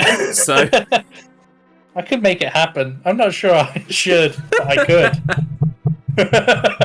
I don't know what's worse, reading it or getting a confusing and upsetting arousal at the thought. Anyway, should we talk about like Zelda and Metroid and stuff? Yeah, moving away from Garlips fanfiction.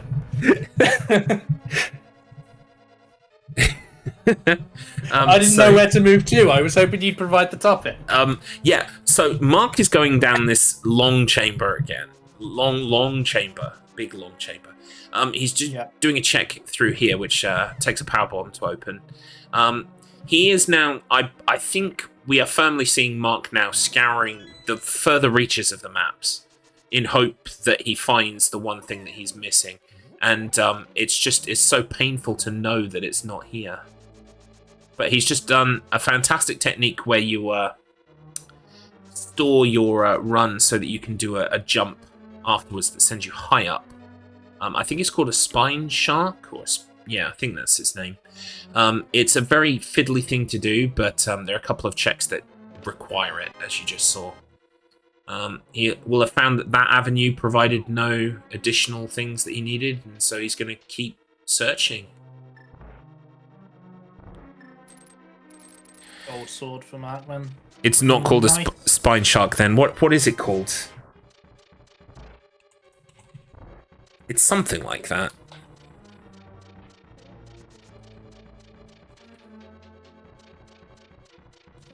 Shine Spark. Shine Spark. Right, okay. I believe Spine Shank was like an early noughties new metal outfit. I think they had a song called New Disease, if I'm not going absolutely mental. Yes! Well remembered me. See, like, I don't know fuck all about Metroid, but I do know my early noughties new metal bands. Hi, Pumpkin Blades. Don't worry about it. Hey, Pumpkin Blades! No context. What is that? Like, chat been saying some awful things about me and Kylorian. You don't want to know. And I haven't been encouraging them. Magical. Hi, honey. Yeah, the race is going really well. All three of our racers are still playing video games. It's great. Unfortunately, Ash, yes, he has. So it's become. I would, you know, I don't want to say that I speak for Markman here, but I feel in his mind it's become. What's the word? He's solved that area. He's found everything that he's going to find in that area. So it becomes checked. It becomes completed when it isn't, which is the problem.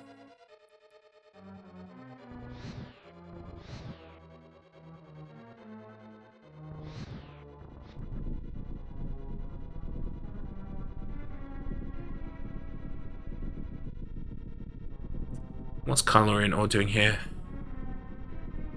Apart from testing my fucking patience. Drink. Fucking about with missiles or something.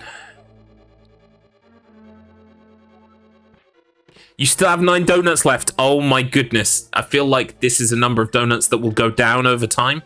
Is Marc not only now in a race against Super Metroid and his competitors, but also before the donuts have been fully depleted?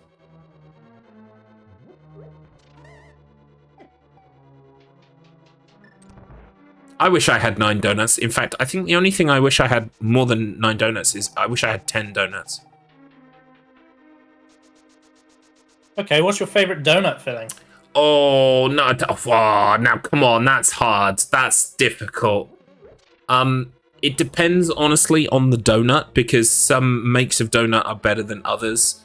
I'm a big fan of custard.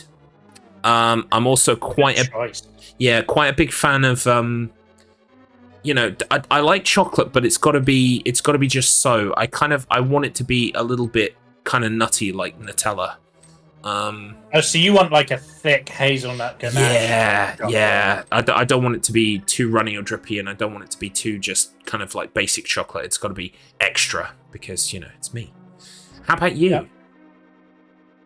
I am a custard donut person. Nice. I out of taste. Love custard on donuts.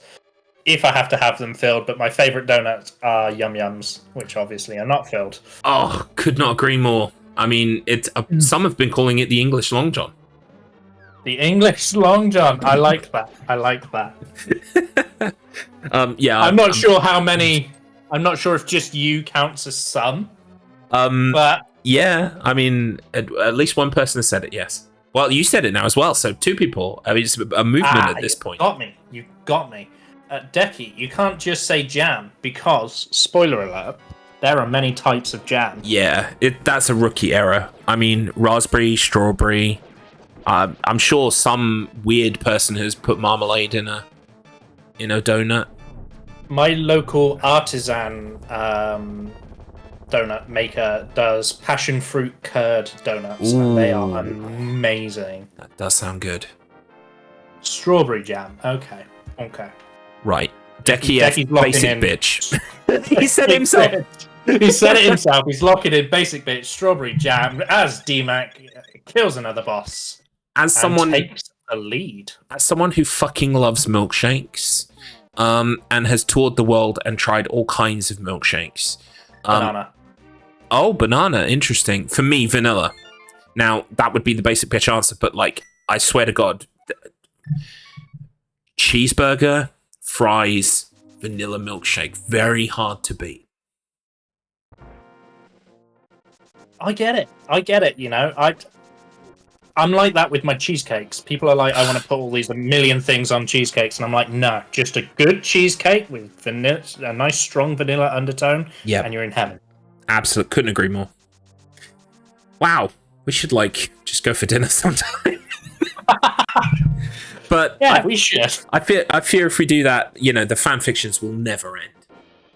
Well, I write them, so you know. Keep me on side and they won't appear. We've got Jaffa Cake. I've never had a Jaffa Cake milkshake. See, clearly I haven't traveled the world. Apple sauce filled donuts are delicious. They really are. I could go for a good... It's got to be a good apple one, but yes, absolutely. See, for me, it depends on how chunky the apple is, because I'm not a fan of the texture of applesauce. Yes, you want it quite pureed, kind of like a baby yeah, food. so kinda. if it was like an apple jam almost, I'd be there. But if it's like huge chunks of apple, I just can't handle the texture. Hey, look, see, that's the funniest part, right? Is that my wife would probably come with me, and it would be fine. I just want to eat with people. I mean, eating is fun and a great way to bond. Exactly. Much like the constituent ingredients of a donut.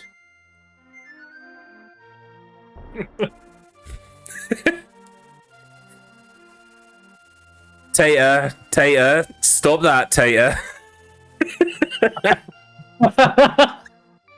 Anyway, the Link to the Past is happening on DMAC. Yeah, I'm all flustered. Yeah, so let's just have a quick check-in with progress again. 1, 2, 3, 4, 5. He is ahead. He's on 10.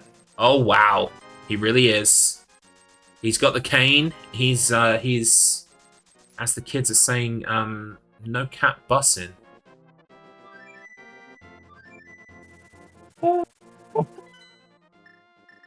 Awful. He has also started buying potions, by the way. He's taken a leaf from Markman's book. Yeah. Kylo in Ore, meanwhile, what's he doing? What's going on? He's in Metroid. He is indeed.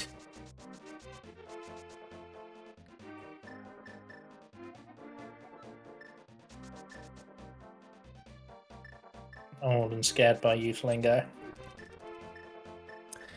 So I don't understand it myself. It's the one thing I know that I bust out when I want to sound like I know.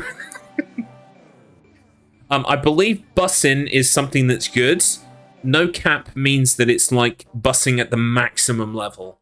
And for real is just an emphatic underlining of the previous statement. So basically I'm saying, wow, that's great. It's the best great it is. And for real, it's very much great. Something like that. It's Markman fighting Mother Brain. Isn't no cap not a lie? Okay, so see, Tates knows more than I do. In this one very small, narrow field of knowledge. Well, you know, Tater is hip to the hop. He is hip to the hop. We've all been saying it about him. Yeah, it does help to have like a cultural touchstone of a child or a young nephew or niece that is of that age, because that's how I learn these things as well. My nephew is 17, and he fills me in on most of this stuff. Markman's in the mandatory damage beam of Mother Brain. So he is he's dealing with Mother Brain, which would essentially mean that he's that finishes Super Metroid, I believe. But unfortunately, he has to finish both games, doesn't he? Exactly. But it does lead us on to a cool fact about the randomizer. So the way the randomizer works is, obviously once you completed the game, you wouldn't be able to walk around in the game anymore. but they actually included coding that allows the game to continue after the completion of it, because that way you might need an item still from one of the games that you've completed to complete the other games. So it's very cool what they've done with it. So it's kind of all left open. You can still travel between the two games even though one of them's completed.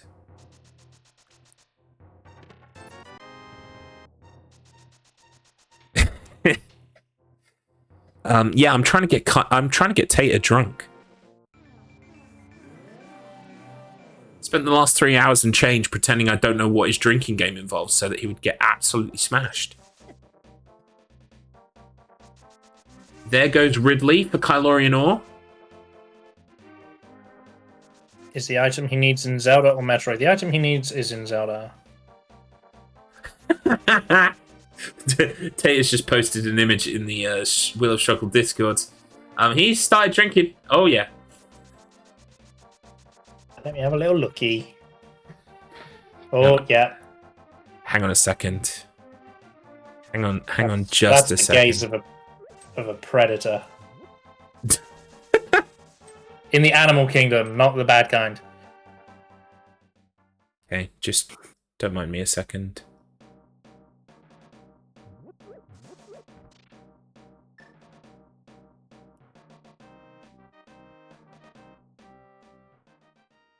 Just gonna put that there. He does not need to go back to Metroid, but he does not know that. There we go. I think I'll just let that sit there for a while. What have you done?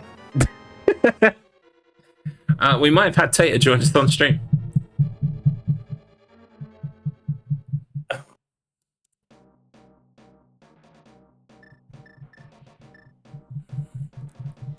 Oh yeah, I see him.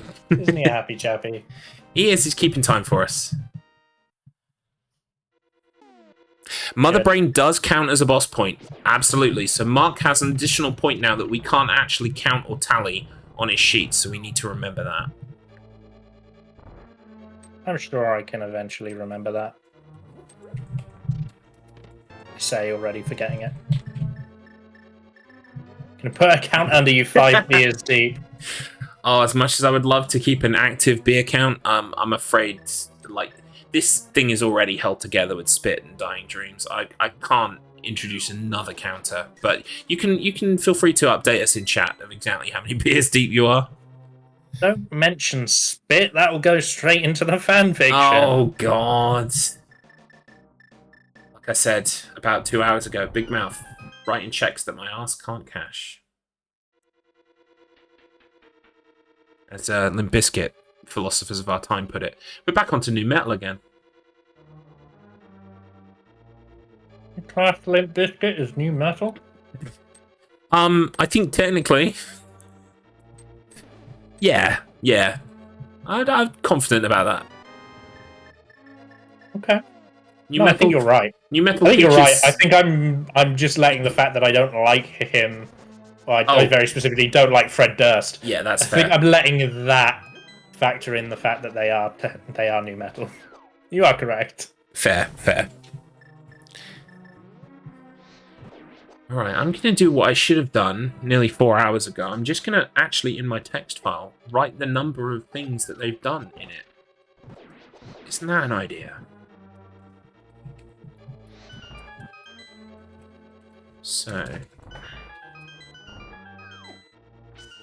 2, 3, 4, 5...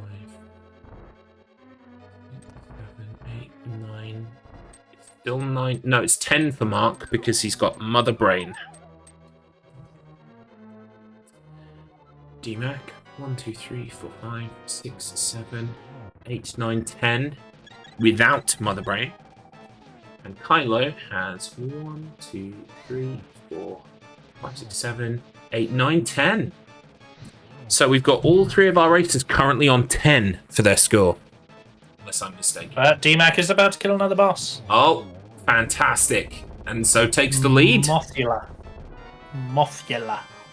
That one is. Sorry, Pumpkin Blades. It's don't worry, it's just a Limp Bizkit song.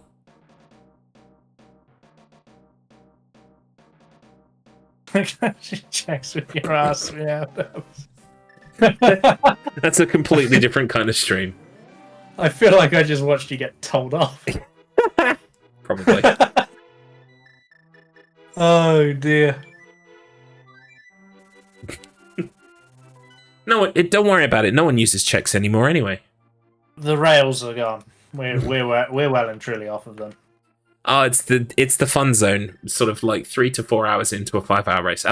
Me and Hex are going to have it tomorrow. Except Hex is very no nonsense, very expertise and knowledge. So I'm just going to be losing my mind at about this time tomorrow. I know. The main reason I'm going to watch the race back is purely to see how you handle it. Yeah, it's going to be enjoyable. If nothing else, the music is exceptional. I really like the music in that game.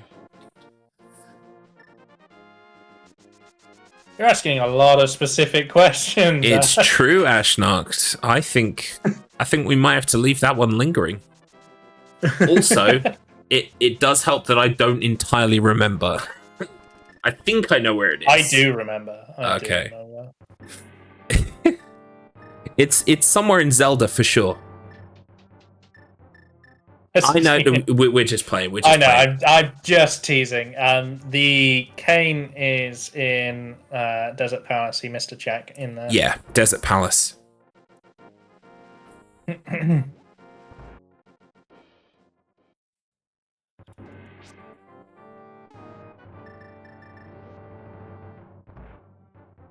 There's a sword in Metroid. Yeah. That Marc found.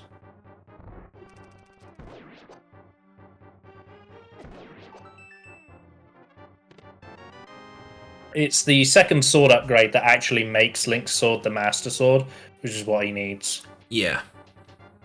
The third and fourth, the Tempered Sword and Golden Sword, and he doesn't need those. Obviously, extra damage is always nice. But... Yes, Tater? You didn't even send him donut pics. Oh. I mean, that would be enough to stop me racing. Getting some donut pics. We did tell him we can't donut. Yeah, we did. Sorry. Okay, right.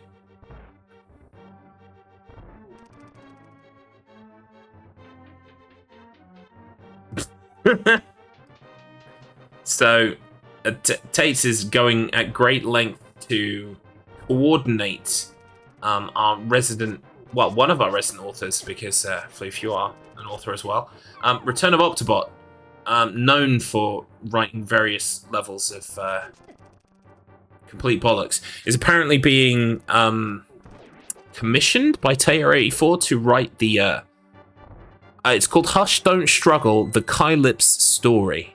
Well, that sounds that sounds erotically charged. I couldn't have come up with a better name.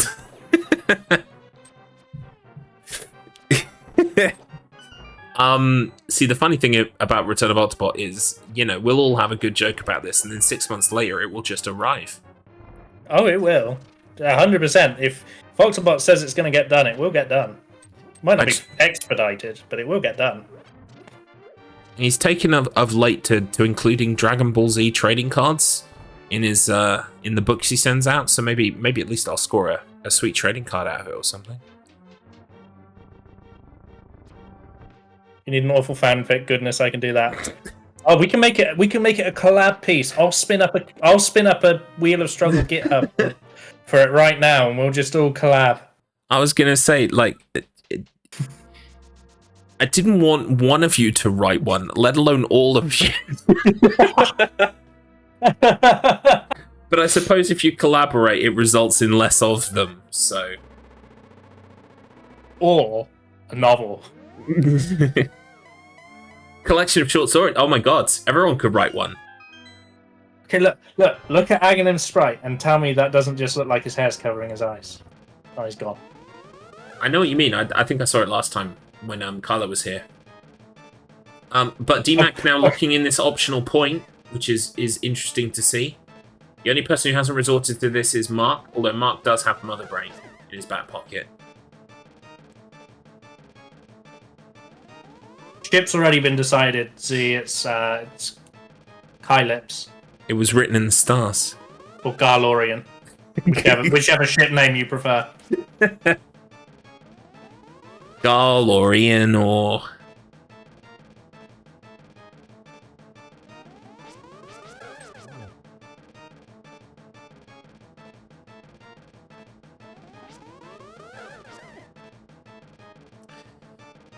Okay, DMAC about to put Argonym away. Chuck up another little cheeky point for himself.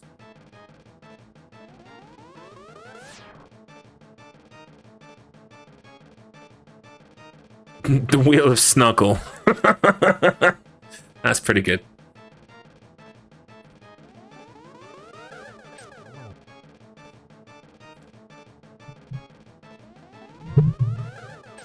Oh, yeah, do the racers need to pee soon? We're coming up on our 4-hour pee break, yes. I know Markman has stated that he is already dying for it. Yeah, kind of makes me want to kick it down the road a bit, but no, I won't be that mean. We've all been there, we've all needed to piss and not been able to. We wouldn't wish that upon anybody.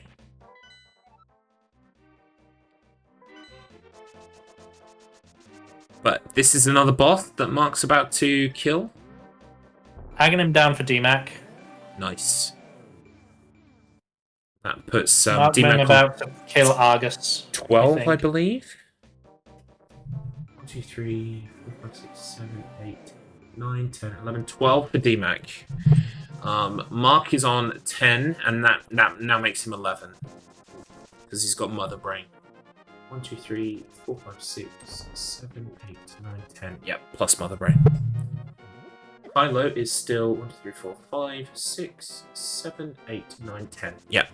So we now currently have DMAC on 12, Mark on 11, Kylo on 10. This cane of Samaria really maybe starting to impact the progress that Mark is making over DMAC. DMAC clocking in more bosses at this point. Although he has gone to do Argonym, so Mark hasn't done that yet, and that is kind of a freebie point, so to speak. I'll give you a dramatic reading. Since you worked so hard on that, Ash, I'll give you a reading right now. Garlips, you may want to close your ears. Okay. Garlips slid closer in the booth towards Kylo. Are you going to eat that last fry? Kylo looked at him under his lashes.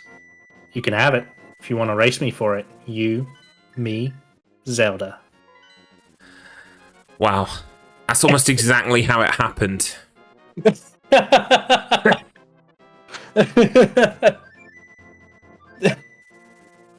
Oh, we have fun, don't we? Yeah, we have fun, don't we? Sorry, Wurga. I won't do it again, I promise.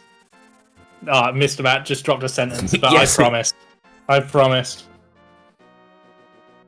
I won't do it again, but there's nothing stopping Garlips reading it.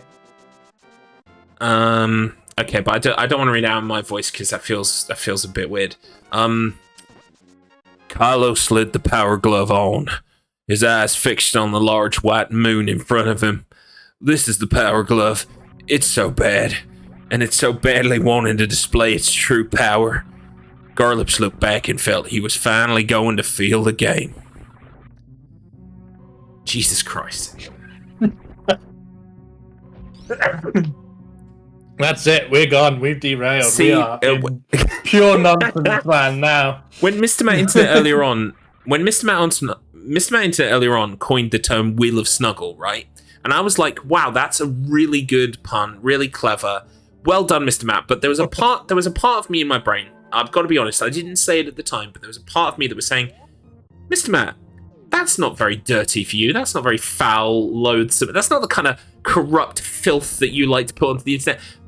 Little did I know, minutes later he would, follow up with what I would expect from him. Well, it's a good thing you didn't vocalize those compliments then. Until just now. Yeah, it's a shame. It's a shame. And after I said all those lovely things about him on the Hercules race. Edge to filth. Don't. You think you may have Damn, accidentally reported the channel? You know what? It's for the best. Yeah. Do you know what? If you did, we deserved it. I think so.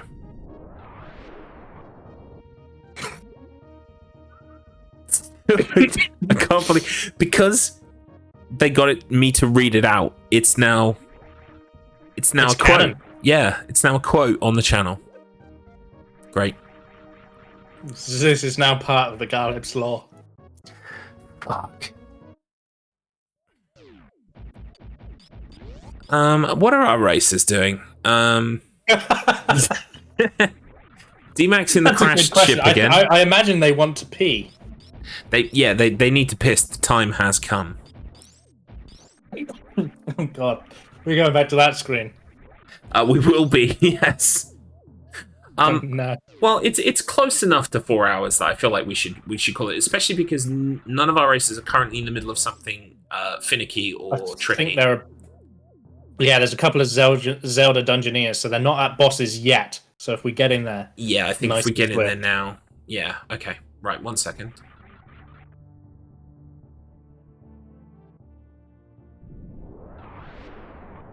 Oh, Gentlemen, if you could all please pause for me. Yeah, show me them pauses.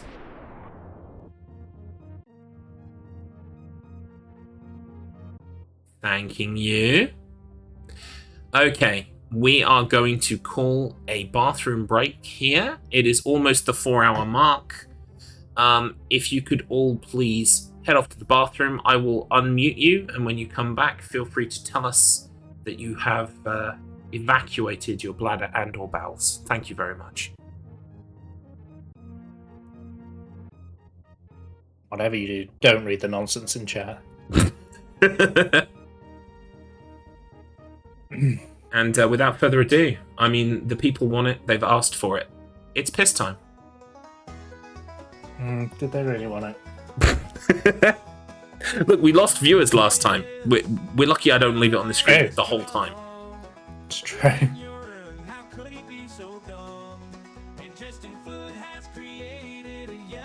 So, yes, just between us little birds, we saw there that something had just happened before the pause time. We will, you know, I think I covered well and didn't let it slip. Yeah.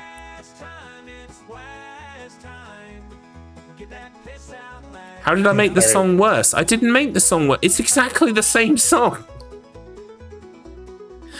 Oh, wait, no, I know what I did. I turned it down. You want it up, right, Z? You want it up. Okay, I can do that. Dribbling Europe, how could he be so dumb? Ingesting food has created a yellow stream, the length that only one man can dream. Just playing. Just playing. Oh my god, that was so much piss. Thank you. I'm sorry, hopefully it Hopefully wasn't too loud. I apologize, chat. I was doing a funny bit. I'm sorry. Also, welcome back from the piss.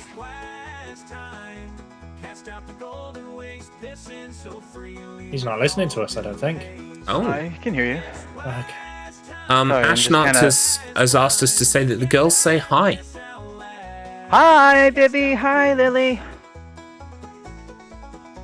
Hope you guys are having fun. Now that you've said hello to your progeny, could you please tell us how good it felt to take a massive piss? Oh my gosh, dude. It's just the best feeling when you have to pee so bad. But video games. You finally just get to let it all out. I mean, I love it so much I got AI to write a whole song about it. I mean, yeah, it works. It's deserving of a song. They say hi, Dada, by the way. There we go. Got water. Piss is cast out. Right, I'm gonna get one more drink and brave the Pomeranian corridor. Aw, okay. Hobbytan asks, Mark, do you think the needing to pee was helping your speed or hindering it? I think it was hindering because I was in my chair like rocking back and forth and shuffling left and right and just like, oh my god, 4 hours can't get here soon enough. Been there. In fact, we actually stopped a few minutes shy of 4 hours because we were cognizant of the fact that you had been holding it for a while. I really appreciate that. You're welcome.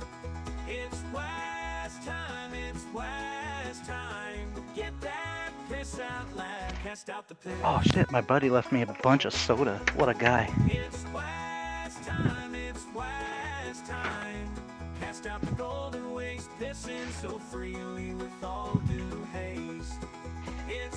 Oh, I am sorry to hear that, Z. I thought this was like, it's fairly PG for me, but I do apologize. Feel free to not look at the screen. I mean, I worked very hard on it, but I also understand. Z, Hello, did he hello. also? I think Z just dislikes the screen with an intensity that I didn't quite expect, but I appreciate, you know. Welcome back, Kylo. Thank you. Did you also need a piss, or was this just an optional piss? Oh, I very much need. Well, it was optional, but if I held it, it would have been problems later. Nice, nice.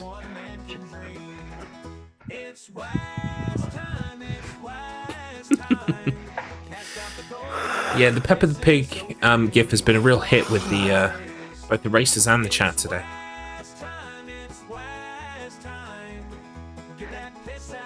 That was a much needed break, thank you. You're most welcome. Welcome back. All right, well, all of our racers are back. We'll just wait for Floof to return. How dare you say hi earlier, DMAC, by the way. I know what route you took. Oh, is that in your head there? I don't know what you could possibly be talking about. I hear laughing. Who dares give the runners permission to enjoy themselves? I believe it was Decky F. Ah, Decky. Because the F stands for fun. When I'm in doubt, I just blame Tan.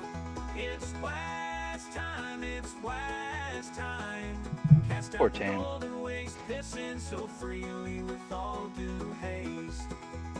Everyone needs a hobby 10. It's just one Pom 10. It's just one. I wish I had more than one, but at the same time, I really don't, because one has been so much work. Oh, I love that Peppa Pig one so much. Do you think that's shit on the right side and piss on the left side? No, I think it was originally the gif of Peppa Pig jumping in mud that some degenerate has taken. That's way too Yes, family friendly. That's diarrhea. I was going to say, my wife agrees with you about the shit. It's a sentence I didn't think I was diarrhea gonna from a say butt. Yep. Well, I believe all three of our racers are back, so I'm going to send us back over to the race screen. Okay, I'm off. Okay. If you're all ready, are you all ready? Already. Yeah. already. Fantastic. All right. Race continues in 3, 2, 1. Continue.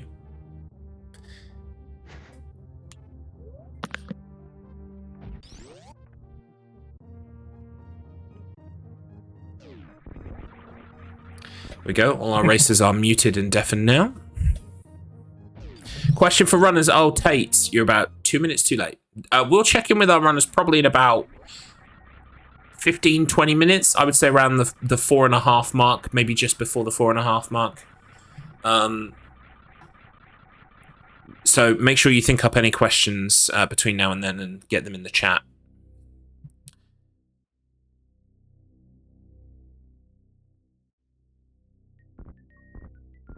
It's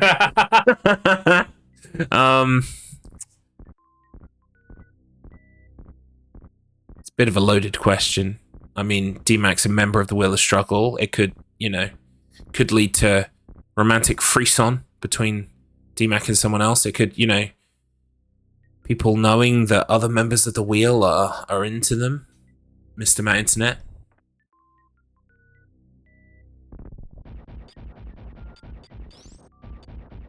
This is a glorious door that I really, really wish we hadn't opened today. Yeah, it's definitely going to be a conversation that haunts you. Totally. Which with all the best conversations that haunt me, I like to record them and upload them to YouTube. So Yeah, no. If it's a conversation that haunts you, it might as well haunt you in front of the world. exactly, publicly. Right. So the question becomes now, with DMAC needing one item for go mode, the sword, at least as far as we can tell, and Markman needed one item for go mode, the cane. The question is, will Kylorian Orr pull his fucking finger out? It's an open goal at this point.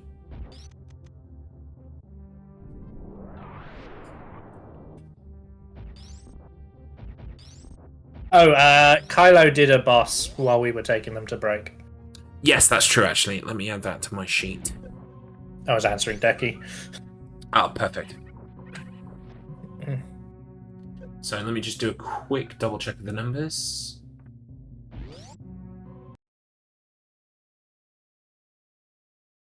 Yeah, Kylo is on 11. DMAC is switching over to The Legend of Zelda. Thought about save quit loading to warp to a different place and then decided against it. Where is he going?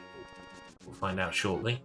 DMAC, of course, is on 12 points, if I believe correctly. 1, 2, 3, 4, 5, 6, Yeah, 7, 8, 12. 9, 10, 12. And I have Marcus 10 plus Mother Brain. 1, 2, 3, Yeah. 5, 6, 7, 8, 9, 10. Perfect.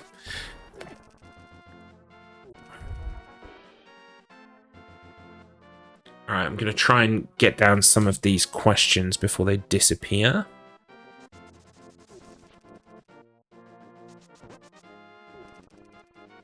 Right. I know it's a question for Markman, but if I was to write a erotic fan fiction for the Wheel of Struggle involving Garlips, it would be love at sonic speed.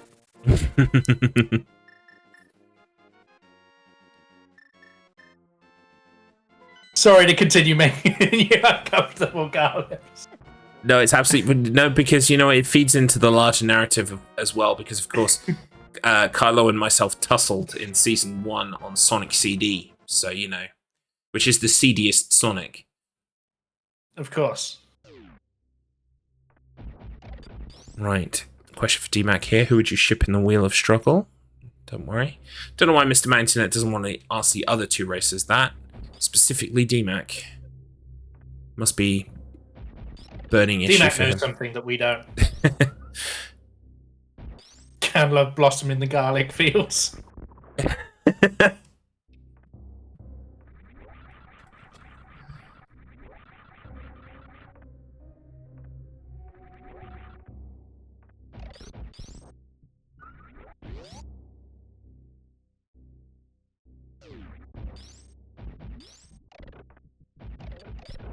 If I was writing a fanfic, I would call it Mr. Shat Into It.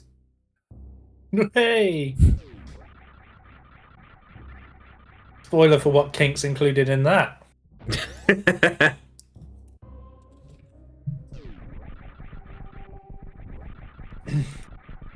Right, we got less than an hour. Let's see if we can pull this back, find our second win, and actually talk about the game a little bit. So Oh my Markman goodness. is looking for the Cane of Samaria. It is in the Desert Palace, which is a place he's been before, but hasn't thought to go back to. Naturally, because in his mind he already thinks it's done. Kylorian has the Cane of Samaria. He also has a second sword upgrade, but he needs the Fire Rod. And DMAC is looking for a second sword upgrade. Now, he's in the right place. Looking at the spoiler log, there is one sword upgrade in Hookshot Cave, but there are 2 swords in Super Metroid.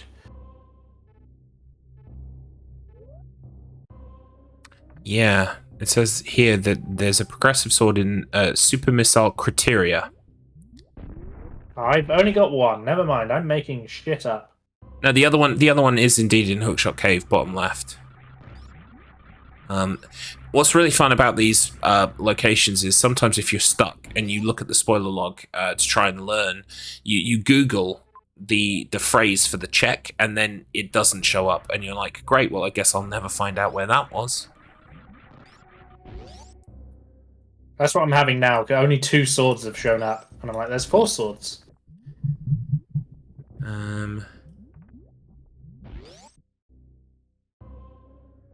Yeah, that's what I have it as. I mean, it does also look like the fire rod is quite high in the spheres, so quite a few of the items. Yeah, quite a few of the items that our racers have got today are sort of nestled somewhere between Sphere 8 and Sphere 9 in terms of complexity. We do have the only person who's got an item from Sphere further than Sphere 9 is Kylorian Ore, who's got the screw attack, which you get from the lumberjack tree. That's officially in Sphere 10. Ah, there we go. I changed it to all, and now I know where all the swords are. Yeah, so there's a sword on Missile in Lower North Air. There is a sword on Hookshot Cave. There is a sword on Super Missile Crateria. And obviously everyone found the Chicken House sword at the start of the game.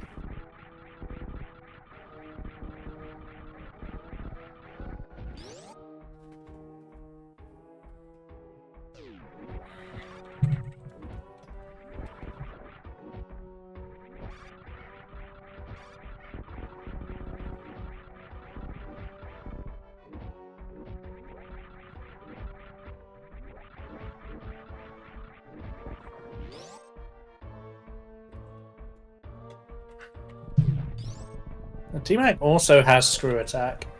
I'm putting it to good use there to climb with unaccosted by the enemies. Oh yeah, I missed him getting that. You know, when I read it out loud, I was shocked that it was Kylo who had the item, so it makes sense that they've got it too, and Kylo isn't special. Well, I think DMAC is about to hit go mode, so that hype that we gave him earlier could still be applicable about being the first one to get to go mode. For you saying that chat are going to be able to cash in on this pre-invested hype in DMAX go mode, and redeem it for actual hype. Yes, absolutely. Fantastic news. This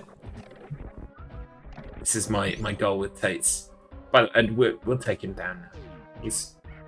He had his fun next to the timer, but he's gone now.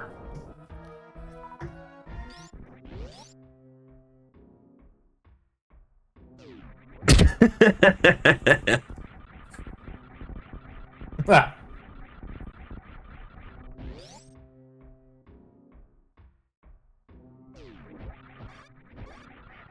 Good use of screw attack to get through that room from DMAC. Markman's going to collect his rupee. Because why not at this point? Yeah, I mean, it's quite possible. You remember we were talking earlier on, and I said during that race where I beat Markman at Castlevania Symphony of the Night, and you know, I'm just going to let it linger there for a sec. I beat Markman at Castlevania Symphony of the Night. During that race where I beat Markman at Castlevania Symphony of the Night, he was doing those checks and then deciding to not even bother picking them up because they weren't worth it.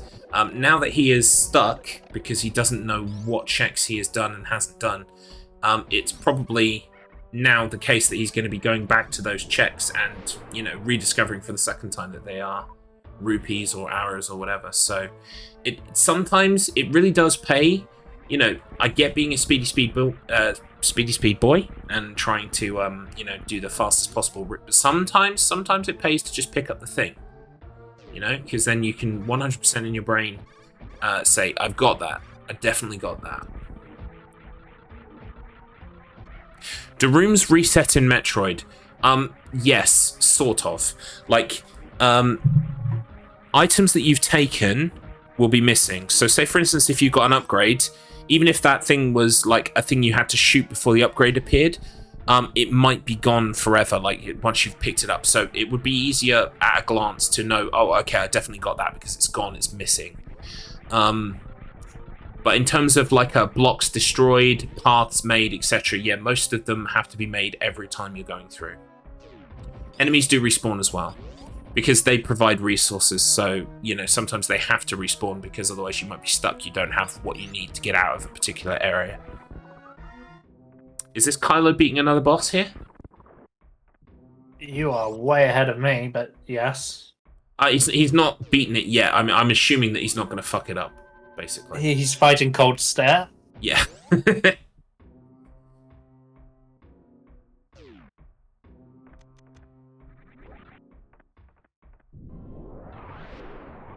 Every second Markman spends in Super Metroid, I'm just crying a little bit. Yeah, it's he's really going to kick himself when he watches the VOD. He's going to be sitting And there. what is that for a beautiful poetic twist? He said he wanted to spend as much time as possible in Metroid. And the truth is, we know, knowing what we know, he doesn't. Exactly. This is the worst. This, of all the things he could be doing right now, this is the actual worst thing he can be doing. He's beaten this game, he's killed all the bosses, and there's no... his go mode item isn't here. He doesn't know that, of course, but this is the worst thing he could be doing. I think potentially the only potential thing worse than that is that in the future Markman is going to be sat here listening to this right now, and he's going to have that knowledge that he could have had donuts. Donuts were in his vicinity, and you know, he carelessly forgot or chose to ignore them in favor of this race that really is nonsense and doesn't matter. When he could have had donuts. He could have still had donuts, because we found out during the break that there were 9 left. That's Had true. he picked up the Cane of Samaria when he was actually at Desert Palace, he could have finished the game by now, because it's been an hour, and gone and got donuts. Exactly, before the donuts deplete to 0. Agreed. You know, several mistakes here by Markman today. Wugger's saying he'll never forget that one chest in Desert Palace from here on out. Oh yeah, no, you carry this with you. Whenever you make a mistake like this, it is perfectly understandable that it happens. We've sort of talked about that already. Oh, yeah, but it is the kind of mistake that once you've done it, you're like, I will never, ever forget that again. Yeah. There's, during the Ocarina of Time Rando practice, there was one chest in Gerudo, in the desert, the wasteland, that I didn't even know existed. I must have got it back in the day, because I definitely like 100% of the game when I was a kid, but like I'd forgotten about it completely. And during the course of practice, you know, after an hour of traipsing around wondering what the hell I'd missed, that was where I needed to go. So you best believe I remember that chest. I've probably forgotten about 5 chests in the process of remembering that chest, but I won't forget that one.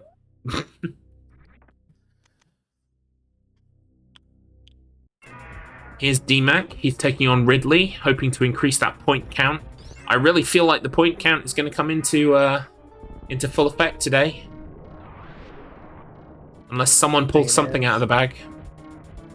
It is, as time runs short for these players, the boss counts are going to start mattering. And if that is the case, then Markman just needs to get killing bosses. Absolutely, yeah. Rather than searching for the item, he needs to make a conscious decision, I think, to try and lock in progress and points at this point. Especially as the timer ticks over into the last half hour or so of the race. Maybe we'll see that as a change in approach, maybe. Well, I think it's hard for me to predict when I'm, you know, hindsight and not being in the race or under the pressure, but they know that their P breaks were agreed at 2 and 4 hours. So Markman knows he's got at most an hour left based on the agreed race time. Yeah. Should he not just make that switch? Should he not just go, I've got an hour left. Even if I found the Cane of Samaria, I'm not finishing, so I should just go and kill some bosses. Yeah, I think so. I mean, the only problem is, and for want of a better word, I'm going to call it white whale. Much like in the novel Moby Dick, it's something he can't let go of. It's his white whale. It's, where is this thing? I know I only need this thing. Where is it? And so he kind of like, I don't want to say spirals, because he's still making good checks and he's still playing the game very well. He's not spiraling in any sense of the matter, but like he is kind of, it's a bit of a nosedive as he chases his own tail trying to work out where this thing is. Yeah, correct. And I think you're right to sort of call that out based on what I've already said. You know, I've said that what he's doing is the worst possible thing, you know, being in Metroid and checking Metroid, but that's because we know where the item is. He does not. Exactly. And so what he is doing from a player's perspective is correct. He is checking, he is performing checks, he's making sure he isn't writing off the game that he's beaten, because if it was there, then he would kick himself for not doing it. Yeah, so Wogger's touching on this. I think we are seeing the change of approach now. He's gone back to Zelda, and he's focused on clearing bosses. He's gone to the Ice Palace, and so he's looking to increase his number, I think. Fire Rod is a super missile pickup in green Brinstar top. Umaro.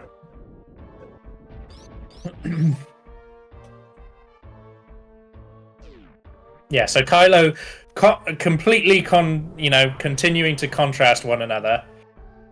Kylo doesn't want to be in A Link to the Past right now. Well, if he wants to kill bosses, he does, but you know what I mean by that. So just doing a quick tally, I make DMAC as 13, I make Marc as 12, 11 plus Mother Brain, and I put Kylo at 12. 4, as well. 4, correct. 4, 3 plus 1, correct.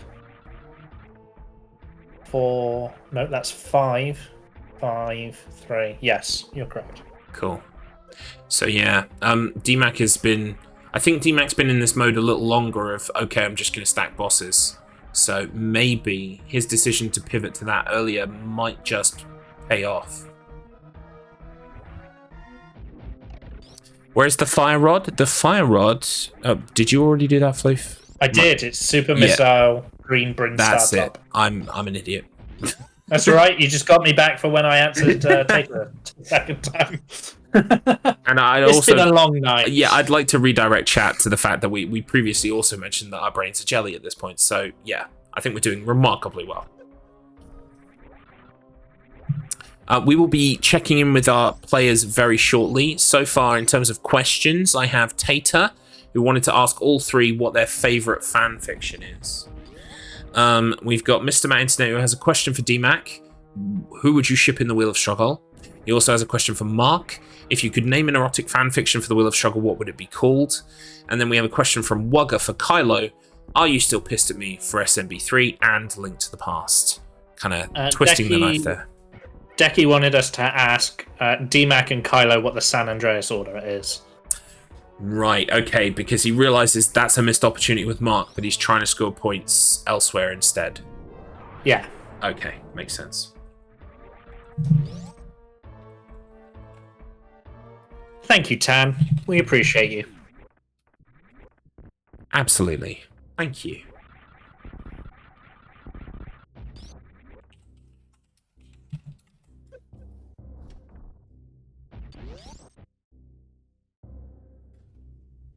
Yeah, I mean, as we said previously, I've got a sneaky... I think it's going to come down to points.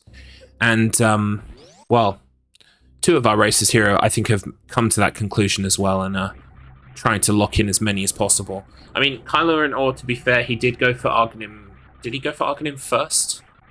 He did do optional Argonym. Yeah, first. So, I mean, you know, credit where it's due. He was also trying to lock in the points early.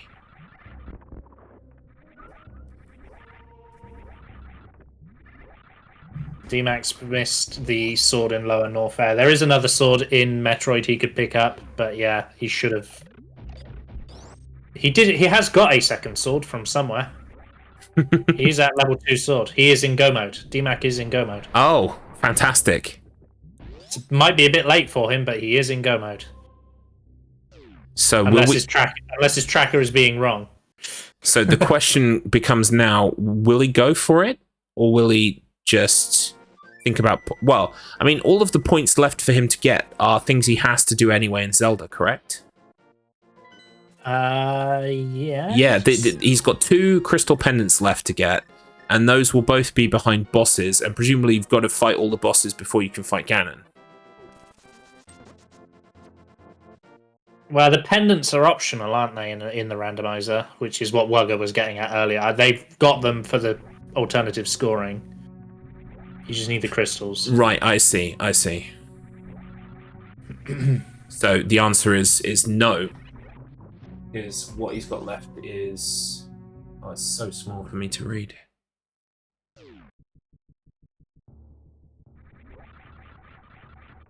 He's locking in a save on the Super Metroid side of things. He's got Ice Palace and Turtle Rock left, if that helps you. Okay. Those are what the acronyms are.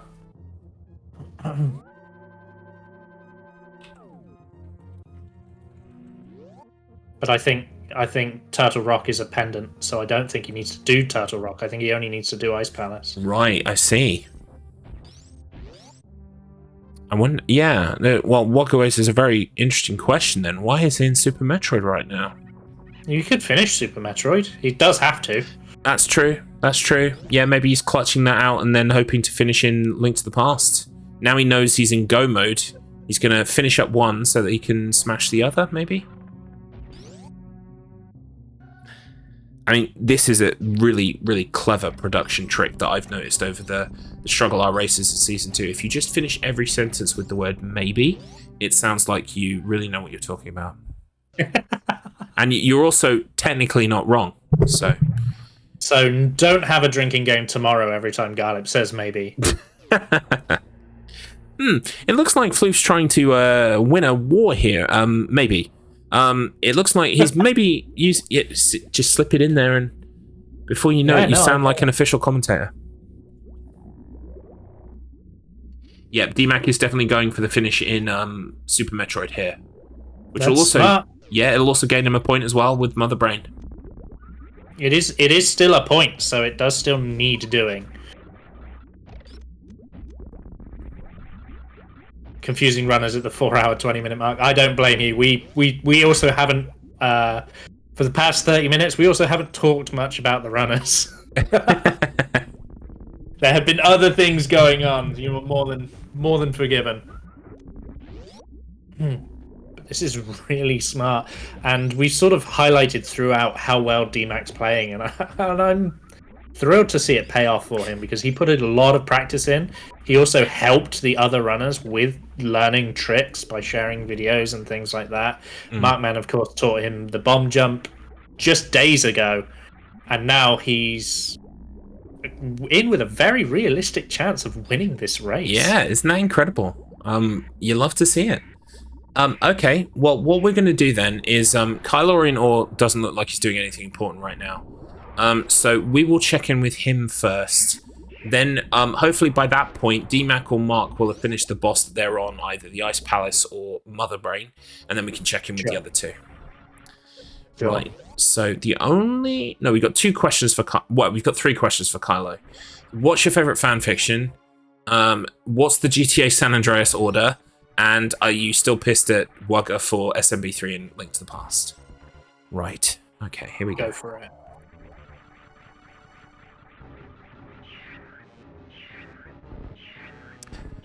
Oh, Kylorian, or... Hi there, how's it going? You do not want to know what the chat have been saying about you and me. Uh-oh. We may have birthed 1,000 fanfictions that are currently being written. Ooh, that's hot. Oh boy, you just wait till you read the sample we've seen. You'll have a very confused Siffy, basically. I know. I know Marc has been like, just when will they kiss already? A lot of chat are asking the exact same question, so it's on everyone's lips, ironically. We have some questions from chat to round out the end of this race, so we'd like you to really pay attention and try this time, okay? Okay. All right. Wait, what? Take a drink. First of all, Tater asks, what's your favorite fanfiction? The one with... that is... I gotta say, I've never been asked this question before, but I've also never really read fanfiction, so... I'm trying to think of any times that I have. Give me a second here. If you don't, the default answer is always My Immortal. Yeah.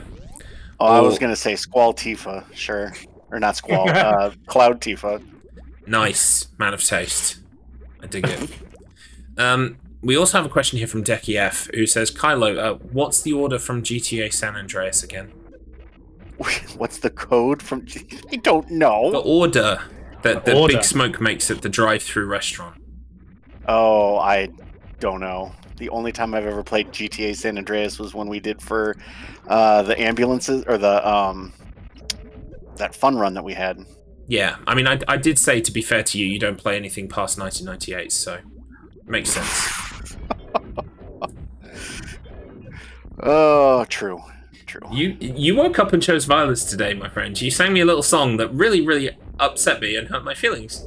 And so it's been open warfare since then, I'm afraid. Oh, well, I'm sorry. I will do better. It's okay. I accept your apology. Just please don't read any of the fan fiction. I really mean it.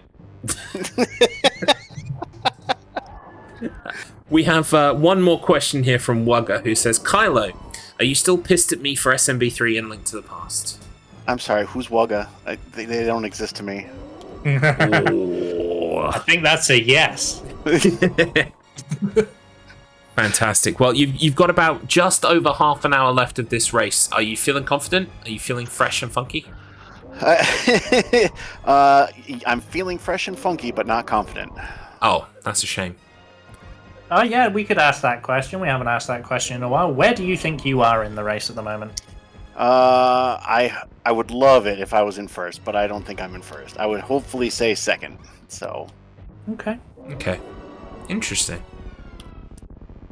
Well, I can exclusively reveal that you are racing right now. That I'm racing. Yep. Am I that predictable? Wouldn't have had it any Have I other grown way. stale? Exactly. Well, hello. I'm Supersonic. Yeah. Isn't this a great game? It's a It Sonic is. game. It is. My favorite Sonic game right now. There you go. You got him to say he has a favorite Sonic game. Fantastic. Yeah. I mean, Sonic 3 and Knuckles is my favorite Sonic game. So. Not Sonic CD. Believe it or not, no. That was fun. I did enjoy Sonic CD, but it is not my favorite. I see. Our race was just fun to you. It didn't mean anything.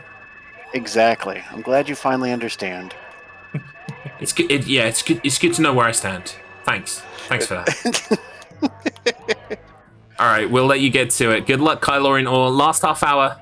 Bring it on home. Thank you so much. That was fun. You enjoyed that, didn't you? Oh, I surely did. Right, let's seeing as DMAC is still fighting. Wait, yeah, he is still fighting Mother Brain? Or is Mother Brain dead? Yeah, he is still fighting Mother Brain. Let's check in with Marc. Yeah.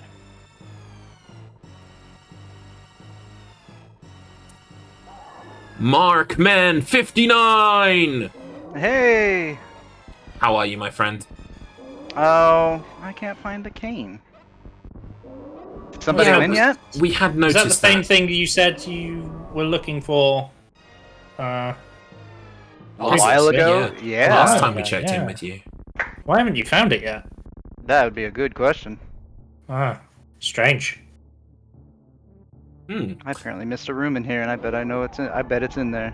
Well, we do have some questions for you in the hopes of distracting you from your goal. So, Did anybody win yet? I can confirm the race is still racing. Okay. I think I missed this chest right here. It's been right here under my fucking nose the whole time. Let's go! Go mode! Yes, he's found it, folks, live on air. We've been wondering when he would Yeah, find live that. on air. He found his Go Mode item about 2 hours after he was originally here. Yeah. I was already here, and I don't know how I skipped that room, but sometimes that happens. We've been simultaneously enjoying and feeling for you in your vain quest to try and find it anywhere else but here. So Yeah. we're glad I you was finally wondering, got it. I should have just trusted my tracker. I was like, oh, I already cleared that. I don't know why it's not updating, but the tracker is finicky. I'll give it that. That is true, yeah. It does get glitchy at times. We have a question here from Mr. Matt Internet. Okay. He says, Mark, if you could name an erotic fan fiction for the Wheel of Struggle, what would you call it? Wheel of Passion. Okay, yeah, I can see it.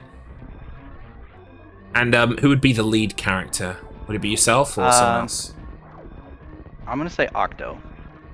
Well, that makes sense because he'd probably be fucking writing it. So. I think that's all the questions that we have. Oh no, Tater also asks, "What's your favorite fan fiction?"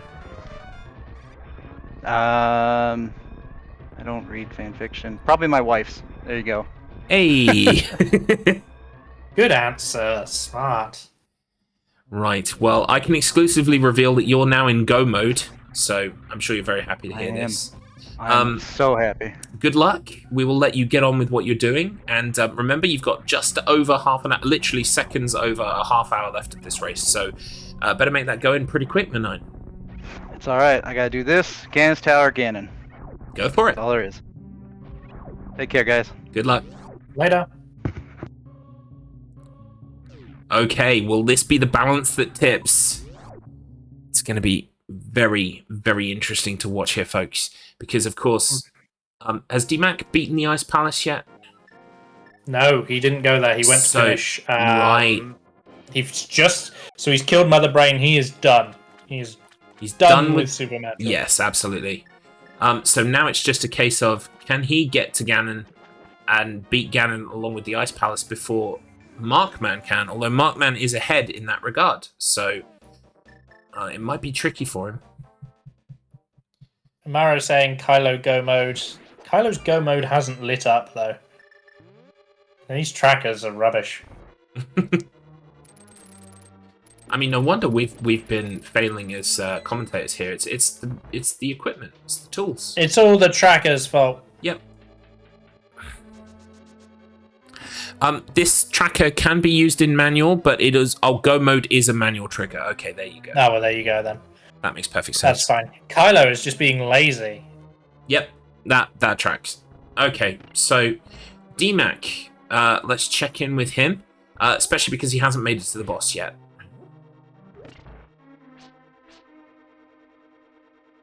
Good evening, Mr. DMAC. Oh, hello. Hello indeed. You are doing extraordinarily well. We don't want to distract you too much because you might be on the eve of the boss here. We just have a couple of quick questions. We have all the time in the world at Ice Palace. Oh, okay. Fantastic. It's basically free. In that case, Tater asks, what's your favourite fanfiction? Hang on 2 seconds. I say this is free, but this is actually No worries, you go ahead and concentrate. I'll answer that question now. In answer to the question, no? So the question, I'm going to say My Immortal. Nice. Good choice. For the memes. It's Told already you that was the default. Yeah, it's already been mentioned. Mine personally is the one from about Doom 3 where Then John was zombie. That's personally my favourite. But That's a my more very also strong good. one. We also have here as a question from Mr. Matt Internet, known purveyor of filth. DMAC, who would you ship in the Wheel of Struggle? Like, everyone's saying it, okay? It's not just me. But definitely something there between that. Did you see that? Saying that was first try. Hey. There's definitely something there between Garlips and Kylo. Really? Yeah. Well, you might be touching on a nerve there. You might have your finger on the pulse because, chat have taken to writing some lewd fan fiction over the course of this race involving myself and Kylo, and let's just say it's been getting very steamy in here, and it's not just because we're all wearing various suits, if you know what I mean. Oh, we're all wearing video suits though? Good to know. Thank you. Yeah, it's a very aggressive love you have, but a love nonetheless, and it shines. Thank you, I appreciate that. Before Shines I can like this mirror shield. Before I consign my ears to the bin alongside my eyeballs that have read said fanfiction, how are you feeling about the race so far? And with only, well, slightly less than half an hour left, do you think you are officially in go mode? I have been in go mode since I picked up that second sword. Fantastic. I'm going to be honest, four and a bit hours into a run to get the second sword. That hurts. Well, I think, like all, three of you, when you watch this race VOD back, you will be entertained, delighted, thrilled, and cursing the ground. All three of you. So I cannot wait to watch the VOD back. yeah, it'll be fantastic. Good luck with the rest of the race. We probably won't be bothering you now until you complete it. So please do have all of our luck and smash. Wish me luck on GT. Will do. Okay, that was our final check-in with our racers. Cold stare for DMAC now. This is a pretty straightforward boss, as he said. This entire dungeon's kind of easy. Yep. So he'll be going to Ganon's Tower next, which is where Marc is. Yeah, I mean, Markman was correct. He was already in or able to get to the dungeon that he needed. He knew exactly which dungeon he needed. And all he has to do is and he's done it even. He's done it while we were talking. Oh, lovely. And now that's DMAC. Yeah. Yep. So, Marc, I believe Marc is in Ganon's Tower, so at this point now he's ahead. I just decided to continue pausing in the middle of my sentence. What I was trying to say is Markman knew which dungeon he needed to go to, so since we've talked to him and he found the item, he went straight there, cleared it very fast, and is in Ganon's Tower, whereas DMAC is now going to Ganon's Tower. Yep, so they're actually quite close here, which is really, really exciting. Not sure where Kylo is. Unless something tragic happens, it's looking like it's going to be a last place finish for Kylo. Because he still has to. You have to remember, both the other players have already beaten Super Metroid. I hope when Kylo is watching this race back, and he's lamenting the fact that he's looking down the barrel of a third place finish. I hope the words and the paragraphs that chat have lovingly created here today provide him some kind of warmth and solace, comfort, in fact, from the harsh realities of being a known loser. Wouldn't it be fitting for the fanfiction for you to provide that warmth and comfort? Well, that's spoiling things. But, if you read past chapter 10, oh boy. Although we're doing it again. I will say, like, the erotic fanfiction is easy to write. Where is my erotic choose your own adventure? I can make it happen. Please do. Yeah, you want it? A Wheel of Struggle, choose your own adventure. Wheel of Struggle, choose your own adventure. It can be erotically charged as well if you like. Like maybe we get to choose who we date in the Wheel of Struggle. Excellent. We'll make it happen. At this point, it's basically a dating sim with more steps because you've got to write pages and go to page this and that. But if anyone can do it, Floof, it's you. I believe in you. Thank you. I appreciate that. So Kylo's just done Skull Woods. He has indeed. Marc is on the boss where you got to shoot arrows at it, Mike. DMAC is at the base of Ganon's Tower, just entering now. I did not think Marc also had to do this dungeon. Ah, so DMAC is actually ahead. Is he? Am I fundamentally misunderstanding? No, you are. I am fundamentally misunderstanding. I am baiting chat like an idiot. I forgot the. To be fair, you are. Yeah, you are. I completely forgot he's already done that boss. Yeah, no. You're good. It's You're also like dealing with a huge delay as well for some reason.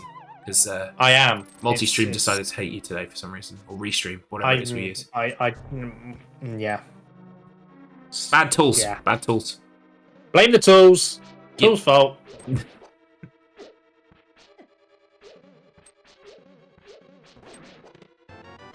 Oh, super missiles. They'll really help at this point.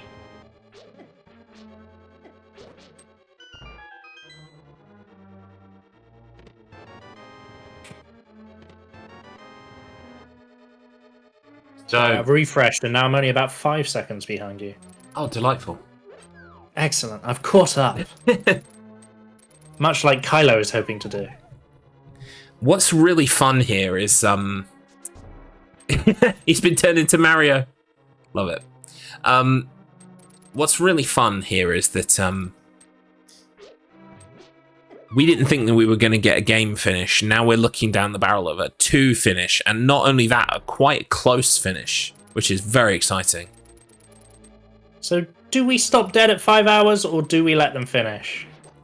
Well, we let them finish. We're allocated 5 hours. So what happens is, whoever finishes first, we'll unmute and undeafen them. We'll play with them for a little bit. Then we'll tell them that they've won. Then they can join us as we wait for player 2.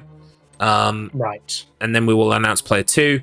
And presumably Kylo, who's not going to finish unless he, pulls something out of the hat, so to speak, is going to we'll play to the full 5 hours. We'll tell him his score. We'll add it up for him and go, wow, well, Kylo, you've got the impressive score of thing, blah, blah, blah. And then we'll say it doesn't matter because you've lost.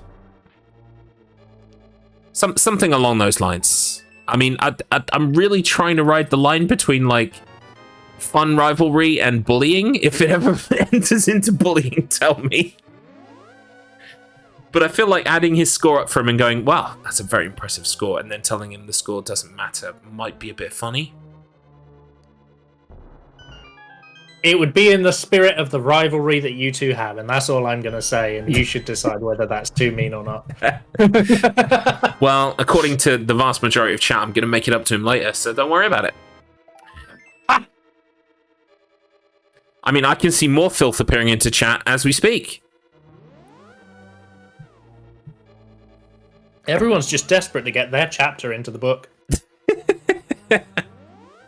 This is, I told you this should have been a collaborative affair.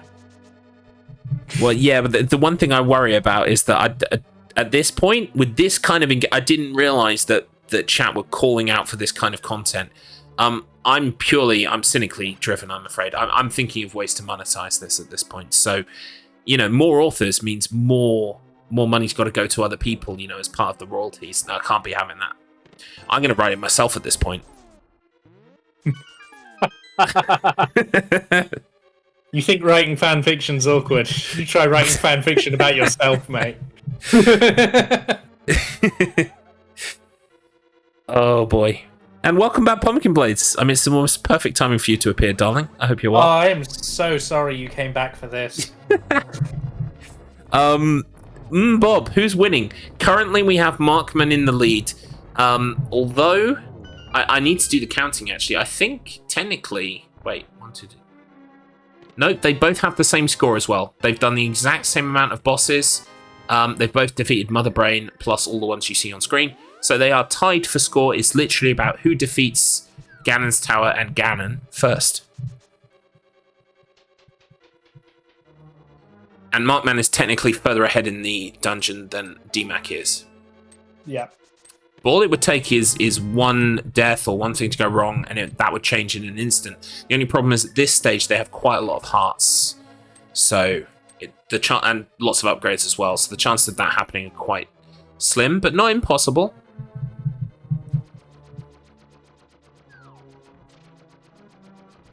Markman's completed his land molar refight and is now having fun in the room of falling down holes.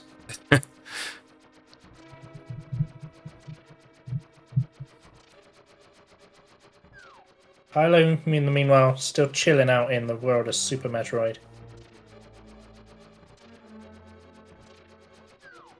Is he going to finish the game, perhaps? Yeah, it looks like he's heading towards Mother Brain.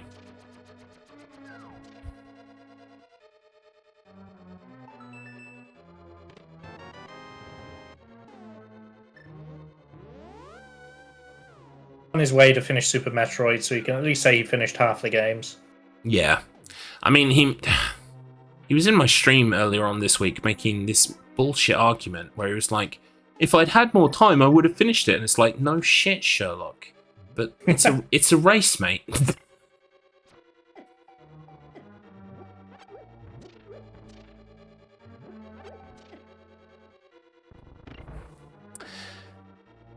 is good points made by Wugger. Not only is Markman ahead, but he has sword advantage as well. So his ability to get even further ahead for DMAC, there's not really much opportunity. He needs Markman to fail, whereas Markman can get progressively further ahead just through the virtue of having Golden Sword. Exactly.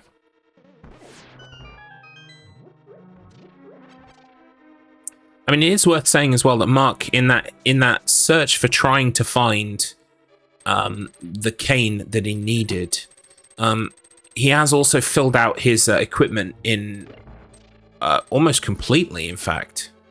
Oh yeah, he's got a lot of what he needs. He's very comfortable about his ability to clear this game.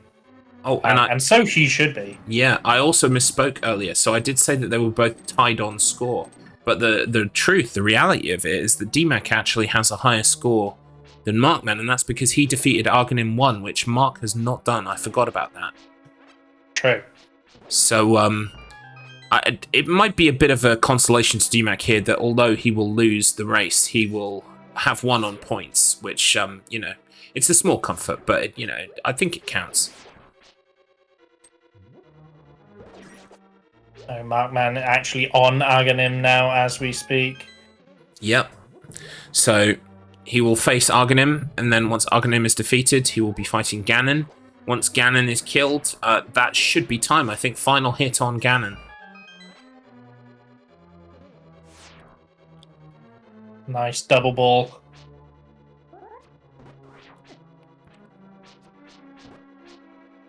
Argonim down. Ganon emergeth. Yep.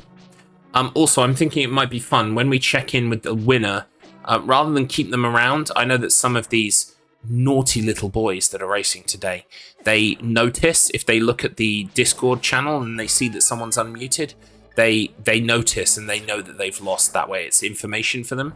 So I'm thinking once we've talked to Markman and briefly told him that he's won, I think we'll then favour muting and deafening again, because I think that will really fuck with Kylo. You just want to bully Kylo, is what I'm hearing. Look, I told you there's a fine line between it, and I'm exploring that line. Okay. Okay.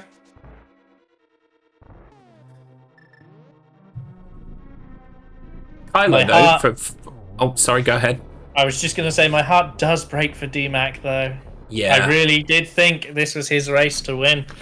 Ahead on points, played the strategy game well, but Markman got go mode it pretty much the last possible second he could. Yeah, I mean, DMAC also lost a minute or so to the cat snafu, which, you know, cat snafu, I don't think a minute would make a huge difference here. Not enough of a difference, but certainly it would make it even closer still than it already is. So.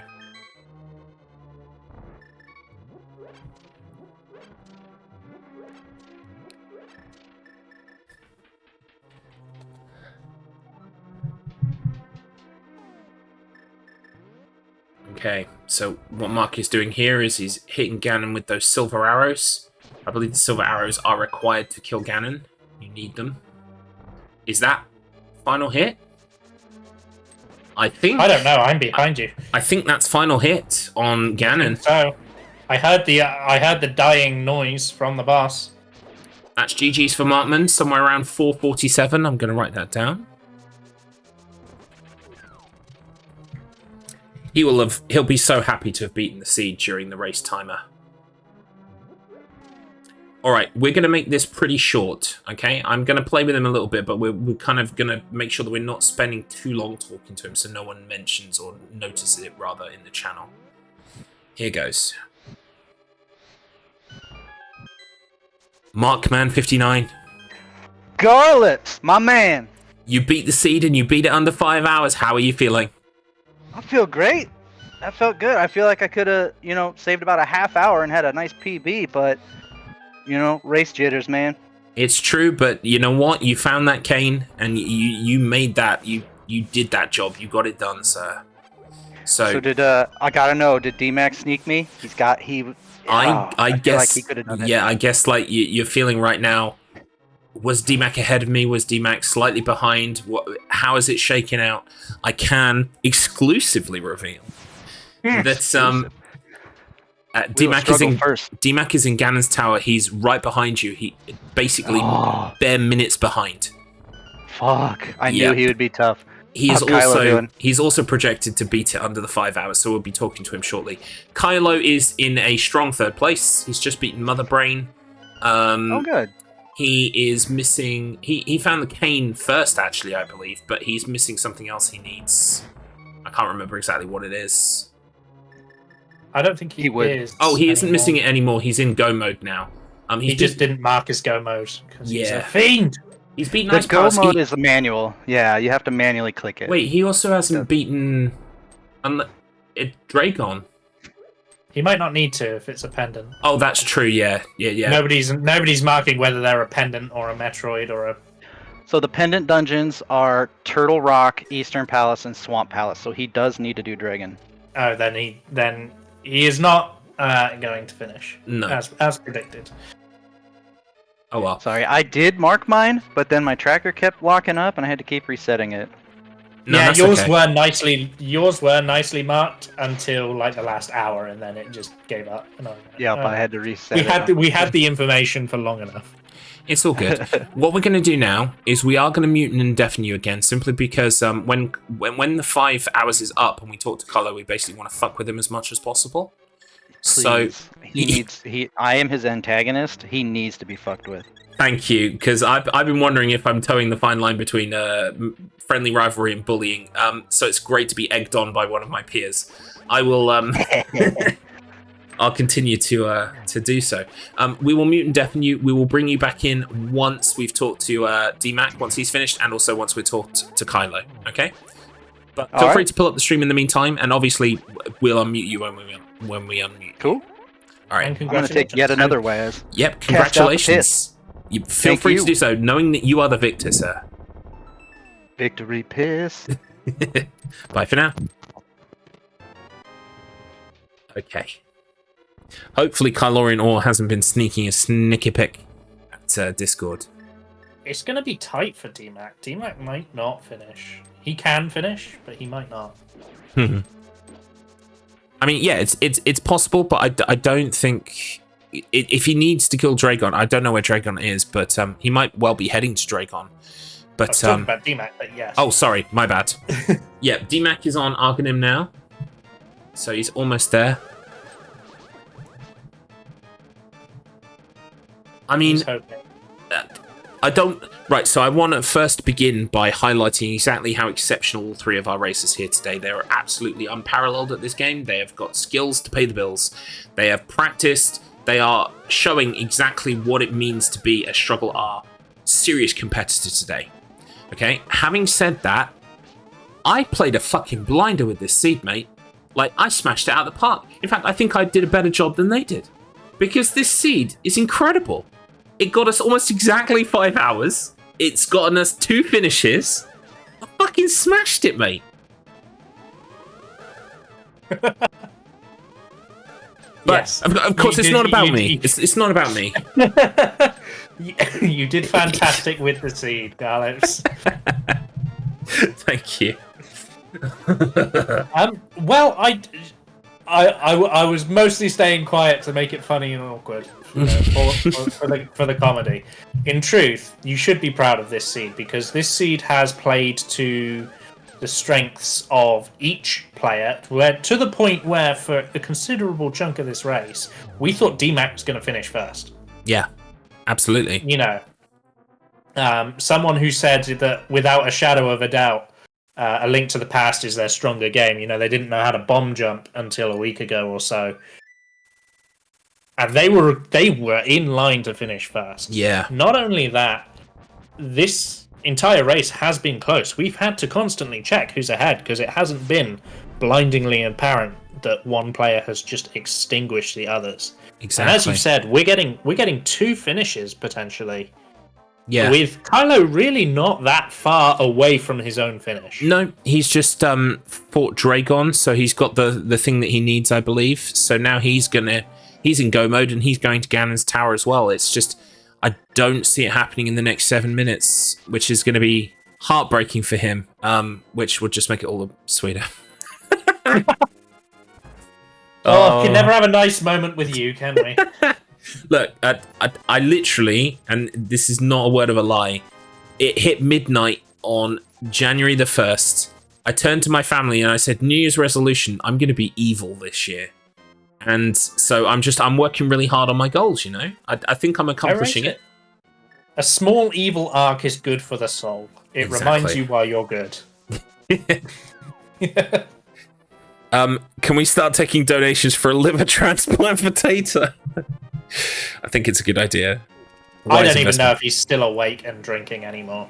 I know. We haven't heard from him, you know, for a few minutes. He might be under the table. The consciousness of Tater is ambiguous. Oh, boy.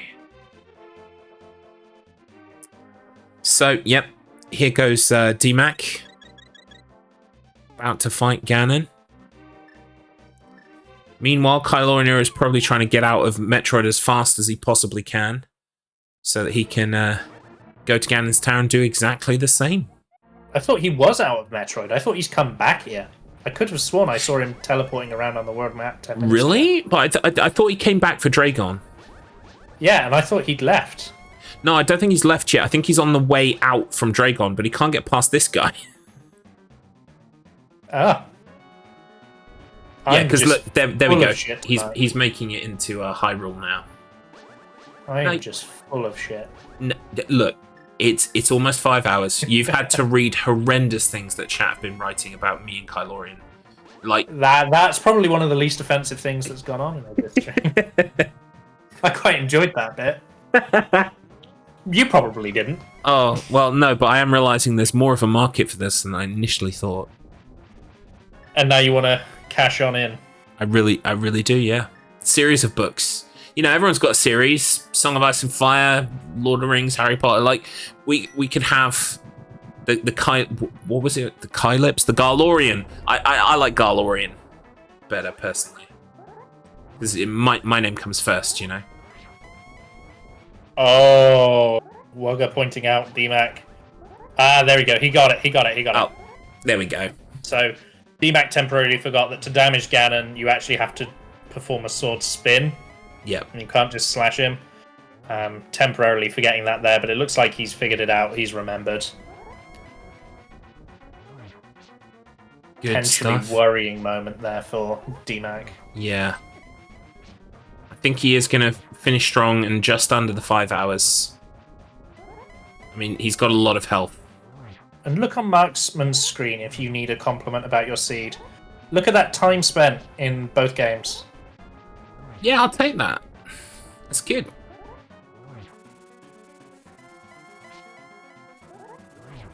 Pretty good divide.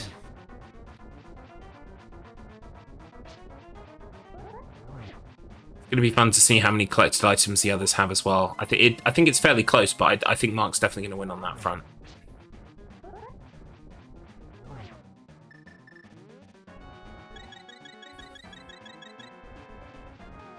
Yep, sub 5 hours, even with the piss breaks. It's very, very strong.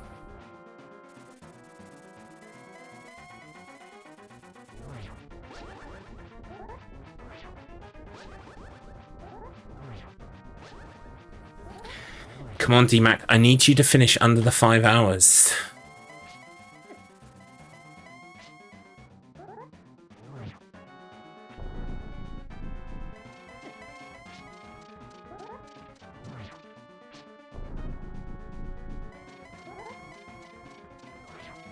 Okay, we're into the stomping phase for Ganon, that's good.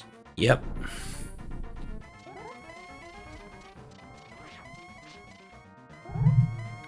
DMAC and Kylo are tied for points.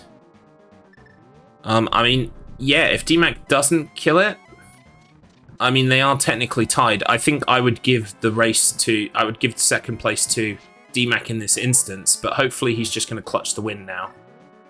Get it smashed out in time. Yeah, he has done second Aghanim, which I know it doesn't count as a point. Is that it? Argue. No, that's not quite it yet. No, you've got to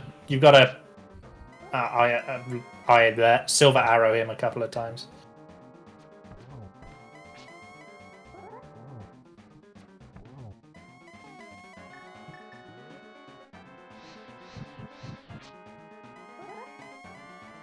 Come on, DMAC.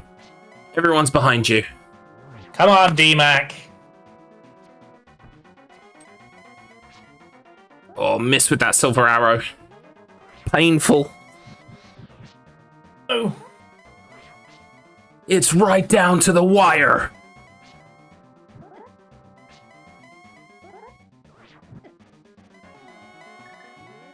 There's that potion. Oh, clutch potion. Come on now, you need the DMAC. blue potion. We've had enough Gotta drama, love the fella. blue. We've had enough drama. Come on, finish it. There it is. There it is. There it is. DMAC finishes second place. We have boy. 2 finishes. So close there to the 5-hour mark. Oh, that's a game finish for DMAC. And can I just say, for a player that people bet, I think 4% of people bet upon. Yeah. He performed so incredibly well. I mean, he was favorite to win until Markman made that miracle discovery. Yep. I believe, chat have proven time and time again they're full of shit and they don't know anything. So, fantastic. And that's 5 hours. Right, yep. So, what I'm going to do, right, I'm very briefly going to talk to DMAC. One sec. DMAC, congratulations. You've done absolutely amazing. I'm sorry in a bit of a rush. I'm going to exclusively reveal you are second, sir, but a very strong second. You should hold yourself very high indeed. DMAC. Say something, DMAC. He's not saying anything. He needed to pee. Oh. The time had come. Oh, he has to be RB. Right, okay. What we're going to do is we're going to unmute the other two. One sec. Marc? Yes, sir. I've unmuted you. I've undeafened you. Just don't say anything at the moment, okay? I'm sorry, say that one more time. Don't say anything at the moment, okay? Okay. Okay. Racers, we have unmuted and undeafened you all. That is time. Please stop what you are doing. Stop exactly where you are. Time has been called, and it is time to work out the points. Now, I say we just go to the end. well, I think I speak for all of us when my time zone says that we need to finish. Now, if you'll just hold on the menu there, Kylo, or I'm just going to double check your score. So 1 second. You beat Mother Brain, didn't you? So 1, 2, 3, 4, 5, 6, 7, 8, 9, 10, 12, 13, 14. I make your score 15, is that correct? 1, 2, 3, 4, 5, 6, 7, 8, 9, 10, 11, 12, 13, 14. Plus Mother Brain. Plus Mother Brain. Yes. Yeah, Aghanim and Mother Brain. Yep. Fantastic. Well, okay. With a score of 15, I can tell you, exclusively reveal, that you are in last place. That makes about sense. That makes the most amount of sense. DMAC finished a minute before the timer finished, and Marc finished about 7 minutes. Well, more like 13 minutes before the timer finished. Congratulations to you both. I'm sorry I made you add up your score. Quite all right. I thought it would be funny, but it didn't, and now I have regret. I'm back, sorry. Welcome back, DMAC. We were just fucking with Kylo. So you have successfully got second place. Congratulations. Thank you. You finished with less than a minute to go. That's absolutely incredible. You clutched it out. We were really worried for you for a second. You busted out the clutch potion. You managed to make it happen, sir. Otherwise, it would have gone to points with Kylo. And who would have won that point? Or who would have won that? Well, technically, I believe you would have had the same point count. So it would have then been a joint second place, although we were thinking that perhaps second Arganim would count in that instance as a tiebreaker. Garlic, is it not go to missiles after that? missiles. It was missile count. Oh, it was missiles, right? Okay, so who's got the most missiles? So if I had a DMAC, very low missile count. if DMAC hadn't clutched it at the very end there, Kylo would have had second. oh, GG, Oh, my fanny was so clenched watching that. I could have formed a diamond. I guess you could say that if Kylo, if you just had more time to finish, It's all good. you all did absolutely perfectly. Like, honestly, it's been a masterclass. We've really enjoyed watching, and you know, there are a couple of instances there where people, you know, were missing just one thing and they didn't know where it was, and we were stressed out trying to keep track of it all. You're gonna absolutely love watching back the VOD tomorrow. It's been an incredible race. On that, You can call me out by name.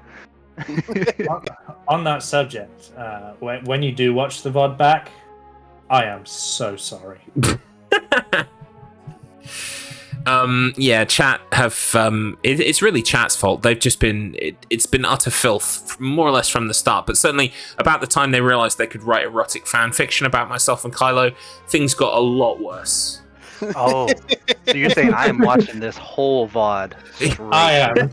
I am so sorry for what happened to this VOD, for all past, present, and future watchers. It's certainly one for the books, and it's going to live forever on YouTube. So, and if you're listening on YouTube, hello, it's good to see you. Hello, YouTube.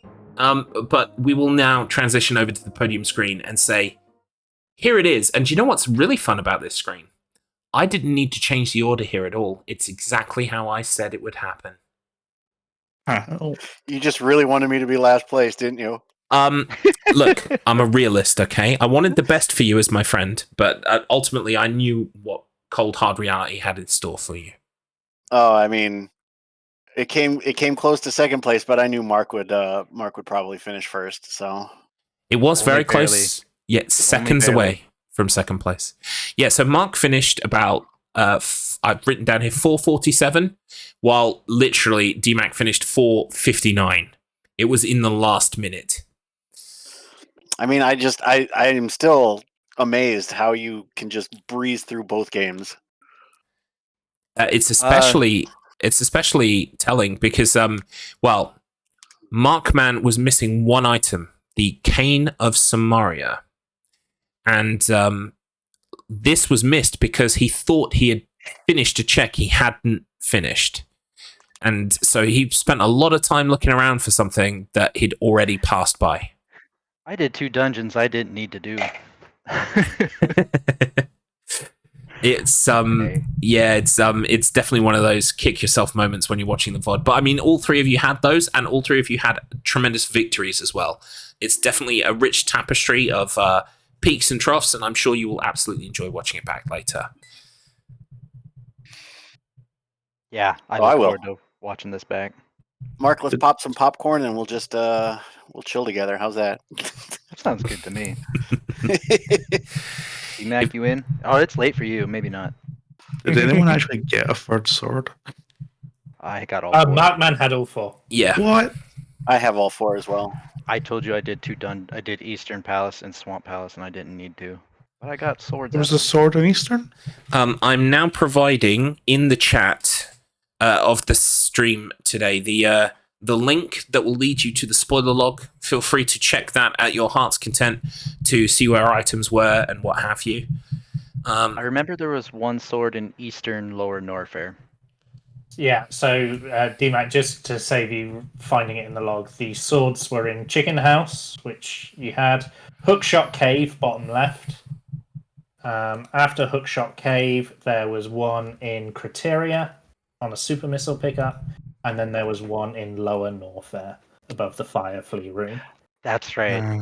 That sword, the gold sword, the last one I picked up, is that Shine Spark room in the in Criteria. Yeah, there was no way I was going back there. And because I was in Go mode, I skipped Hookshot Cave. Since I had overlooked the cane, I was scrambling for every little check I could find. That second glove was very mean. Down in Yeah, that one was way down. Yeah, that was. Not fun. And you'll be pleased to know that Gallup spent the last 8 minutes of the race bigging up what a good seat he had made. Yeah. So I mean, it really, like, your victories are all good and everything, but really pales in comparison to my ability to pick a fantastic seed. So, no, I'm glad that it came so close to the wire. It's enough to make you think that StruggleR is scripted, but it's all real. It's all real. Your check is in the post. Yeah, thank you. I'm going to cash it with my ass. And that will make absolutely no sense to you guys, but to chat, they know what I'm talking about. It's part of the fanfic. it is part of the fanfic. You'll get it in the VOD. Yeah, absolutely. But all that remains to be said is absolutely congratulations to all three of you. But we have Kylo in third place. We have DMAC in second place. And ahead in first place, it is Marc Manor _59. Who can beat him apart from me? Who can beat him? Garlips beat me in Castlevania. I put my money on DMAC, and I don't regret it because DMAC gave us a show. Absolutely. Mm-hmm. I just want to add, we had a prediction in chat. Let me just get it back up again because I can now cash it in. So we had chat going with 59% Marc Man for a win, 38% Kylorian for a win. You really let the side down there, fella, yeah.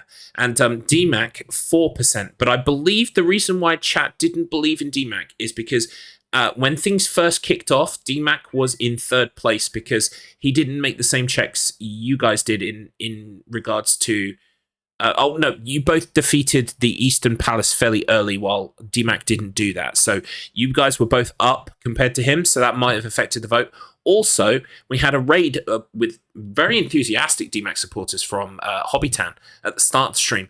But as they quite rightly pointed out, they did not have a lot of channel points with which to barter in the predictions. So that's also reflected in the count as well. But I'm now going to choose the outcome and reward the channel points. Not even the People's Champion is what I'm hearing. Well, I think what you need to take from this is not only was it an incredibly clutch second place, just finishing in the dying embers of the race, but also the fact that you had a cat snafu to deal with as well. That also played into things. I think there was a lot of fun zone there, and it really came down to the wire. You were entering Ganon's tower as Marc was maybe, I don't know, a floor or two into it. Like, not... He was literally just minutes ahead, and it really... and he had better swords than you as well. So we're also reflecting on the fact that you didn't have as much equipment in that final boss, final dungeon. The sword difference on the Ganon fight really makes a difference. And I think I saw it in chat, but I actually didn't know you have to spin with the Master Sword because I've never done Master Sword Ganon. Yeah. Oh, you just... Oh. We were wondering if you were going to work that out, and luckily you did. We did. Yeah, we just had to like, please work it out. Please work it out. But you say not even people's champion, but if we were to rate people's champion on sheer number of emotes put in chat, cheering, you were undoubtedly the people's champion. The support you had in chat was incredible. Thank you, Hobby. It wasn't just Hobby. All three of you have done yourselves proud. Congratulations again to Marc, but you're all winners in my eyes, is what it says here I have to read out. Okay, we're going to move on to the calendar now. Just tell everyone what's coming up soon. So, fans of 5-hour races, don't go anywhere too far, because in about 12 or 15 hours or so, we're going to be doing it all over again. We're going to be doing a race tomorrow. It's a 5-hour race. Advanced Wars 2. That's going to be a war room skirmish tumble between Lovenfleet, Kythius, and Dekiev. That's going to be presented by myself and Hextree. Hextree is going to be the no-nonsense expert. I'm going to be the absolute twat in the corner, like probably writing fanfiction. Yeah, probably writing more fanfiction at this point. Yeah, absolutely. Oh, I just beat the game. I had to see it to the end. Sorry. Absolutely fair. No. Well done. Because Kylo was also in go mode at that point. He you defeated Dragon, which was the last thing you needed to do. I think as DMAC was going into Ganon's tower. So yeah, somewhere around there. So congratulations. Yeah, being I was like, oh, I can skip Turtle Rock. Heck yeah. So, oh well, didn't help. You did yourself proud, though. So, after tomorrow's Advanced Wars 2 race, there's going to be a race on Thursday this week. Oh, by the way, that race tomorrow is at 2 p.m. UK time. Sorry, it's a bit early for our American folks, but to be fair, it's a bit late right now for us UK folks. So, swings and roundabouts. If you really cared, you'd be there. We're going to be having a Trials 2 race on Thursday. That is going to be a 4-player race. Myself versus Fish versus Z versus Wugger. It's going to be an absolute shit show, at least on my part. And you don't want to miss that. That's going to be hosted by Decky F and Mr. Matt Internet, who are no doubt going to be running with the ball that's been formed today of fanfiction and smut. And then moving on I'm going to be there for that. Unfortunately, I am contractually obliged to be there for that, but I won't hear much of it, so that's good. Then into March, we've got 3 races remaining in March. The first one is Chained Together. That's going to be myself, Tater84, and Decky F. In the true spirit of teamwork that Chained Together is all about, we're going to be playing against each other on our own in solitary confinement. That's going to be presented by Marc and commentated by Love and Floofen. So that's going to be an absolute great time as well. That's on Saturday, the 8th of March. Then on Thursday, the 13th of March. You okay? Just laughing that you let me and Floof on again. It's going to be fantastic. I can't wait. Again, I'm not going to hear an awful lot of it. You're just going to bug me every so often and say, like, yeah, but you'll know. Garlips, what's your favourite tomato? Oh, Garlips, wouldn't it be funny if you kissed a butt? Stuff like that. Anyway, sorry, don't know what came over me there. I think the spirit of chat possessed me for a few seconds. So I'm writing that down so I can actually add to that. Oh God, no, that's the worst. No, I'll have forgotten by then as well. So you'll bring it back up to me, and then I'll remember. It'll be the worst. I'll have owned myself, much like DJ Khaled predicted I would. Also, second time this stream we've mentioned DJ Khaled, so that's great. Oh no, wait, no, we were talking before the race about that. Don't worry, right, chat. yeah. I'm losing my mind. It's midnight. I haven't eaten my dinner yet. I'm going to do that in a minute. So we've got a Bad Run Club race on Thursday, the 13th of March. That's going to be between myself and Handsome Strife. As founders of the Bad Run Club, we are going to run as many games as we can. They're all going to be decided by Wheelspin during the race. It's going to be absolute clusterfuck, chaotic tech disaster nightmare. I mean, as if the tech difficulties weren't going to be enough, Decky F is going to be hosting that race alongside Kythius. They're going to be both there as Bad Run Club members, so that's going to be fun. Tater, what the? Yes, I'm seeing all these quotes added by Tater. Yeah, oh, no, don't read that now. Don't stare directly into the fan fiction, okay? It's been a real adventure. You're going to embark on it yourself shortly. I'd enjoy. And I did apologize. And then, of course, on I think Thursday the 19th. Hang on, 7 + 3.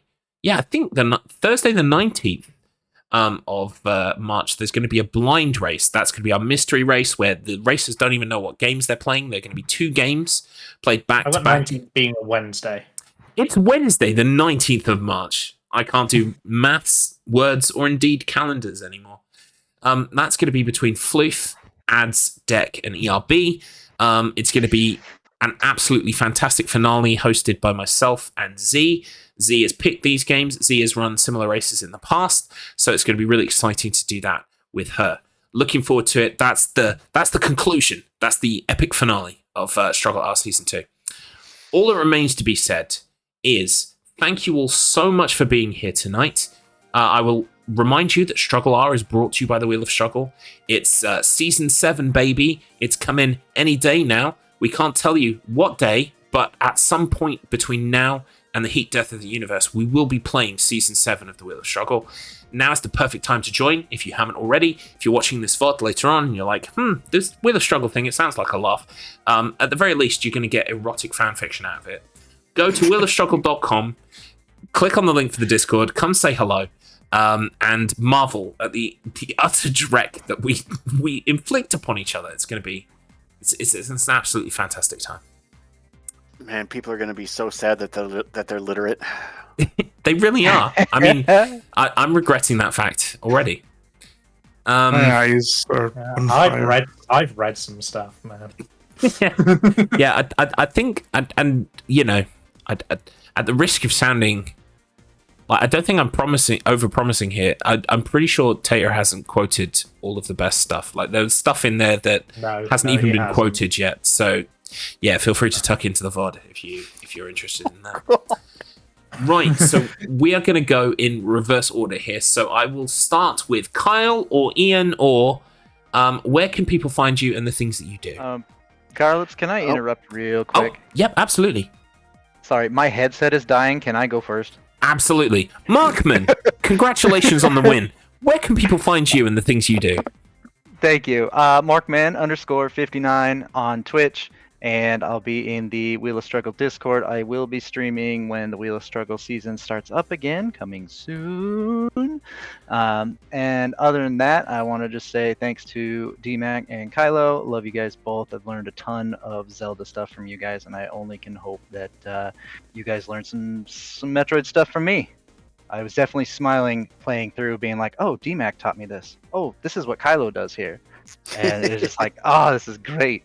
So thanks to both you, thanks to Garlitz, thanks to Tater for dying for our sins, and also thanks to Floof. Appreciate you guys.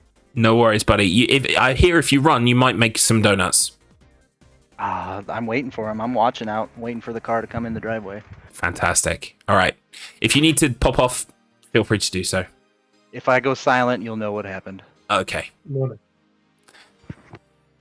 Right, well, Kylo in Ore, third place, but first place in our hearts and other body regions that have been hitherto described in ludicrous detail.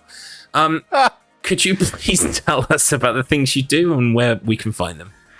I do stream at Kylo Or on Twitch, and then my YouTube channel, which is just a lot of Final Fantasy 14 fan videos, music videos, stuff like that. Hasn't been updated for a while, but that is Grocery 13. But aside from that, I will be streaming more throughout season 7 of the Wheel of Struggle. The only thing I got left is Garlips. You want to share this large French fry with me? I would love nothing more. Wonderful. Could you put it in my mouth for me, please? Sure. There you go. It's cold.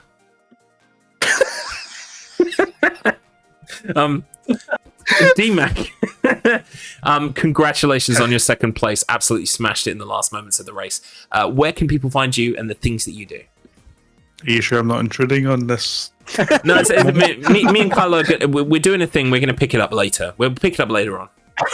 Nice. I can be found on Twitch under I'm DMAC. Do a lot of speedruns, Metroidvania, first plays, all retro games. Also over on Hobbytan's channel on Saturday for the Late Night Lounge, where we play horror games. Looking forward to Wheel Struggle Season 7, and honestly, StruggleR Season 3. Bring on the rematch.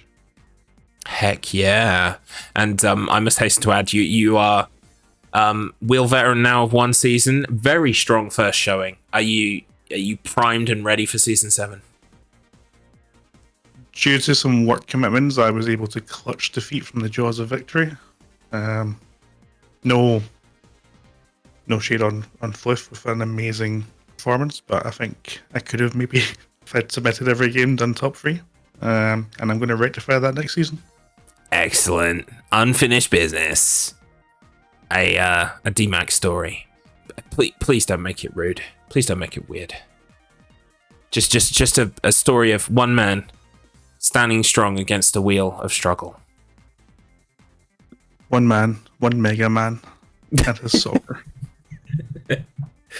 Well, thank you all so much. It's been absolutely fantastic. I've been joined by the wonderful, the darling, honestly, coping very well with what's been occurring, Love and Floofen. Please do let us know what you do and where we can find it. Sure, so I'm a strategy game aficionado. If it's an obscure strategy game and nobody else plays it, the chances are I have at some point in my life. I'm also a tournament shoutcaster and host. You can find me on twitch.tv/loveandflufen and Lavenji Gaming on YouTube, respectively. Lovely, thank you so much. And I can only apologise for what this blemish on your otherwise lovely career in terms of commentating is. This is a highlight, surprisingly. We'll take that. My name is Garlips. You can find me at twitch.tv/Garlips. It's usually some manner of nonsense that's occurring there. Bad Steam games, horror as well sometimes when I remember that I'm a horror streamer.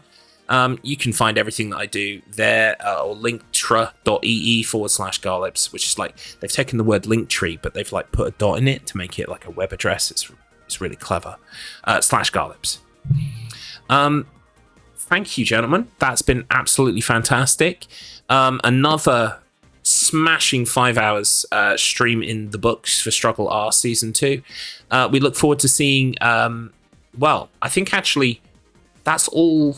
Is that not all three of you done for StruggleR Season 2 now? I am for one, I'm done with StruggleR for the season, so...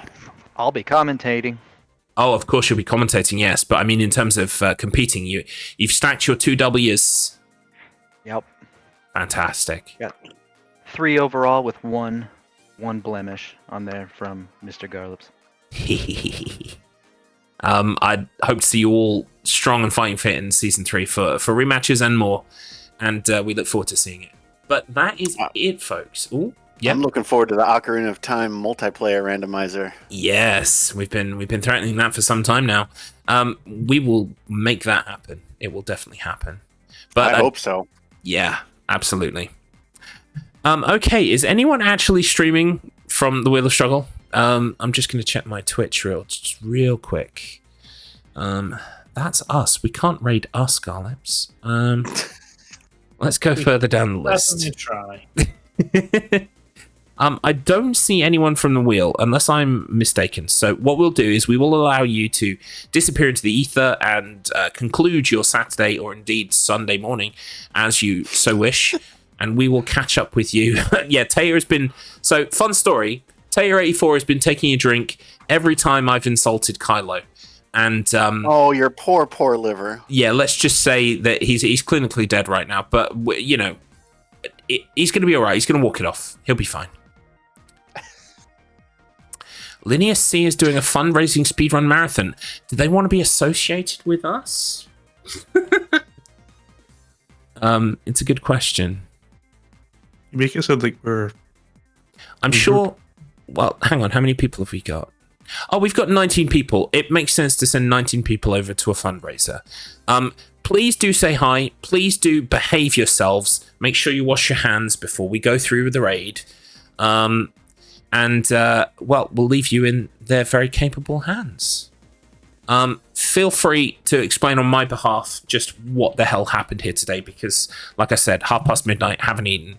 I'm going to go do that. I'm going to raid and run. But everybody else, feel free to let them know just how great we are and how lovely. Don't tell them about the fanfiction. Let them get through the door first. Behave. Join us for this raid, and we will catch up with you tomorrow for yet another race. You love this, don't you? We're just normal men. We're just innocent men. Just innocent men. Take care, everyone. Bye-bye for now.